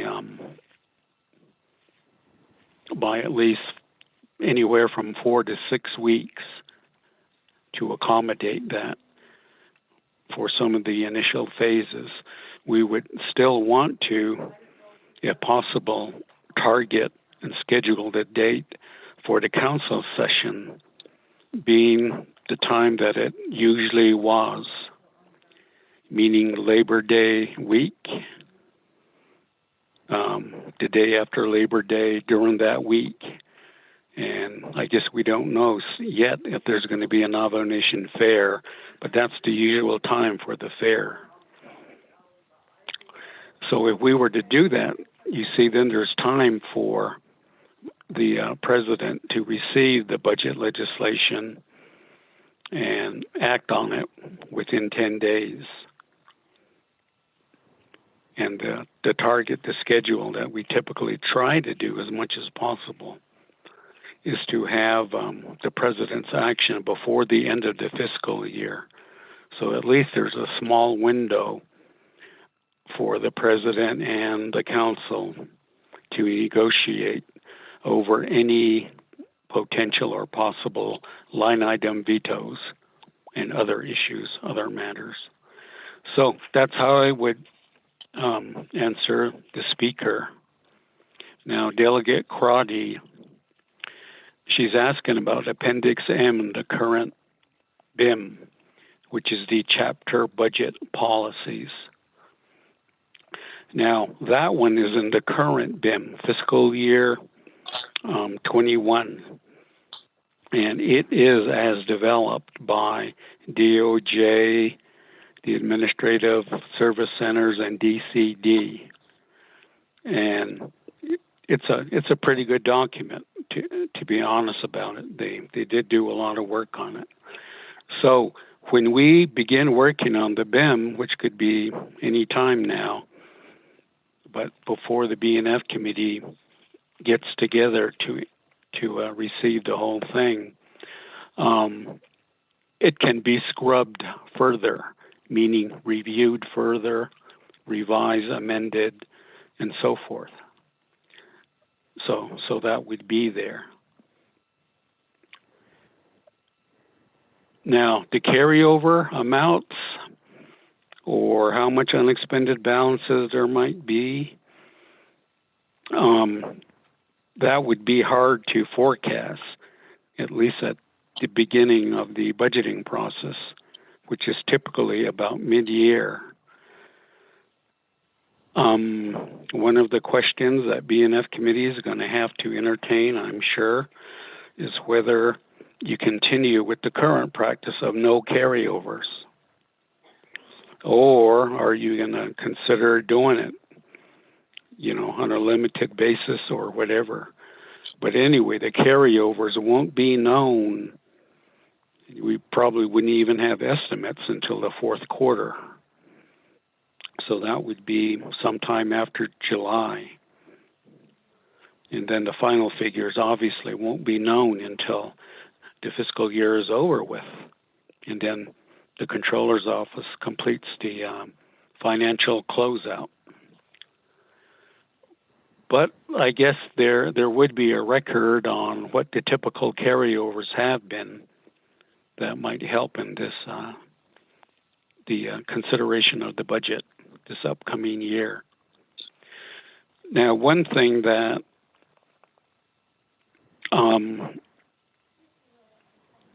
Delegate Crotty and everyone, but since Delegate Crotty was raising these questions, it did come into my mind, is the personnel lapse balance. See, typically it's not, there's no estimate on it until, well, again, the fourth quarter. Usually in late August, about late August, which is why the information is not available until the time the BNF committee meets. So the BNF committee has typically been the one to use whatever fund balance is projected to be used for a general wage adjustment, which is the primary purpose of the fund, and then whatever balance might still be available for whatever other needs there might be. But we know now that the branch chiefs, in their branch chiefs agreement, have mentioned that they would like to have a say in how those funds are allocated. And for the 21 budget, that was one of the line item vetoes that President Nez did, was on the personal lapse funding besides the GWA.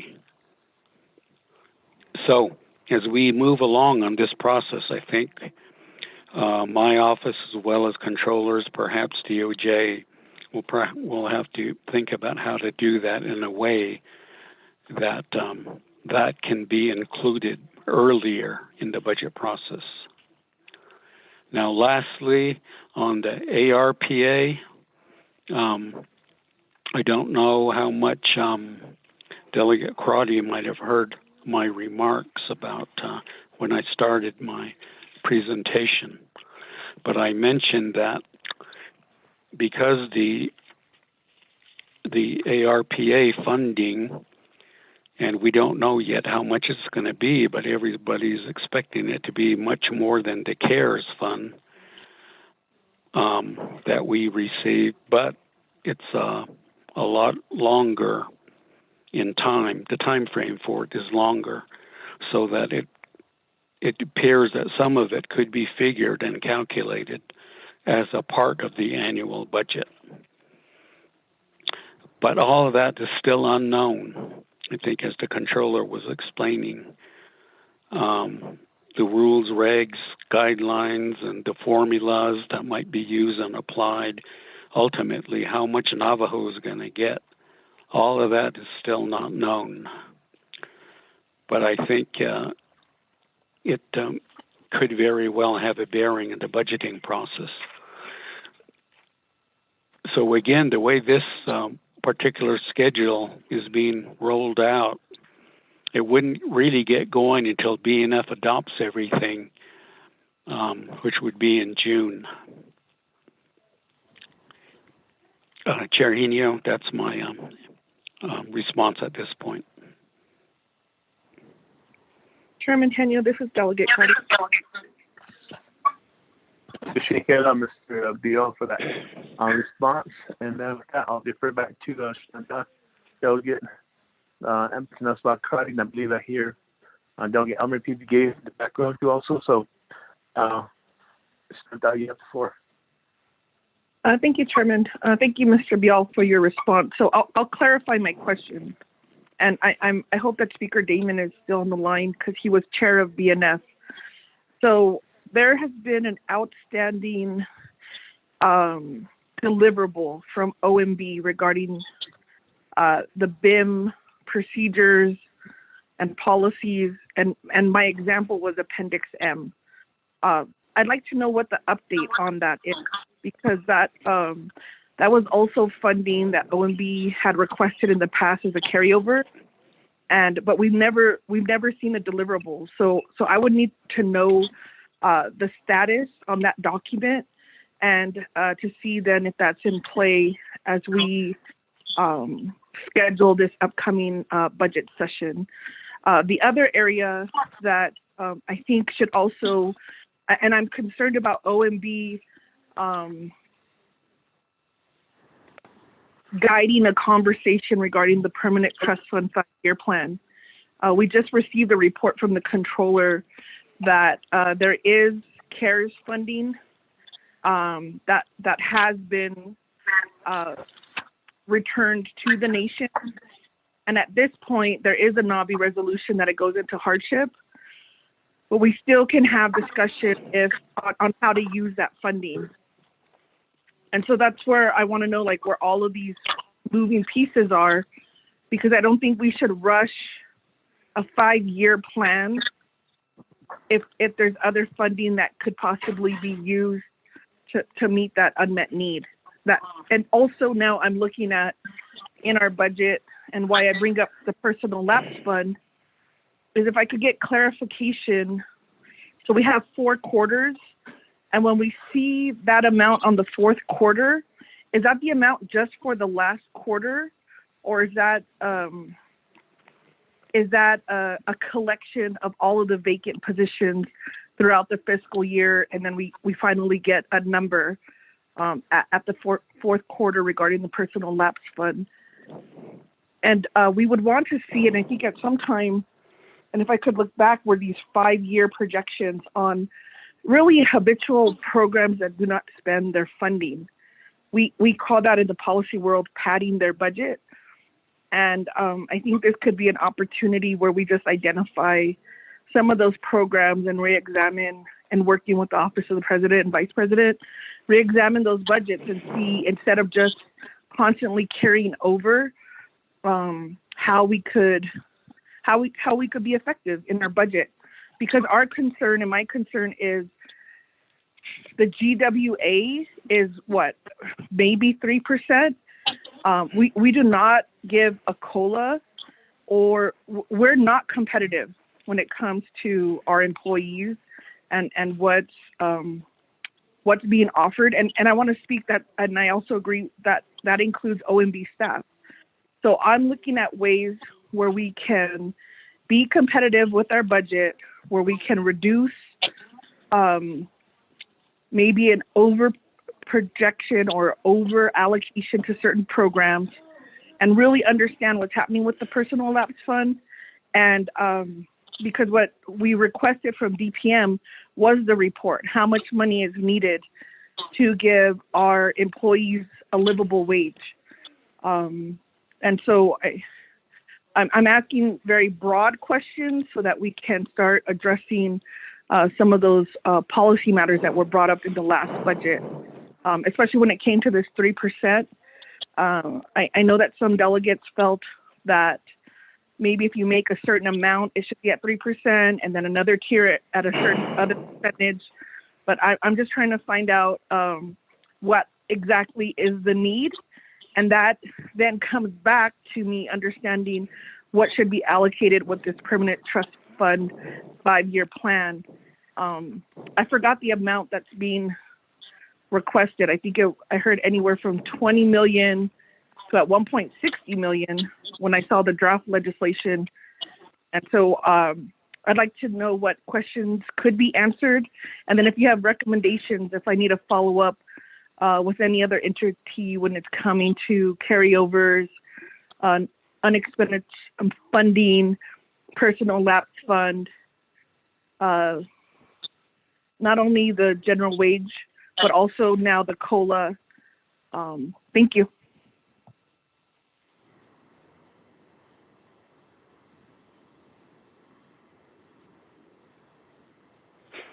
Okay, for those questions. Questions again. Okay, Amr Bigay, are you on the line?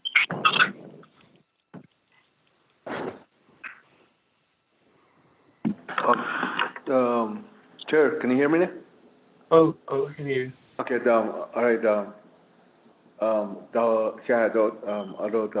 Mr. Bial too, I have a question. I know that there are some funds that are still out there that, which we still have a question on the special pay and hazard pay. And right now there's federal funds that are still out there that's not been used, and I believe that it's there for hazard pay and for special pay for it, because I got some issues with not issues, but I got some concern that came in from the people that are the employees of the food distribution. During that time, that pandemic and food distribution, they've been on the road, so they've been considered to be essential employees. So during that time, that they continued doing that, delivering foods. They still been doing it right now.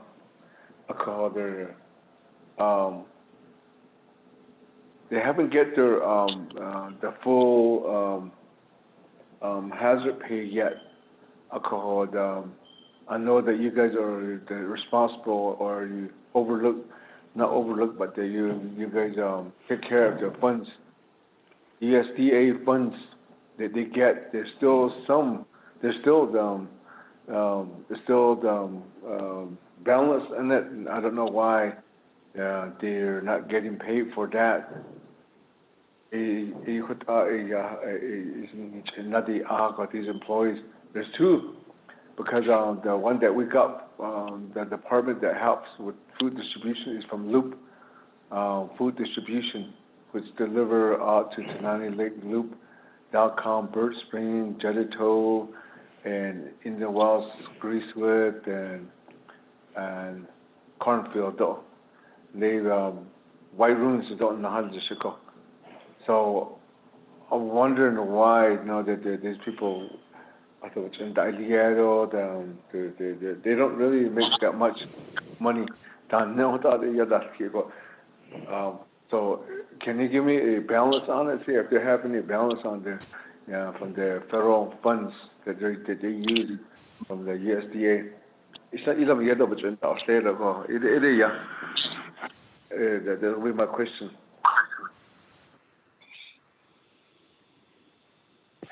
Okay, I'll really pay for that question again. We do have Mr. Cordell Sodi coming up next after this report is accepted. So I'm sure he's listening in. We'll have him answer that question for you on the next report item. That's what we got. Thank you. Appreciate it. Back to Mr. Bill. I believe there was a follow-up question from Doug Emmerich in the Sauk County.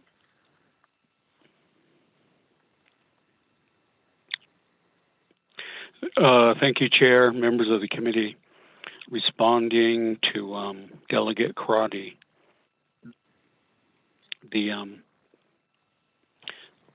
one of her questions was regarding the personnel lapse, the fund balance, and so forth. And so I'll go ahead and explain that.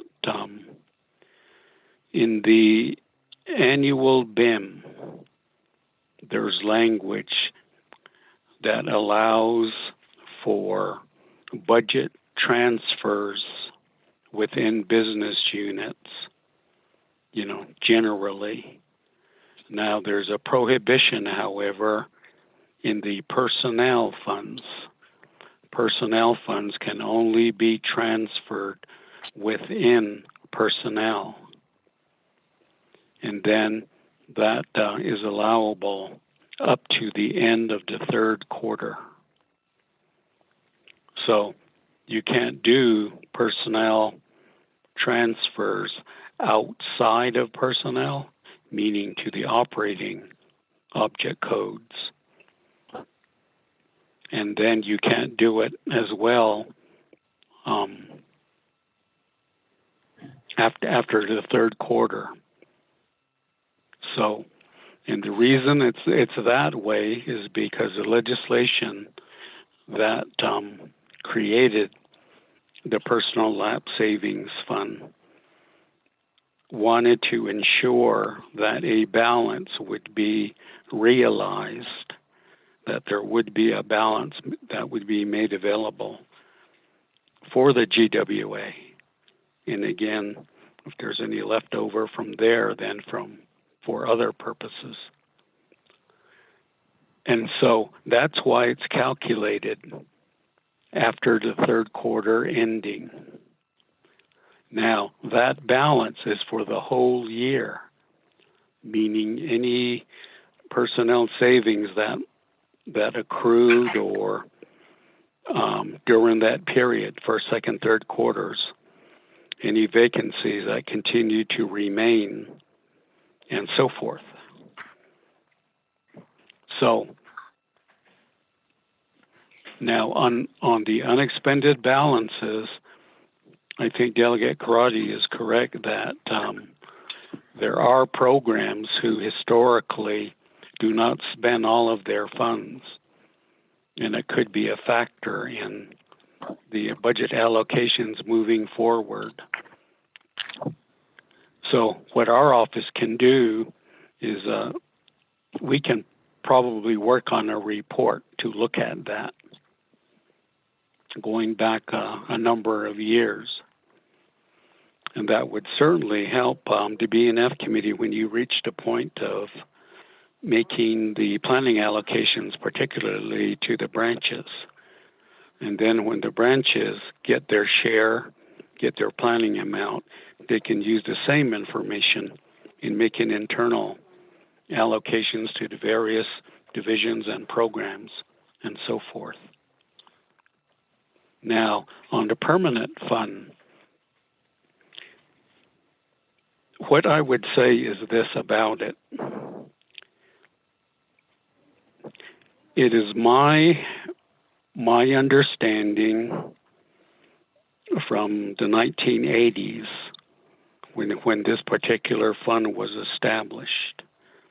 And believe it or not, I was a tribal employee back then. But it is my understanding that the permanent fund was created to allow for 20 years the principal to be left alone and then the interest income realized from it would be used to fund the Navajo Nation revenues because of the decline, the expected decline in natural resources revenues, meaning things like coal, gas, oil, uranium, and etc. And with the closure, obviously, of the Navajo generating station, the Kayenta mine, that happened and is happening now. So therefore, the first priority, again, to my understanding, would be to replace the lost revenues that goes into the revenue projection and is used for the budget. That's why I said previously and then in my short write-up here that the permanent fund plan needs to be done. And hopefully it would follow what I just explained, that the first use of it should be for the annual budget.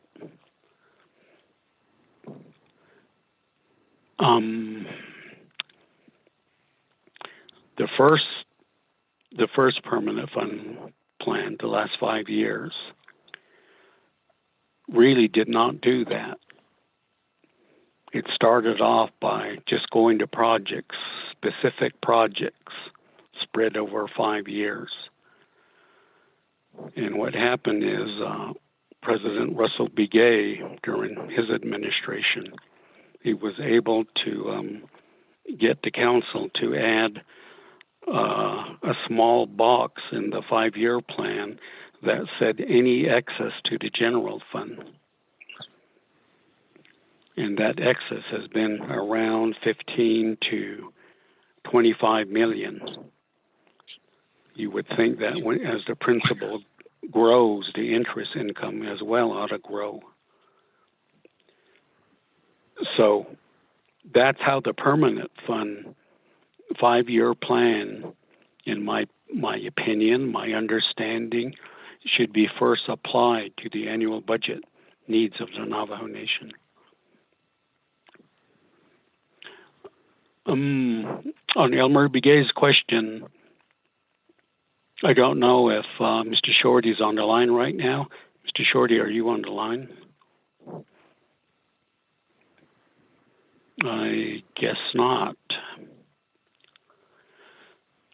But Delegate Begay, what we can do, I don't have the information that you're asking your question at my fingertips right now, but we can look into it and provide you some information on it.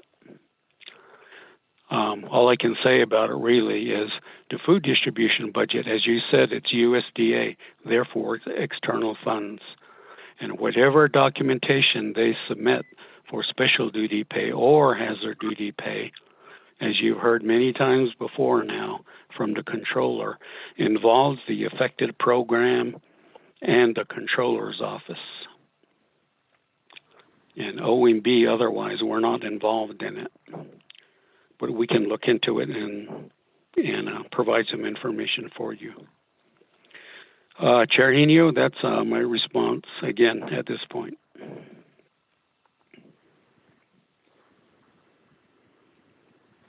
For that response. Committee members, any further questions or comments regarding Mr. Biel's report?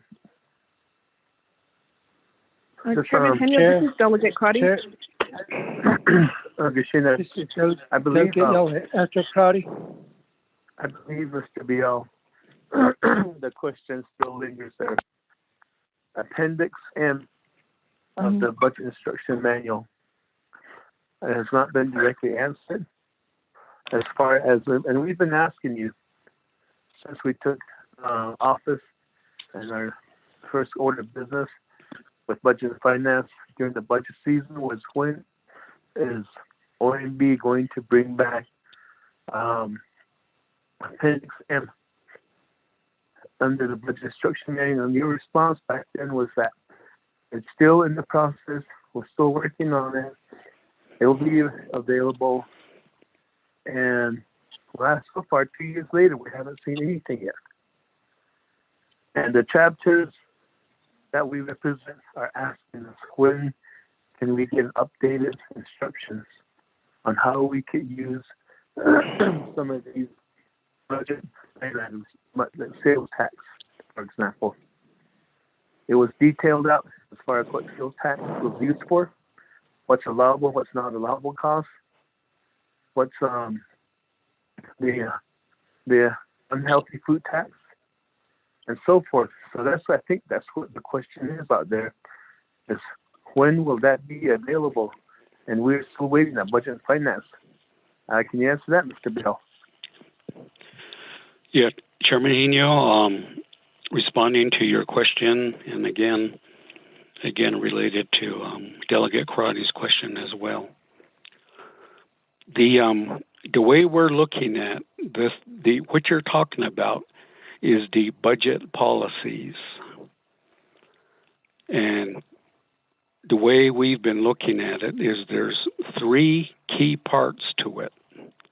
The first part would be the Navajo fund budget part, which is the general fund, fiduciary funds, and proprietary funds. And then part two is the external funds. That, of course, means federal state funds.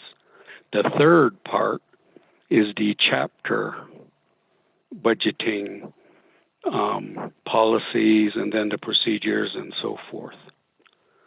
Now, going back to part one, the general funds, or Navajo funds in general, we've been working on it off and on, as you say, for some time now, and it hasn't been finalized as yet. But we'll pick up the pace again and do our best to finish it soon, roughly, let's say, a month. And then the external funds, Mr. Cordell Shorty's shop has been working on it. He produced a draft as well. But again, it needs to be refined and updated and included. Now, the third part, which is the chapters, that's already done. And it's already in the BIM, the 20 BIM. It would just be subject, or 21 BIM, excuse me. And it would just be subject to any further revisions or updating that might need to be done. Of the three, that's the one that's the furthest along, in the sense that it's already been adopted, and it would just be up to being, as I said, any necessary revisions or updates to it to improve it moving forward. Chair Henio, that's the information I have. Thank you for that. Sponsor, back to our committee. Delegate Amber Karate. Thank you, Chair. I appreciate maybe the restating of the question. Sometimes that helps refresh memories or where we're at.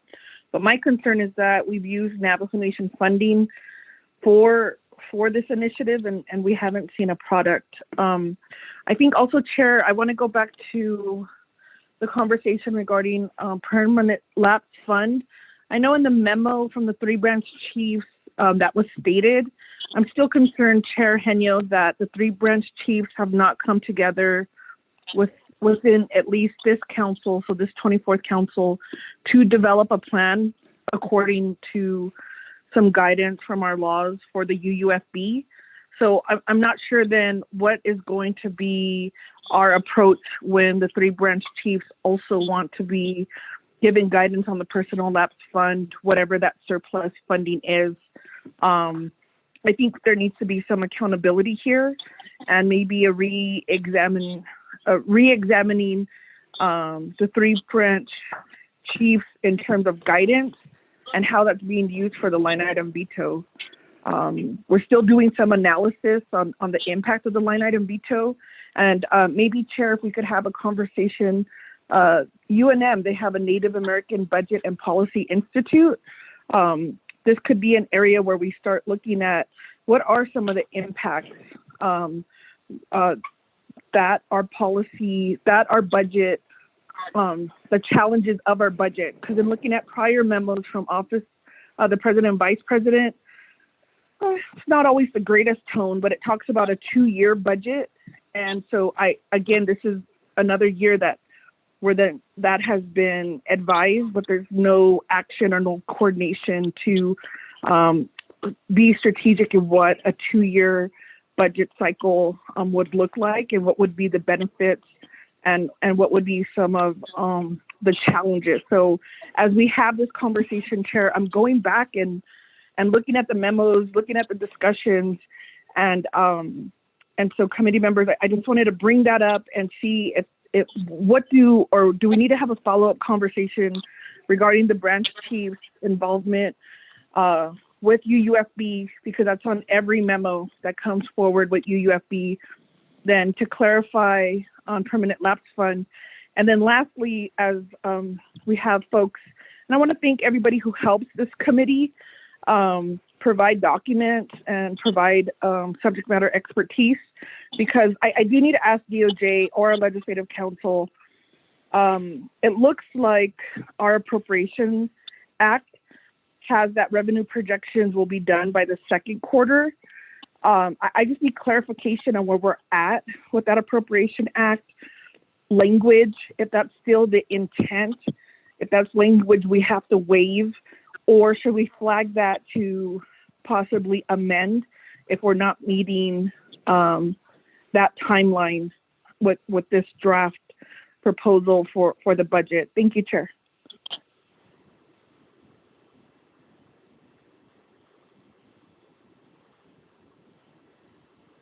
Jimmy, go here. You have the floor. Oh, yeah. Good afternoon. Thank you, Chair. Question, Chinese median on.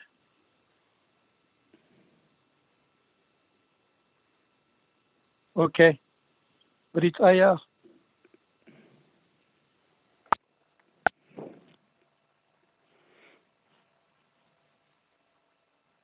Hello, Yate. Chair, can you hear me? Hello? Oh, you have the floor, sir. Okay, thank you very much. I was gonna only questions about personal saving. Let's run account allocations. And they were pretty well explained by Mr. Bial, and also questions by my Honorable Crowdy too. So pretty well explained that one. The only thing is the final closeout in the after fourth quarter, like Navajo Nation Officer Controllers closed the book the claim book is probably in December, like for this year. It's going to be December somewhere in that area and neighborhood in December 21st is the first quarter when they close out the book. That's when they actually find out of the amount of the carryover, especially this important personal loss funds. I about this since I thought Mr. Biel, Mr. Biel doing a good job on it. So yeah, Mr. Chair, and you, thank you.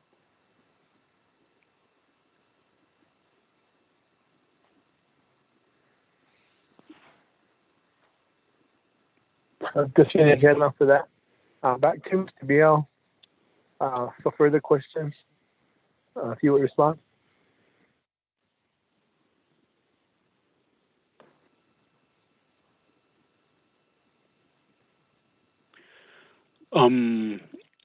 Mr. Chair, and committee members, I believe Delegate Crotty asked another question about the revenue projection and the timing of it. And all I know about it, or all I can say about it, is it is due by the end of the second quarter, pursuant to the Appropriations Act. And she was asking, I believe, to one of the attorneys, is that waivable, or could it be moved back? To that part, Mr. Chair, I wouldn't know. Thank you.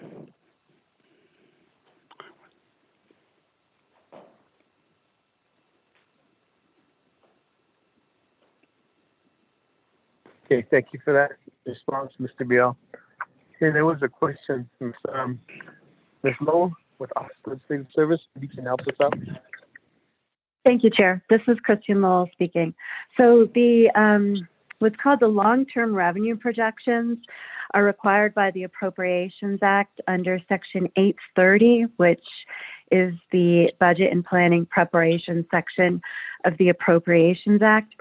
And that particular provision does require that the controller present the revenue projections to the Budget and Finance Committee, and the Budget and Finance Committee is to present that information to the branch chiefs by the end of the second quarter.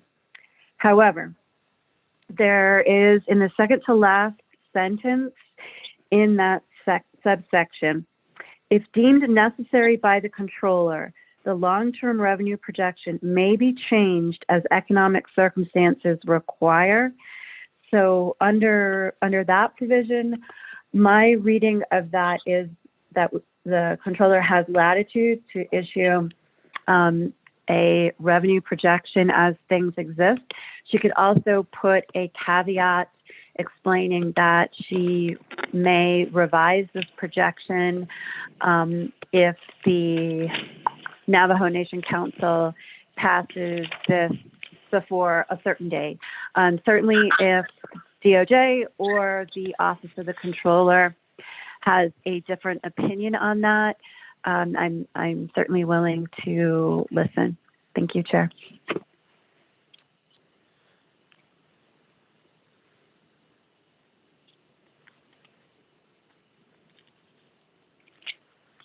Okay, thank you for that response. So back to the committee and also back to Senator Delegate Emmerich and Dr. McCarty regarding the questions he posed.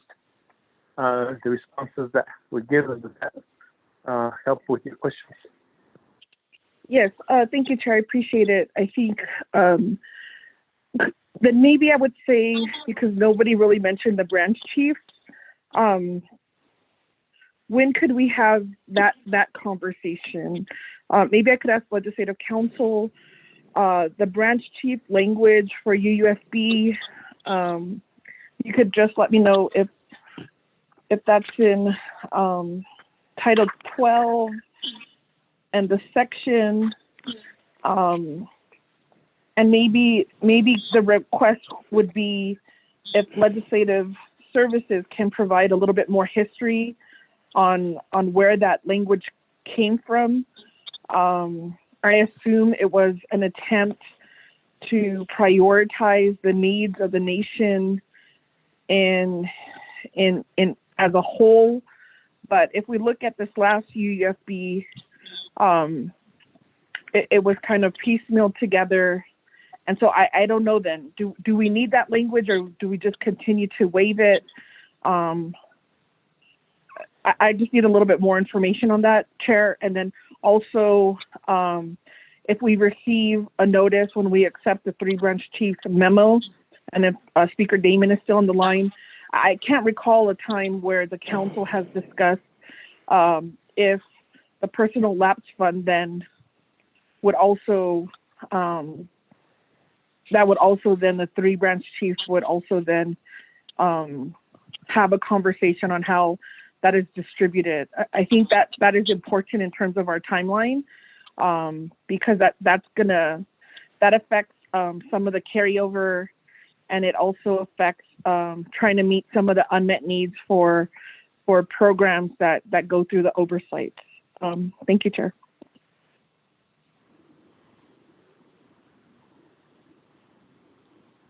Okay, thank you for those follow-ups. Committee members, any further questions or comments?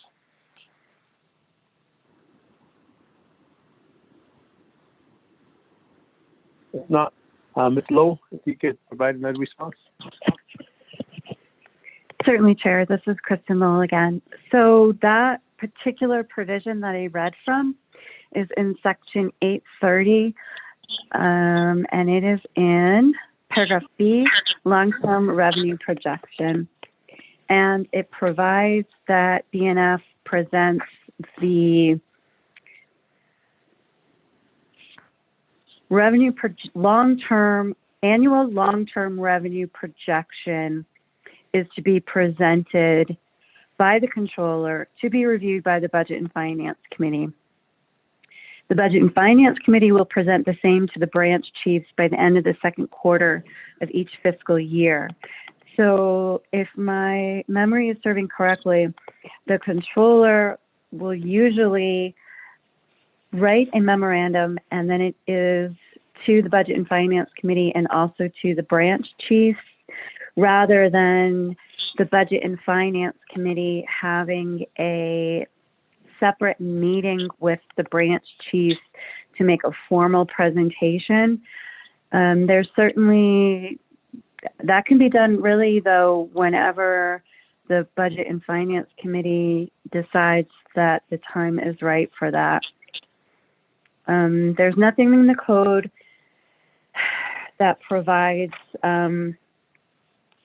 for a certain time limit for a certain time other than B. I'm just looking down to subsection C, which is annual revenue projection, and that again says same thing. The Budget and Finance Committee will present the annual fiscal year revenue projection to the branch chiefs by the end of the second quarter of each fiscal year. And then there is there's another reference to the branch chief and the long-term expense projection. And I'm going to read it because it says they're talking about the code is talking about the long-term expense projection, and it says, this report, along with the long-term revenue projection and the annual general fund revenue projections and the external funding projection, is intended to provide guidance to the branches of the Navajo Nation government in preparation and adoption of the Navajo Nation budget for the next fiscal year. So the only hard deadline is the end of the second quarter of each fiscal year, which is the end of March. However, again, there is a provision, the second to last sentence of subsection B does say, if deemed necessary by the controller, The long-term revenue projection may be changed as economic circumstances require. And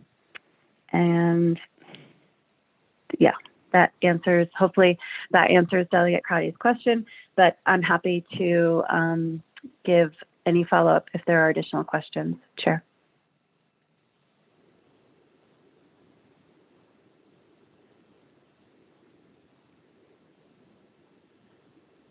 Okay, thank you for that response. Committee members, any further questions or comments?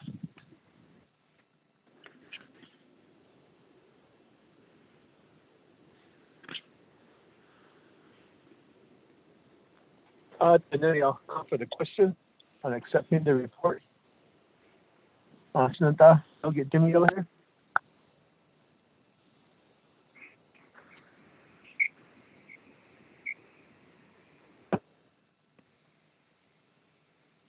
Delegate Jimmy over here.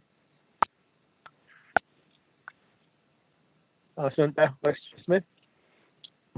Green. Delegate yellow hair votes green, Chair. Okay, for the record, Delegate Jimmy yellow hair votes green. Vice Chair Smith votes green. Shananta, Delegate Amber Knaswakadi. Delegate Amber Knaswakadi votes green. Thank you. Delegate Amber Knaswakadi votes green. Shananta, Delegate Nathaniel Brown. Delegate Brown votes green. Yeah.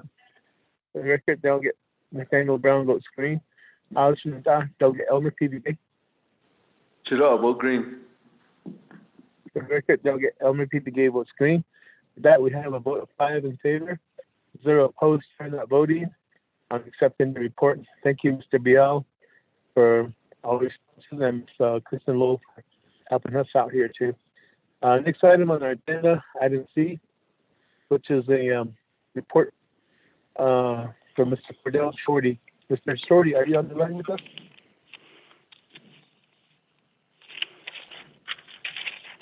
Can I interrupt for a minute, please? This is Peggy. Mr. Cordell Shorty, are you on the line?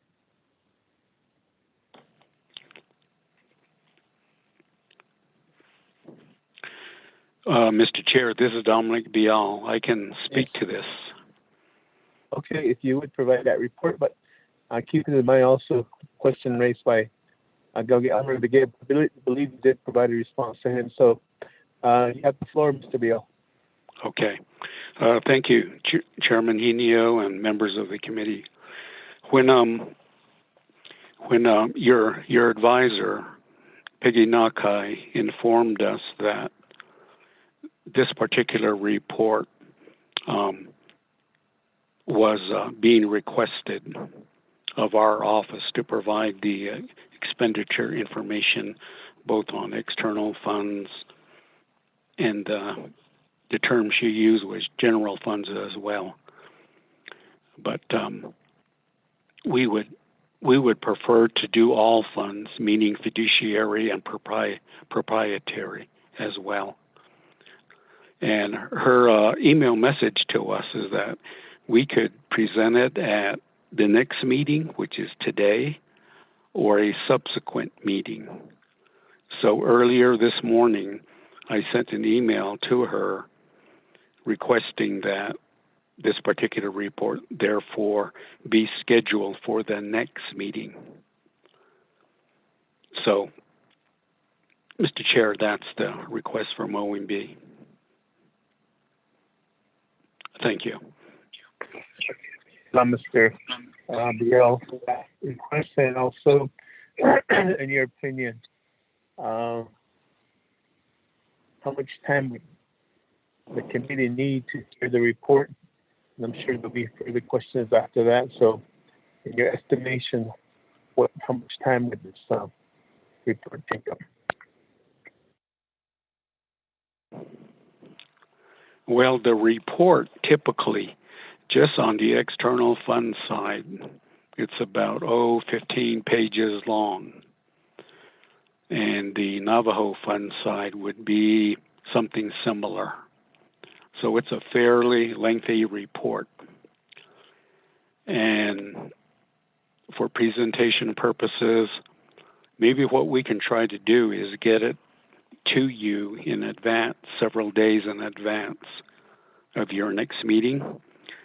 So you'll have time to go through it, so that when we get to the actual presentation of the subject matter, some of you will already have some questions in mind and so forth, rather than just getting the whole document, all at once without having time to, look at it, digest it, think about it, and so forth.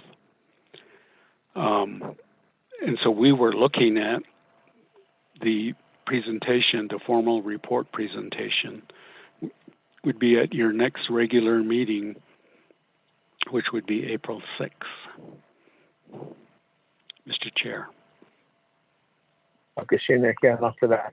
So that this committee members, there's a request to defer this to the next committee meeting, which is April 6th. So I'll need a motion to defer this item. Okay, y'all have a motion. They'll get Jimmy other motions to defer this report item to the next Budget and Finance Committee meeting for April 6th. Is there a second? Delegate Crotty will second. Okay, second by Shananta. Delegate Amber Canaswa-Crotty. That committee members, there are questions or comments regarding the motion to defer this report to the next committee meeting.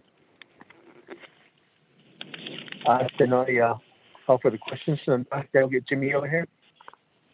I'll vote green. Thank you. Okay, for the record, Delegate Jimmy O'Hare votes green. Shananta. Vice Chair Smith. Green. Vice Chair Smith votes green. Shananta. Delegate Amber Canaswa-Crotty. Delegate Amber Canaswa-Crotty votes green. Thank you. Okay, Delegate Amber Canaswa-Crotty votes green. Shananta. Delegate Nathaniel Brown. Delegate Brown votes green. Yeah. Okay, Delegate Nathaniel Brown votes green. Delegate Elmer P. Begay. Should I vote green? Okay, for the record, Delegate Elmer P. Begay votes green. We do have a vote of 5 in favor, 0 opposed, chair not voting. This item is being deferred to the next committee meeting scheduled for April 6th, 2021. With that, committee members, we have completed the report section. And now, old business, we don't have, there's 0, none in old business. Next item is 7A, which is our new business, legislation 0023-21. Delegate Vince James, are you still on the line, Jeff? Oh, yeah, I'm on the line. Okay, Peggy, if you would read the legislation into the records. Chair, can you hear me? Oh, how do you talk? Okay, before I start with that, I had a question about 5C. What was the vote on that? I'm sorry. I didn't hear the... To defer it to the next committee meeting was 5 in favor, 0 opposed. Chair not voting. Number, the one that Dominic just gave prior to the other one, the FY22 budget preparation one. Nikki, what was the vote? 5-0, 5-0, and chair not voting. Oh, okay, thank you. Number 0023-21 is a proposed Navajo Council resolution. Goes to Budget and Finance Committee, then to Resources and Development Committee, then Navajo Committee, then Navajo Council. 24th Navajo Council, 3rd year 2021, introduced by Vince James, prime sponsor, tracking number 0023-21. An action relating to Budget and Finance Committee, Resources and Development Committee, Navajo Committee, and Navajo Council, allocating $2,644,380 from the Citizen Fund to the Division of Community Development for the purchase of fire trucks and ambulances for the Ganado Fire District, adopting the Citizen Ganado Fire District Emergency Vehicle Expenditure Plan pursuant to 12 NNC Section 2501 through 2508. And this has been electronically read into the record for the Budget and Finance Committee record. The exhibits are there that are referenced in the legislation, and then there were, this went through the internet public review, and there were actually four reports on this legislation for the internet public review, and the legislation currently is like 84 pages now, Mr. Chair. That concludes the reading of legislation 0023-21. Augustine, getting off of that reading. Committee members, is there a motion? Delegate Yella here, motion. Delegate Camille here, motion. Second by Elmer PBK. Delegate Elmer PBK. With that, we have a motion and a second in place. I'll do this one, Mr. Chair. Delegate James, you have the floor to present your legislation to the committee.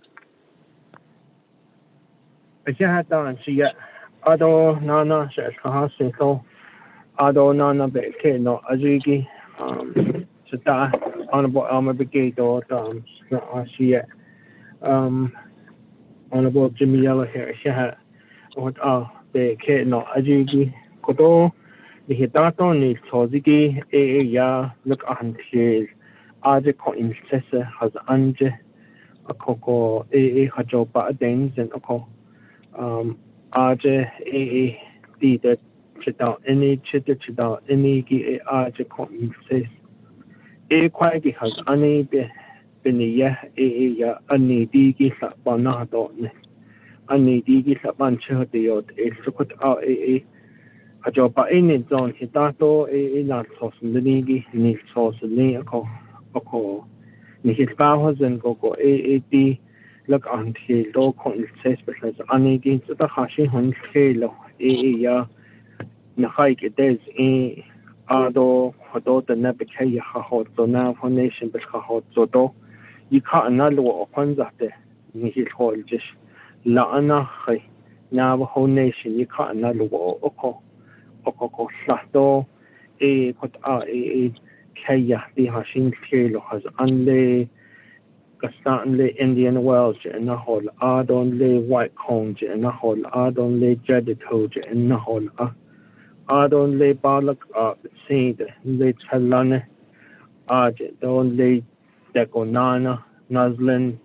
Hidden hole Adonle Summit go the start St. Michael's the Adoya Gonle Pine Spring Adonle no watch it Nana Le Tintier White Runes Ada Nahas Adon the Yago Nana Le the widget be two Indian Wells Egi Hun Kilo Hanza she another wall this is called just Lako or Hayud Hey, Lenigi, do Nikis had the hot so partners Nelbish hot so hot I get des in a co bin a hot job but in it then a co ado see that shit chita enigi jo in his house and a flesh that is pained or how huge a co na hot go he hit the net has now.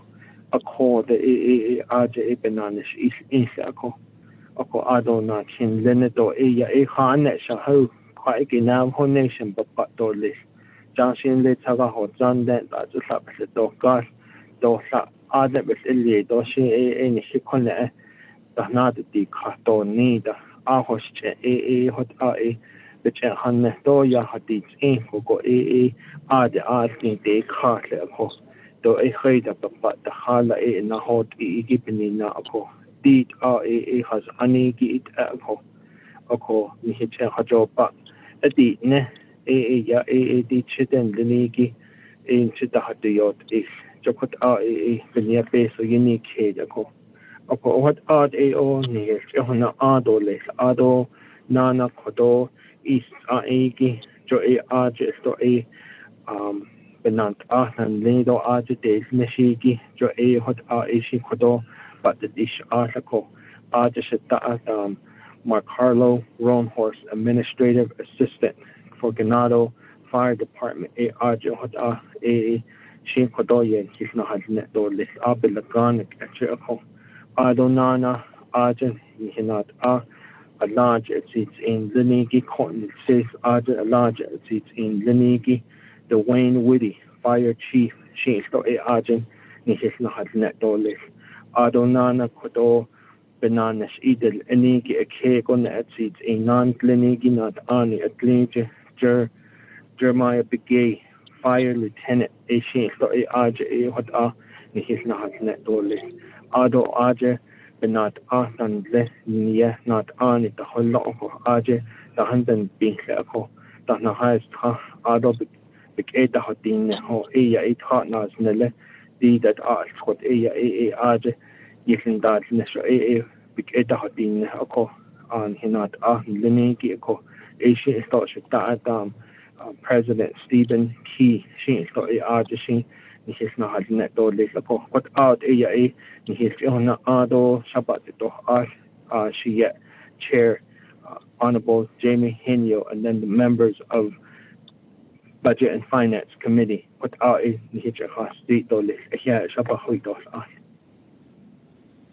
Thank you. Go back on mute.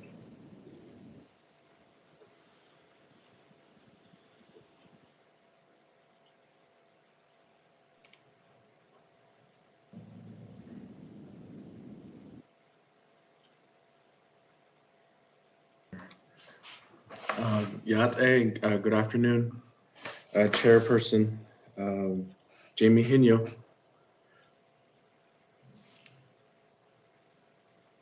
Good afternoon. In addition, and I think Jamie Henny has lost signal. This is Vice Chair Smith. Shanella. Vice Chair. Advisor, how many agents could we have on board with the legislation presentation? How many agents are allowed to do that? Know what's going on. Is it okay? Can you hear us? Okay. All right, then. Good afternoon. Members of the Budget and Finance Committee, I believe that for our rules, I don't recall any specific number of agents for standing committee rules. I don't recall that. Perhaps maybe Kristen might know, or Dana, if they're on the call for the recent amendments that were made for standing committee. I'm not sure what was approved on that. I haven't seen the final resolution on that yet. This is Kristen, Vice Chair. Go ahead and answer that question, please. Ms. Naka is correct. At the standing committee, we don't have a limit. So there's no limit at the Budget and Finance Committee as to the number of agents for this legislation, Vice Chair. Okay, just wanted to clarify that, make sure that we're in line. I appreciate that. Shanella, presentation in Lagi, who do you want to speak on behalf of Smosh? Or do you want to have another agent speak on this behalf? Kodoshin Shitan Zaniki Aja Administrative Assistant. Carlo Ron Horshin Kodon his not Dolis PowerPoint on Hanal Kidoshe in Haile Dolis. Hagoshi, we'll let Mr. Roanhorse have the floor. Vice Chair Smith, for the record, I'm back on. I got kicked off the call and finally got logged back on. Hagoshi, to catch you up to speed, Mr. Roanhorse will be doing a PowerPoint on behalf of the legislation that's being sponsored by Honorable Vince James, and he has the floor. And I'll turn the gavel over to you, Chair Henio. Thank you a lot, Vice Chair Smith. Ashna, go ahead with your presentation with your agent. I can have Mr. Roanhorse. Go ahead and start your presentation. Yeah, thank you, Honorable Council Delegate, and also Chairperson Hinyo and Vice Chair Raymond Smith and members of the committee, Yate. Ashe Yamar Carlo Roanhorse, Yin Shea Sanjikin and Ashe, Totoni Bushes Chin, Kia Ani Dashache, Ado Sanajini E Dashanale. I'm the administrative assistant for Ganado Fire District, and I am here present with our fire chief, Mr. Dwayne Woody, and also our fire lieutenant, Jeremy Begay. And so these are my work colleagues that we're gonna go forth to present this information. But I'm gonna go ahead and share my presentation here with you all. I'm gonna go ahead and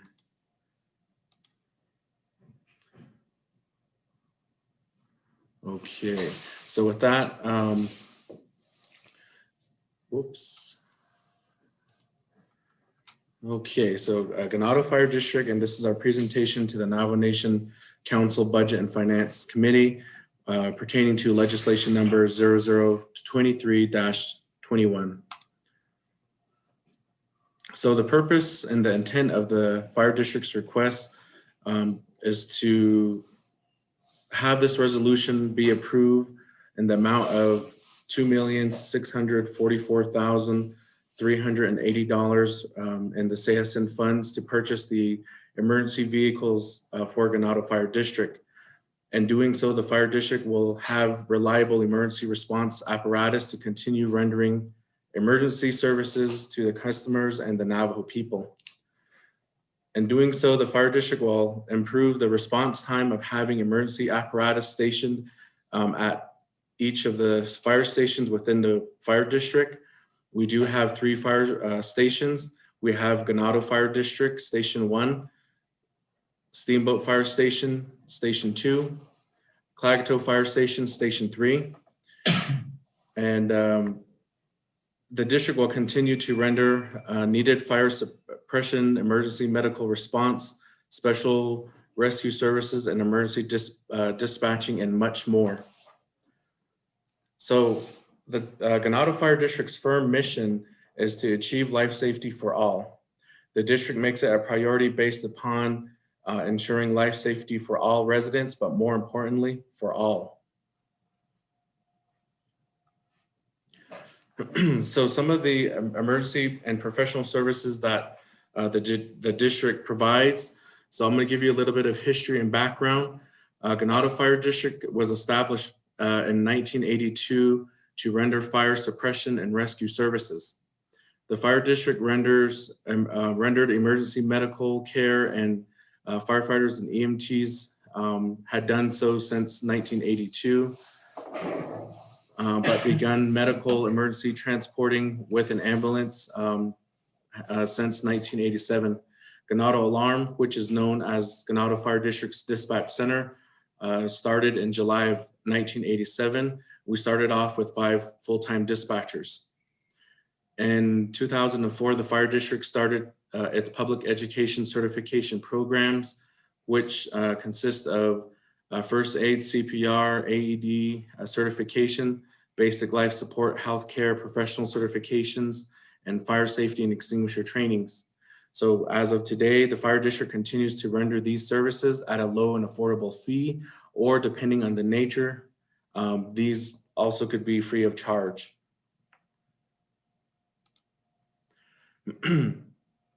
So what are the benefits of having the Fire District? So Navajo Nation spans over 27,000 square miles of rural and treacherous land, which overlaps 4 states: Arizona, Colorado, New Mexico, and Utah. Ganado Fire District renders emergency services to 5 chapters, which are Ganado, Steamboat, Clagato, Kintlachi, and Cornfields. But we're not limited to the 1,000 square miles on the Navajo Nation. The Fire District also renders services to Wide Ruins, Greasewood Springs, Noslini, and Jedito chapter, and beyond through mutual aid agreements, MMAs. Navajo Nation, Law Enforcement, Window Rock Police District Communications Center also relies and utilizes Ganado Alarm as a call taker and as a secondary communication center. When law enforcement officers and Window Rock Dispatch Center, when the repeaters go out or their officers are out of range, Usually, at that time is when Ganado Alarm usually picks up the slack and assists Navajo Nation in communication methods. So the professional emergency services that Ganado Fire District provides. So our primary and number one professional service that we provide are fire suppression.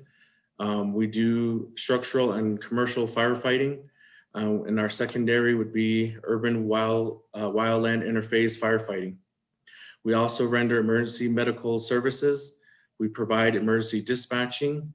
We have an Explorer program, a youth program for which youth that are 16 years and older could join the Explorer program and volunteer with the fire district. We also render rescue and special services, which consists of search and rescue, rope and high angle rescue, swift water rescue, ice water rescue, awareness and operational hazmat, and vehicle extrication.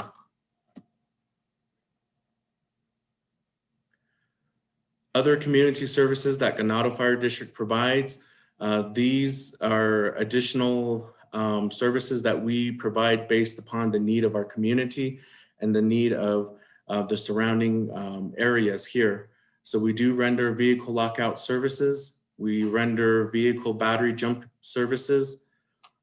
We do escorts, special community escorts like parades, or if we have our athletic programs that are doing farewell and welcome homes. We do those type of events, and we do funeral escorts. We also assist with state of emergency assistance, assisting Navajo chapters and local CHRs with food distribution, water distribution, and wood distributions.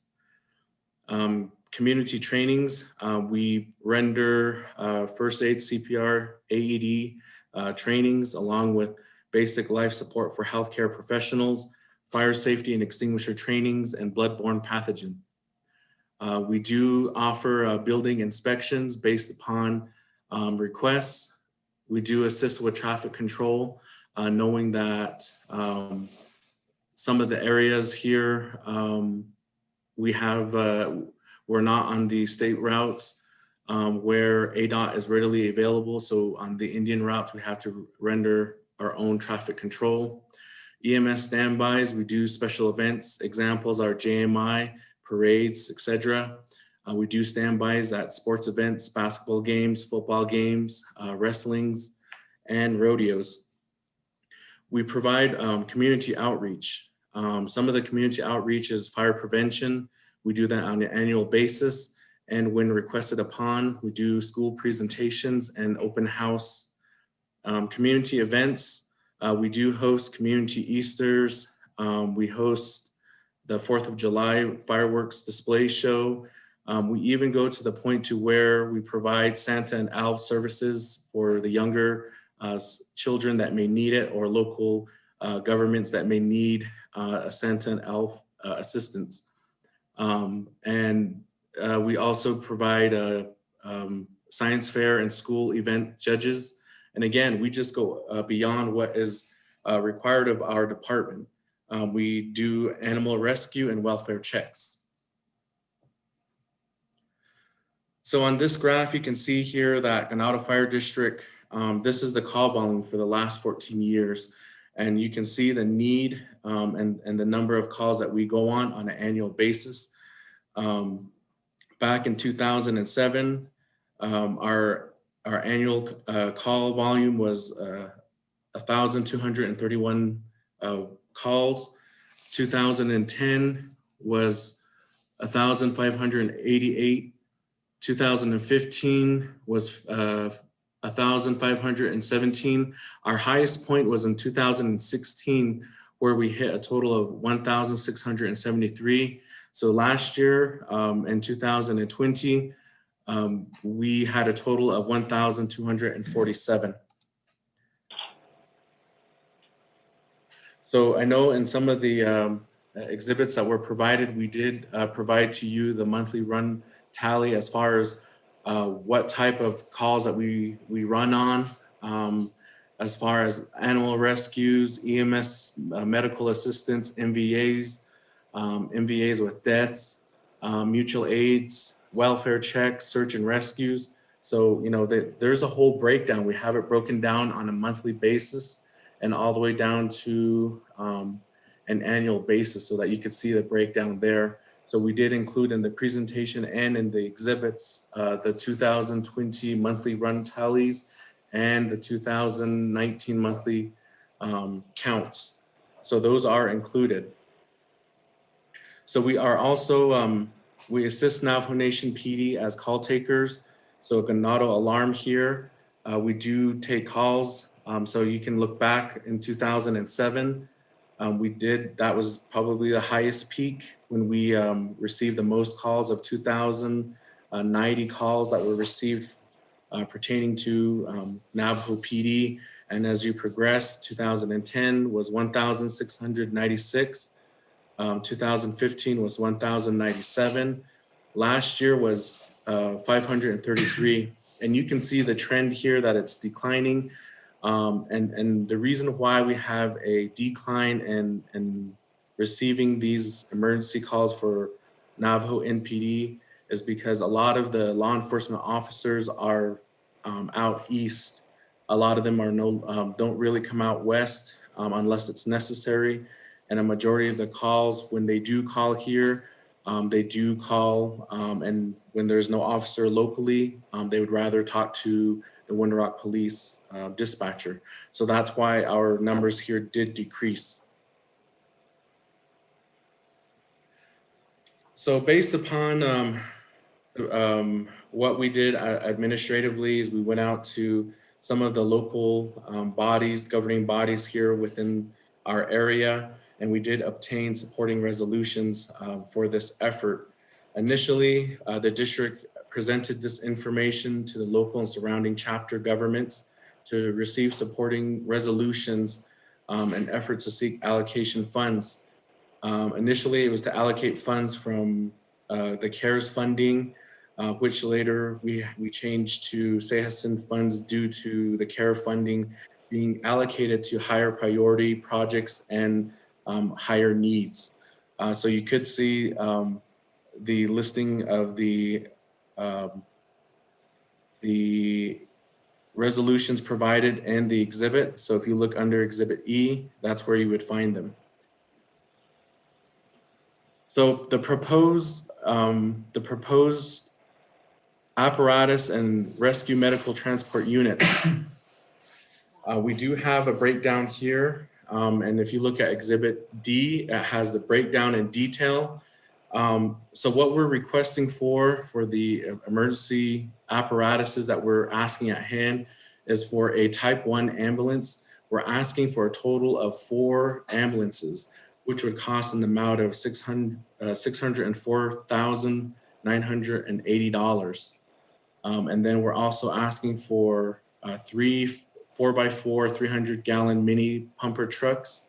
And it's going to be a total of $350,000, $200 for 1 unit. So at a quantity of 3, it'll be a total of $1,050,600. And then we're asking for a total of 3 4x4 2,000-gallon tender fire trucks. And so for 1 tender fire truck, it'll be a total of $329,600. And so for a total of 3, it'll come out to the amount of $988,800. So grand total of with the request here, we're asking for a total of 10 fire apparatus and medical units. It's going to be a grand total of $2,644,380. So this is kind of the breakdown so that you visually can see what where the breakdown comes from. And this, the information that's being provided and the recommended fire apparatus, the fire truck tenders, and also the type 1 ambulance. This is what we feel would be the most appropriate and would meet the needs of the fire district and also Navajo Nation being in a rural area. I don't know if if the fire chief or Lieutenant Begay would like to add a little bit on the specs of these items. But a lot of this, again, is an Exhibit D.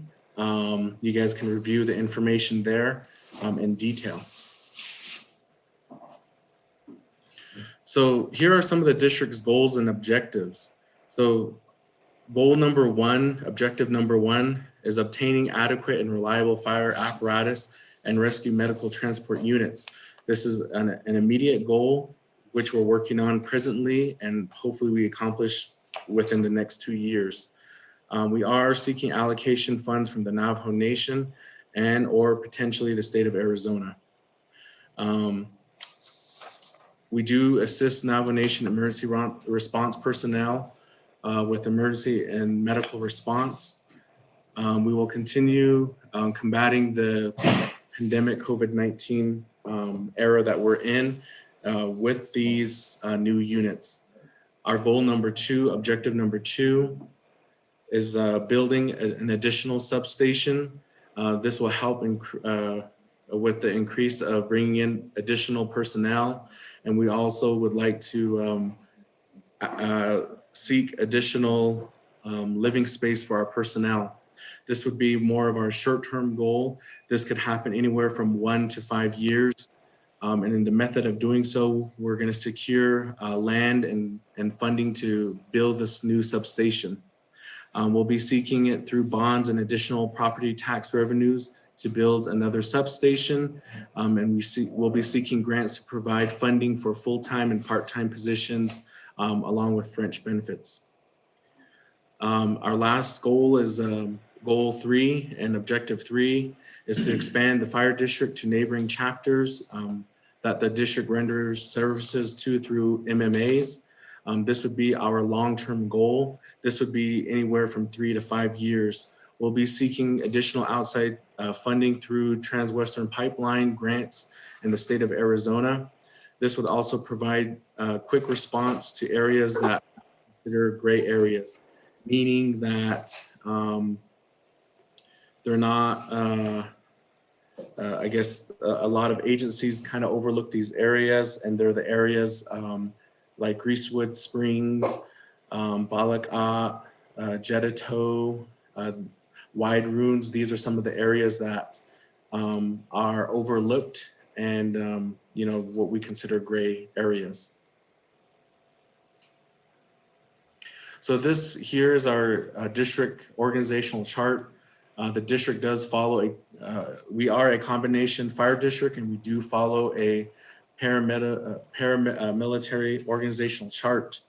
And what we do here is we basically have a combination fire district where we have both volunteers and career members. And you can look here at our diagram. Let me go ahead and put my little laser. So you see the diagram. We have our community, our board members, the fire chief. We have our administrative assistant, and then staff that follow underneath. We have the communication supervisor and dispatchers that fall beneath. We have our lieutenants located here, our engineers, our firefighter 2s and EMTs, firefighter 1s, and our firefighter trainees. Down below is our recruits and our explorers.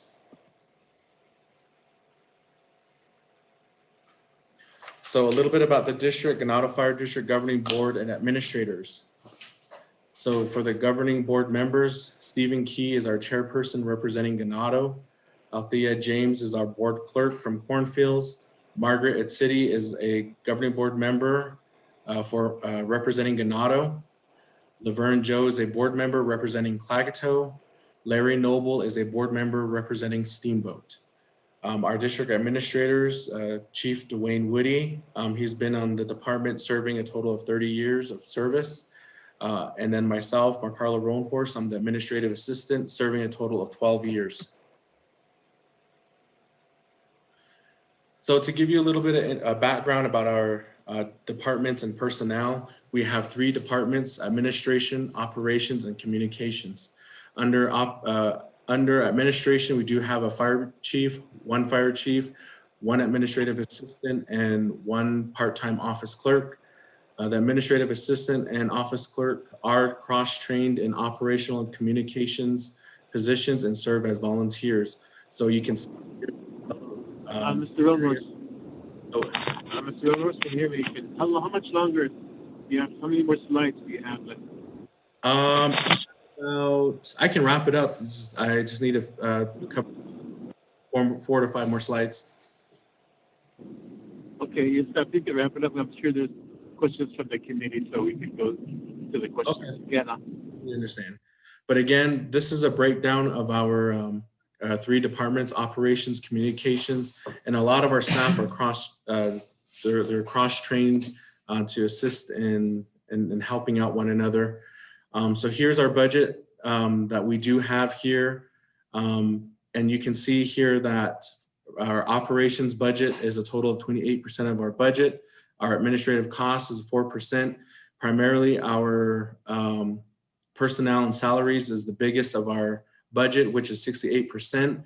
And the district's revenues, you can see 80% comes from property taxes and 20% comes from the FDAT, Fire Department's Assistance Taxes. Let me go ahead and skip forward a few.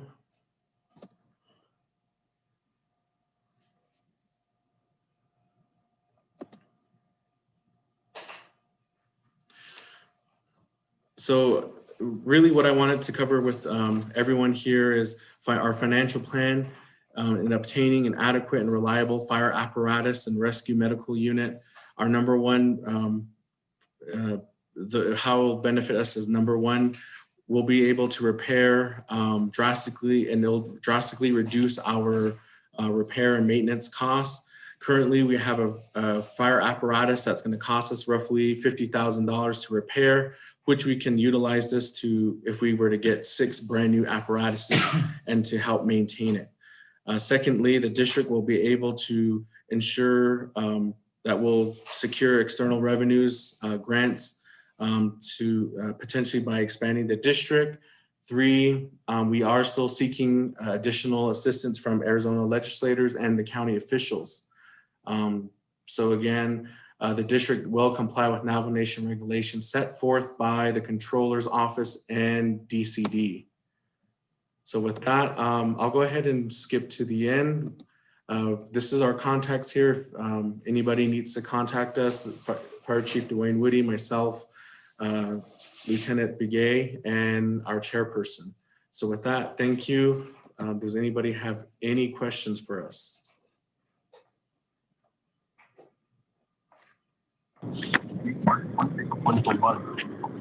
Get back to Suzanne. Delegate James, does that conclude your presentation? Chair Nino, yes, that will conclude our presentation. Yeah. Okay, seeing that. With that, Budget and Finance Committee members, are there any questions or comments regarding this legislation?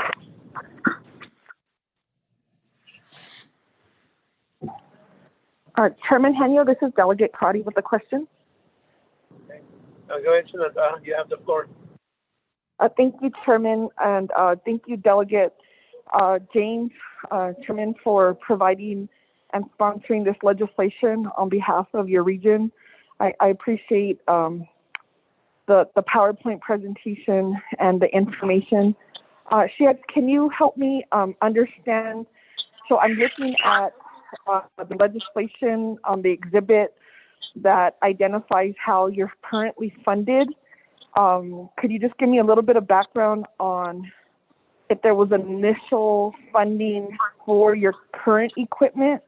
What I'm just trying to compare is if you may have mentioned a year or the current equipment that you currently have. If you could just help me understand how many trucks or ambulances you currently have, and then the request, it sounds like the plan for the substation, if you're asking for additional equipment for future, like to build up your personnel or your volunteer firefighter team, If you could just help me understand if that's the intent of this request. And I'm interested in how you're currently funded, and if you could provide information with this proposal, where funding would come from for operation and maintenance of the equipment. And I'm looking at the 4 ambulances that are being requested, if that's your current staff, or again, is that your plan to expand services? I think at that point, this will help me understand the nuances of your unique fire station, a fire district. I apologize.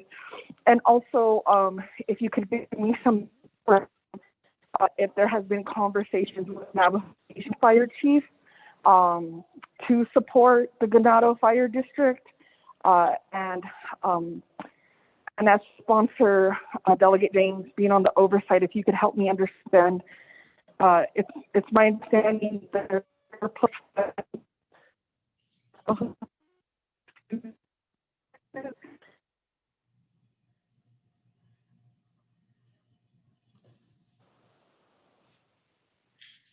is there conversations about how to sustain and enhance programs. And I appreciate all of the work of the fire district, especially in our work as we do training for search and rescue, to be there for our people. So thank you for the presentation, Chairman. Dr. Shino, that any other questions or comments on committee members? Not hearing any, so I'll give her back to Ashnada. Delegate Vince James, response from yourself or your agent.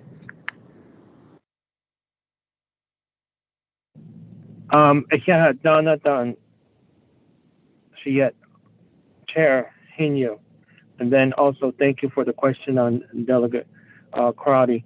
I will go ahead and defer the questions to the Ganado Fire Department, Marcarla Roanhorse. Okay, thank you, Delegate Karate, for the question. And also thank you for allowing me to present or provide additional information, Chair Hinyo and also Delegate James. So a little bit of information pertaining to the fire district. So primarily where the fire district receives our revenues is through property tax, and that's 80%. The 80% property tax come from Transwestern Pipeline. So they're primarily the sole revenues that the district receives our revenues from. And the FDAT, that is, there's an equation that is that you calculate, and that's 20% of your revenues. So we would receive 20% of whatever we receive from the property taxes, and that's how we we get our full revenues for the district. So currently, the district, how we operate, and I had information on that, but what I can explain is, one thing is the district here is considered through the state of Arizona a subdivision, and knowing the fact that we are on tribal land, we, according to law, we have to utilize the full funding on an annual basis, meaning we cannot do any type of carryovers and I guess basically save. So in that efforts, it's really hard for the district to even try to start a capital savings to purchase some of these items due to the limitations by statutes. And not only that, back in 2016, the state of Arizona was affected by the Lehman Brothers lawsuit. This Lehman Brothers lawsuit was just when the Lehman Brothers, when that whole, when it collapsed, it affected the overall state of Arizona, and it affected all of these special districts, which is a subdivision like us. And it affected us where we had to back pay to the state of Arizona due to the falling of Lehman Brothers.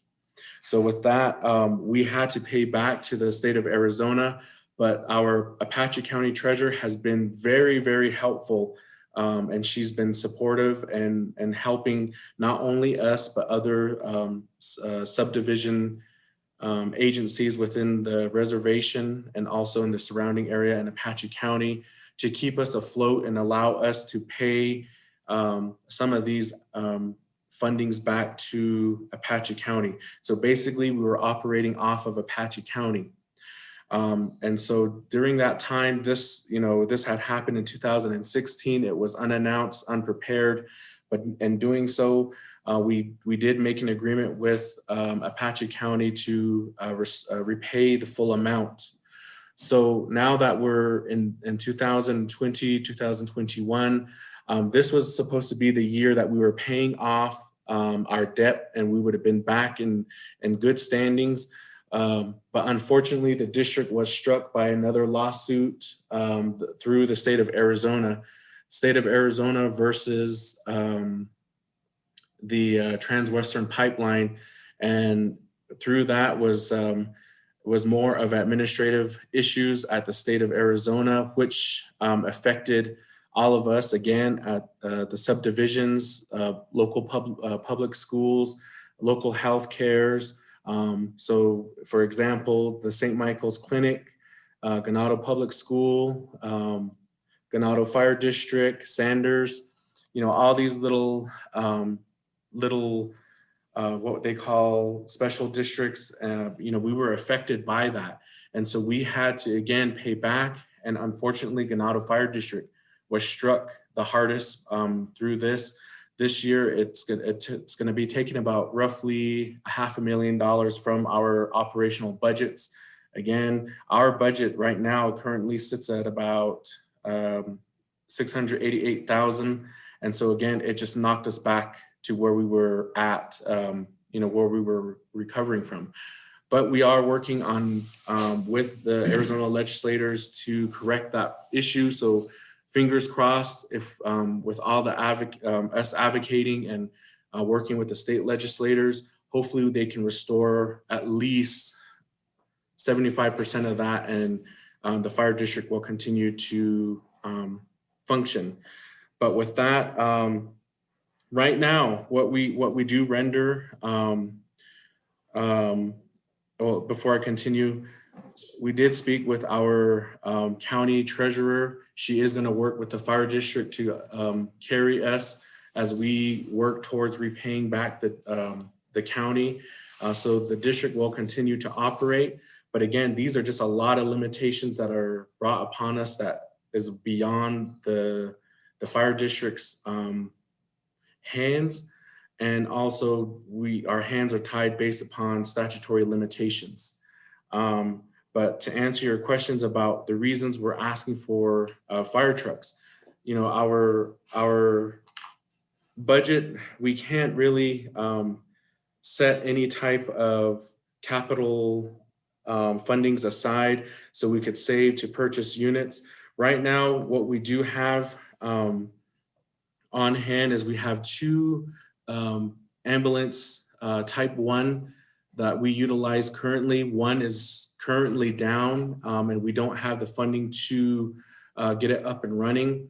The secondary ambulance that we're currently using, we've been having a lot of mechanical issues with it, but we've been working on it in-house to keep it going, maintain the maintenance on it.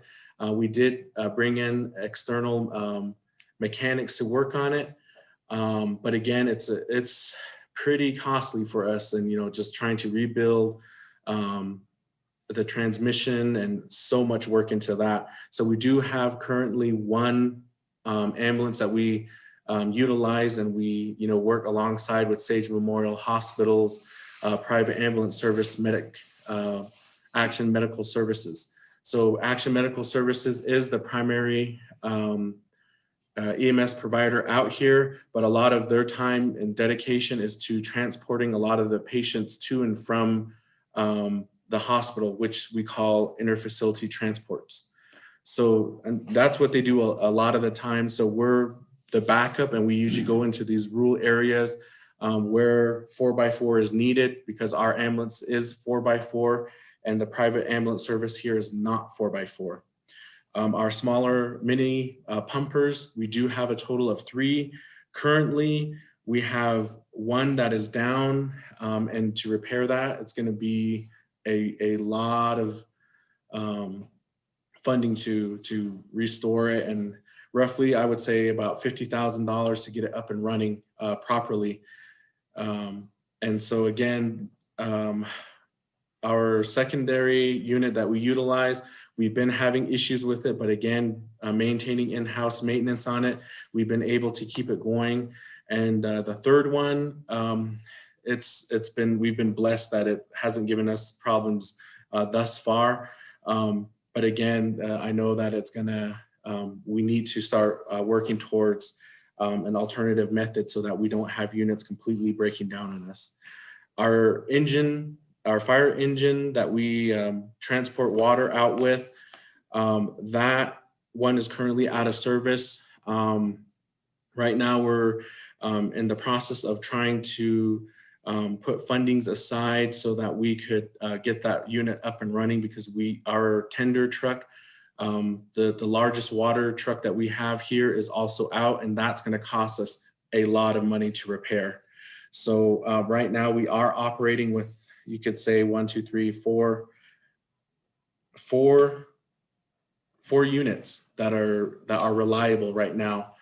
And again, we're trying to continue to render emergency services to the Navajo people and to our constituents. And again, we are looking at alternative options to see if we can get assistance, but we've been at this for 8 months working closely with Delegate James, and we're hopeful. We're hopeful that Navajo Nation can assist us so we can continue to render services. Thank you, and that's my response.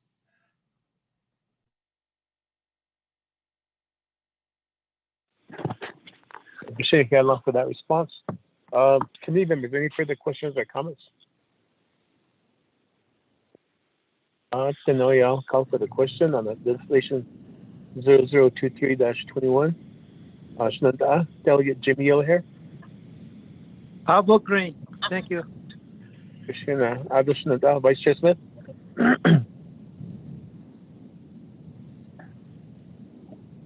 Vice Chair Smith. Chairman Henio, this is Delegate Cuddy. I thought there was an amendment. I believe Delegate Nathaniel Brown stated that he will, I think, wait till that case. Okay, thank you. Okay. Vice Chair Smith? Go ahead, sir. Voting on the main motion? Green. Kashina Ashna Delegate Amber Kanazbakari.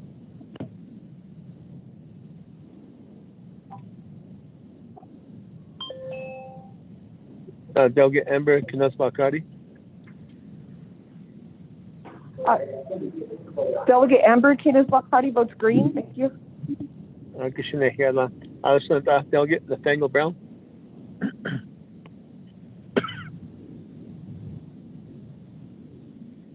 Delegate Nathaniel Brown. Delegate Brown votes green. Yeah. The Delegate Elmer P. Begay texted stated that he votes green also. So with that, we do have a final vote of 5 in favor, 0 opposed, a chair not voting. Legislation 0023-21 receives the due pass from the Budget and Finance Committee. Delegate Vince James, Thank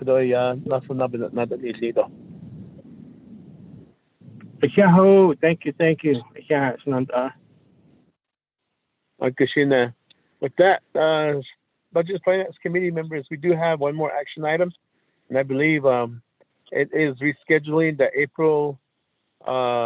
second April meeting to another date due to the Navajo Nation's spring session. I thought spring session is already upon us, and I believe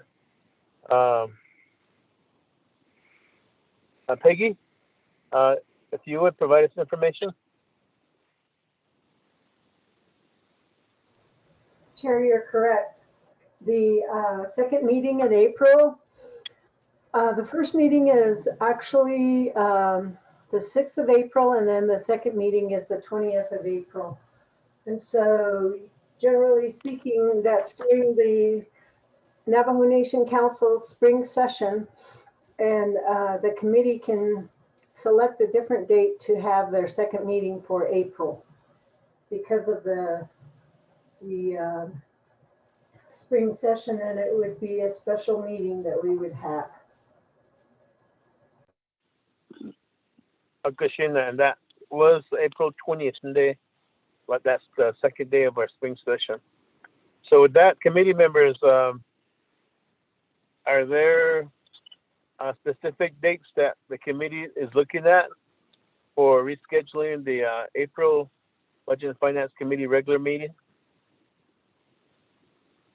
We have April 13th or April 27th, which are the two Tuesdays before and after the 20th.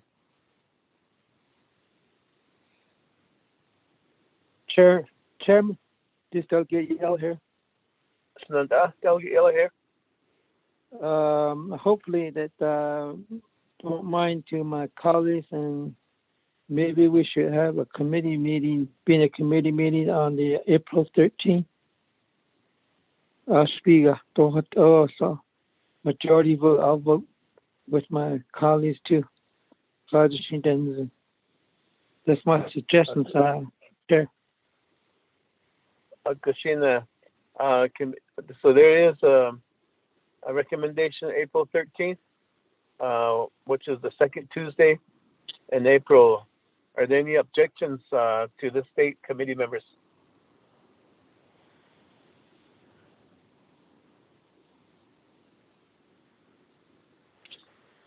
It's a no, yes, and Delegate Yell here. You could put that into motion. We could get a second and get a vote. I'll request for a motion, Chair, on April 6th Budget and Finance Committee. Okay. All right. April 13th, 2021, 10 o'clock a.m. is a motion for the rescheduling of the April 20th Budget and Finance Committee regular meeting. Therefore, is there a second to that motion?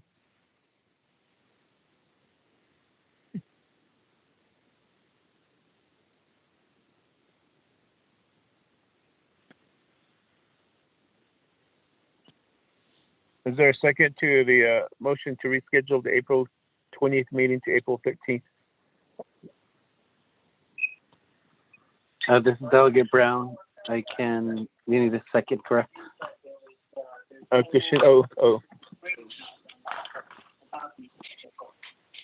So they'll get Nathaniel Brown second the motion.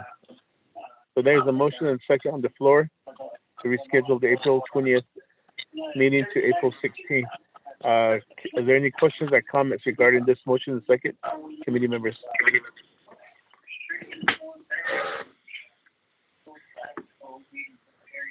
Any Delegate Yellow here?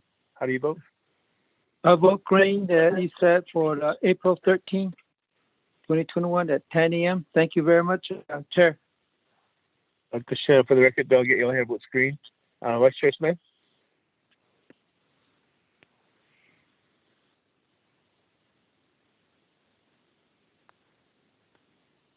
Vice Chair Smith?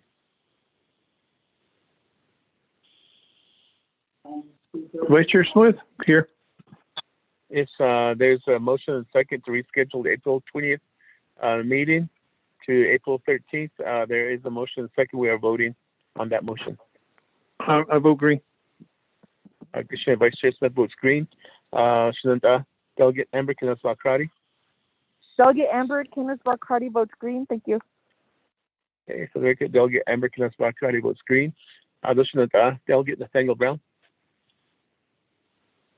Delegate Brown votes green. Yeah. Okay. For the record, Delegate Nathaniel Brown votes green. Delegate Elmer P. Begay. Delegate Elmer P. Begay.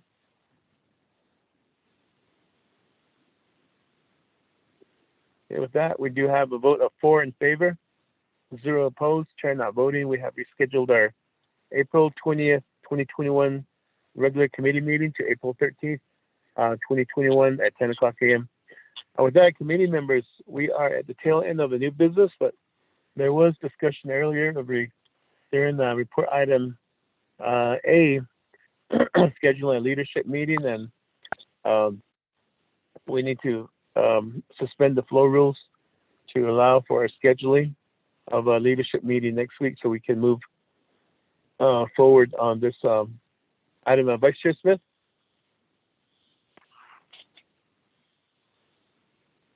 Are you there?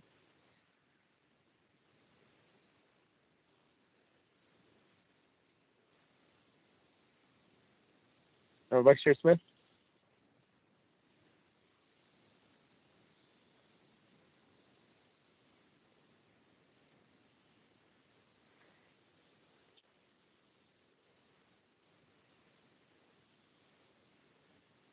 Is there Delegate Yellow Hair? Are you available to take Yes, the gavel? I'm available.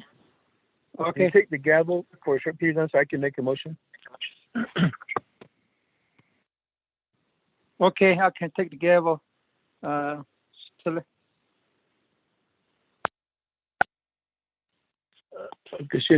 Chair, Delegate Jimmy Yellow Hair has the gavel now and so Delegate Yellow Hair. This is Chair Heaney requesting to speak.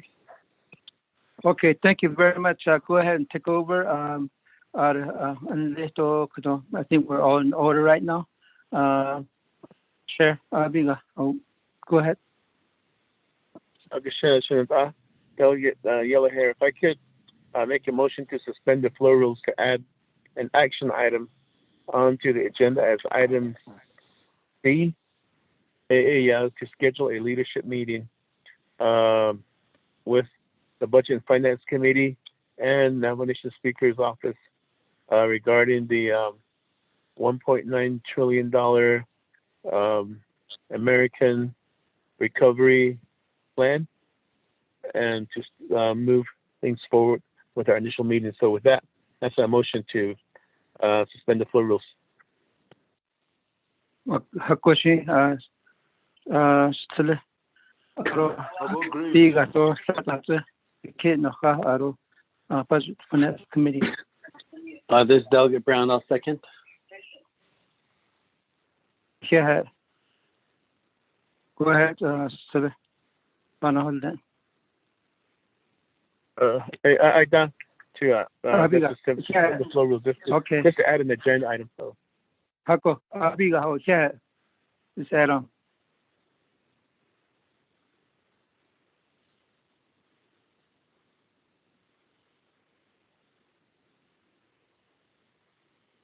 So we could go for a vote? Yes, go for a vote. Biga, let's call for the vote right now. Yeah, call for the vote. Vice Chair Smith. Pro Tem, this is Delegate Cruddy. What are we calling the vote on? Leadership meeting schedule for that $1.9 trillion. What is to add on to agenda? Thank you, Pro Tem. Okay. Vice Chair, are you available? Calling for the vote. Raymond Smith.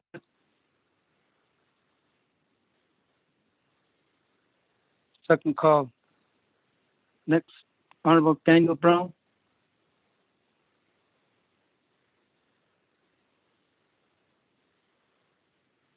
Honorable Daniel Brown.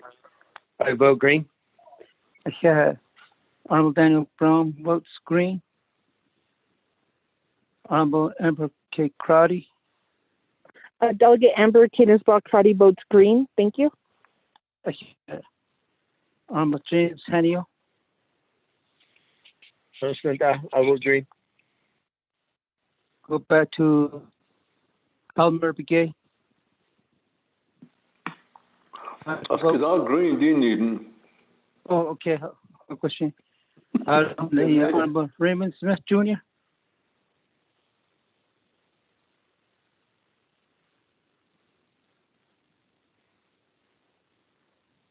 Honorable Raymond Smith Jr. Okay, we have four in favor. Pass.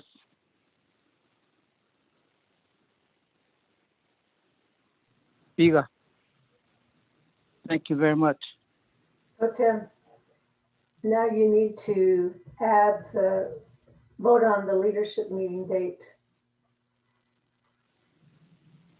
You need a motion to have the special meeting on, or the leadership meeting next week. You need to choose what day it is. I didn't hear a date. Shananta, Delegate Elhair, this is Henio.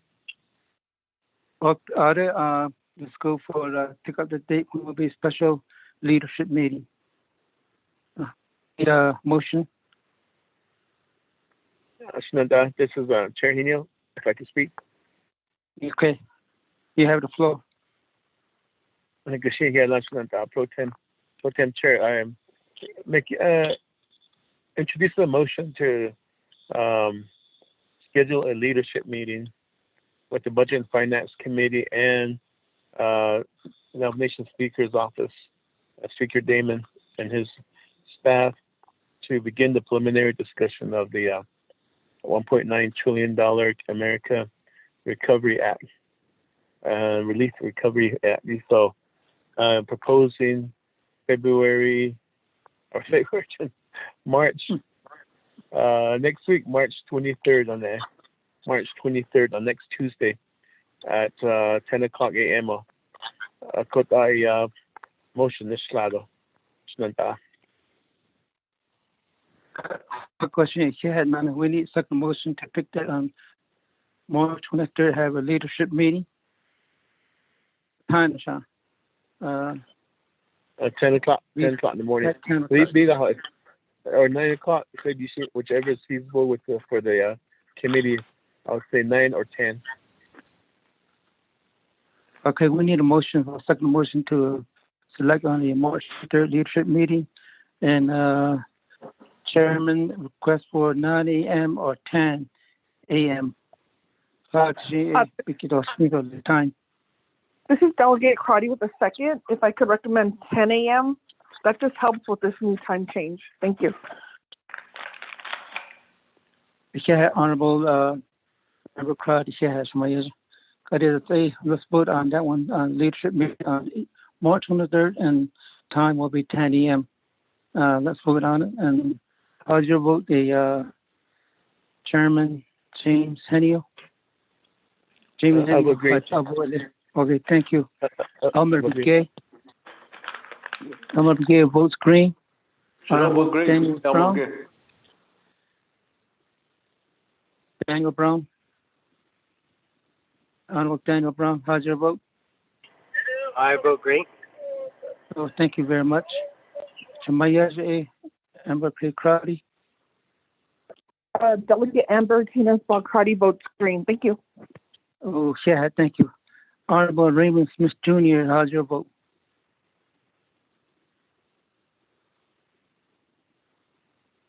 There's 4 green and blue temperature not voting. The presentation, this is passed. Thank you very much. We're going to have a meeting on March the 23rd at 10 a.m. Yeah, thank you very much. Also, Chairman. Like the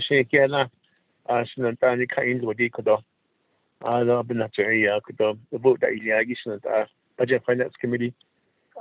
New business, we are going through our agenda for new business, and therefore, Peggy, with that vote, though, if you would reach out to the Speaker's office, Speaker David and his staff, that we did schedule a leadership meeting, and if we could schedule that. Committee members, we are at the end of our agenda. Chair, Elmer Begay, you have the floor. Chair, I needed the one that we voted on our leadership meeting. Is there any agenda that we could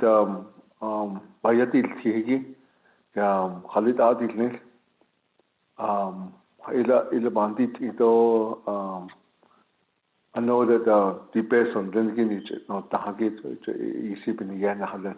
And here at the little then we should be the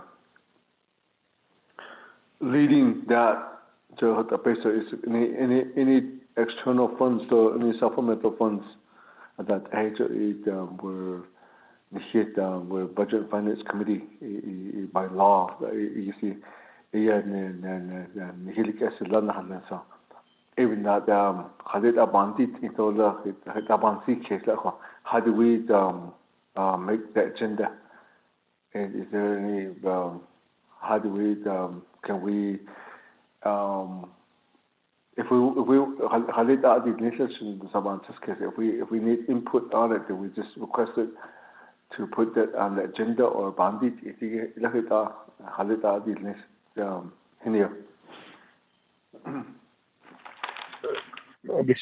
for that question on the leadership meeting agenda again. I think to start off with today is to get the background as far as the legislation that was passed by the House and Senate and signed by President Joe Biden, ADG, and then if there between now and next week any timelines that might come down from the U.S. Treasury, information needs as part of the agenda, and then at the same time maybe there might be FAQs that I believe I've seen some on their email thread. So we need to discuss that too also. At the same time, what are the FAQs regarding this $1.9 trillion?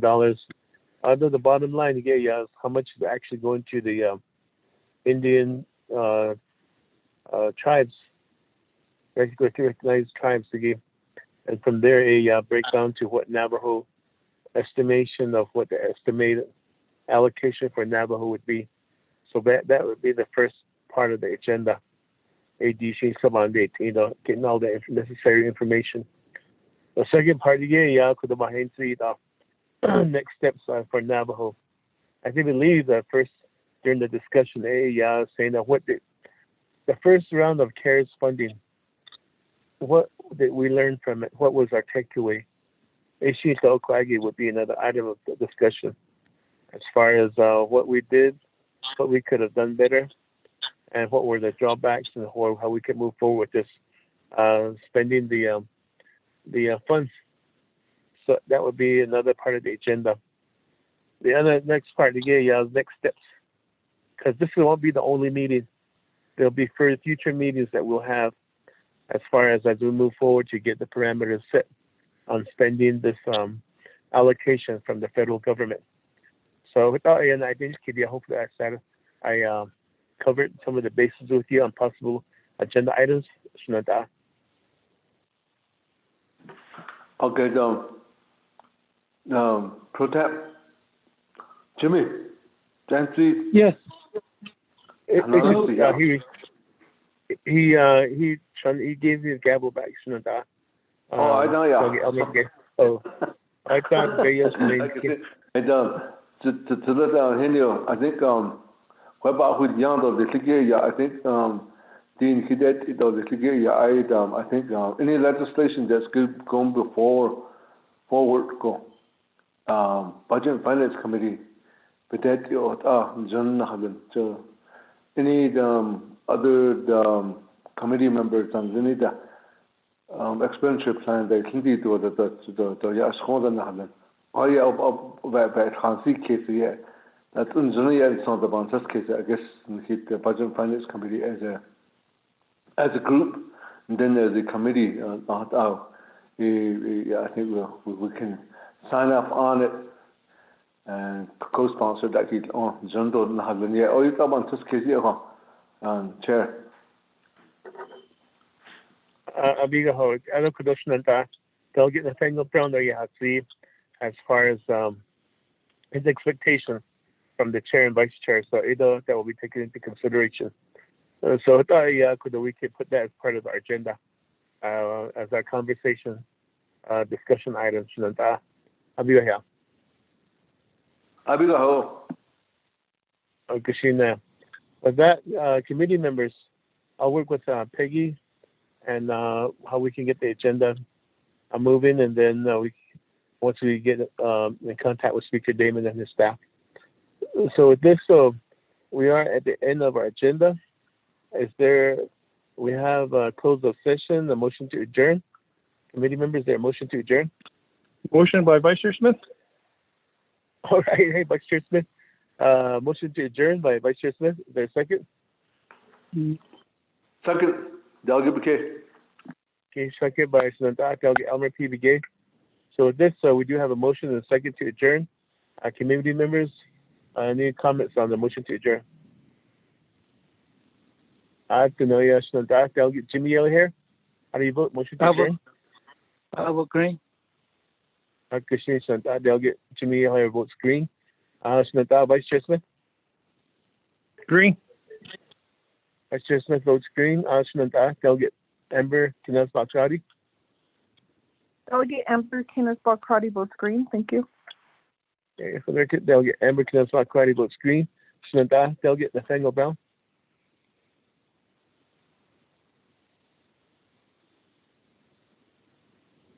Delegate Nathaniel Brown? Delegate Elmer P. Begay? Shelby, green. Okay, for the record, Delegate Elmer P. Begay votes green. Come back up, Delegate Nathaniel Brown? Delegate Nathaniel Brown did not vote. With that, we do have a vote of 4 in favor, 0 opposed, try not voting to adjourn. It is 4:47 p.m. and we are hereby adjourned. Thank you, National Budget and Finance Committee, for a good meeting that we had today. Delegate James, have a good day. Chair Yes, Hideo, Chair Hideo, when are you going to be available to sign the committee report and the memos? Tomorrow. I'll make my way in tomorrow. Okay, I'll leave it with Ramona and she can work with you on that. I'll have all those ready and put in her box. Vice Chair Smith, were you aware that there's a leadership meeting next week on Tuesday? No, I didn't. Thank you. Email she did it. She 23rd Goisha Tuesday go next week. Just so you know, you missed the vote on that one. So just letting you know. A leadership meeting, yeah. On the new funding that's coming down. ARP. Akushi, be leadership meeting, yeah. At 10 o'clock next Tuesday. Okay, thank you. Well, thank you everybody for good work. See you later.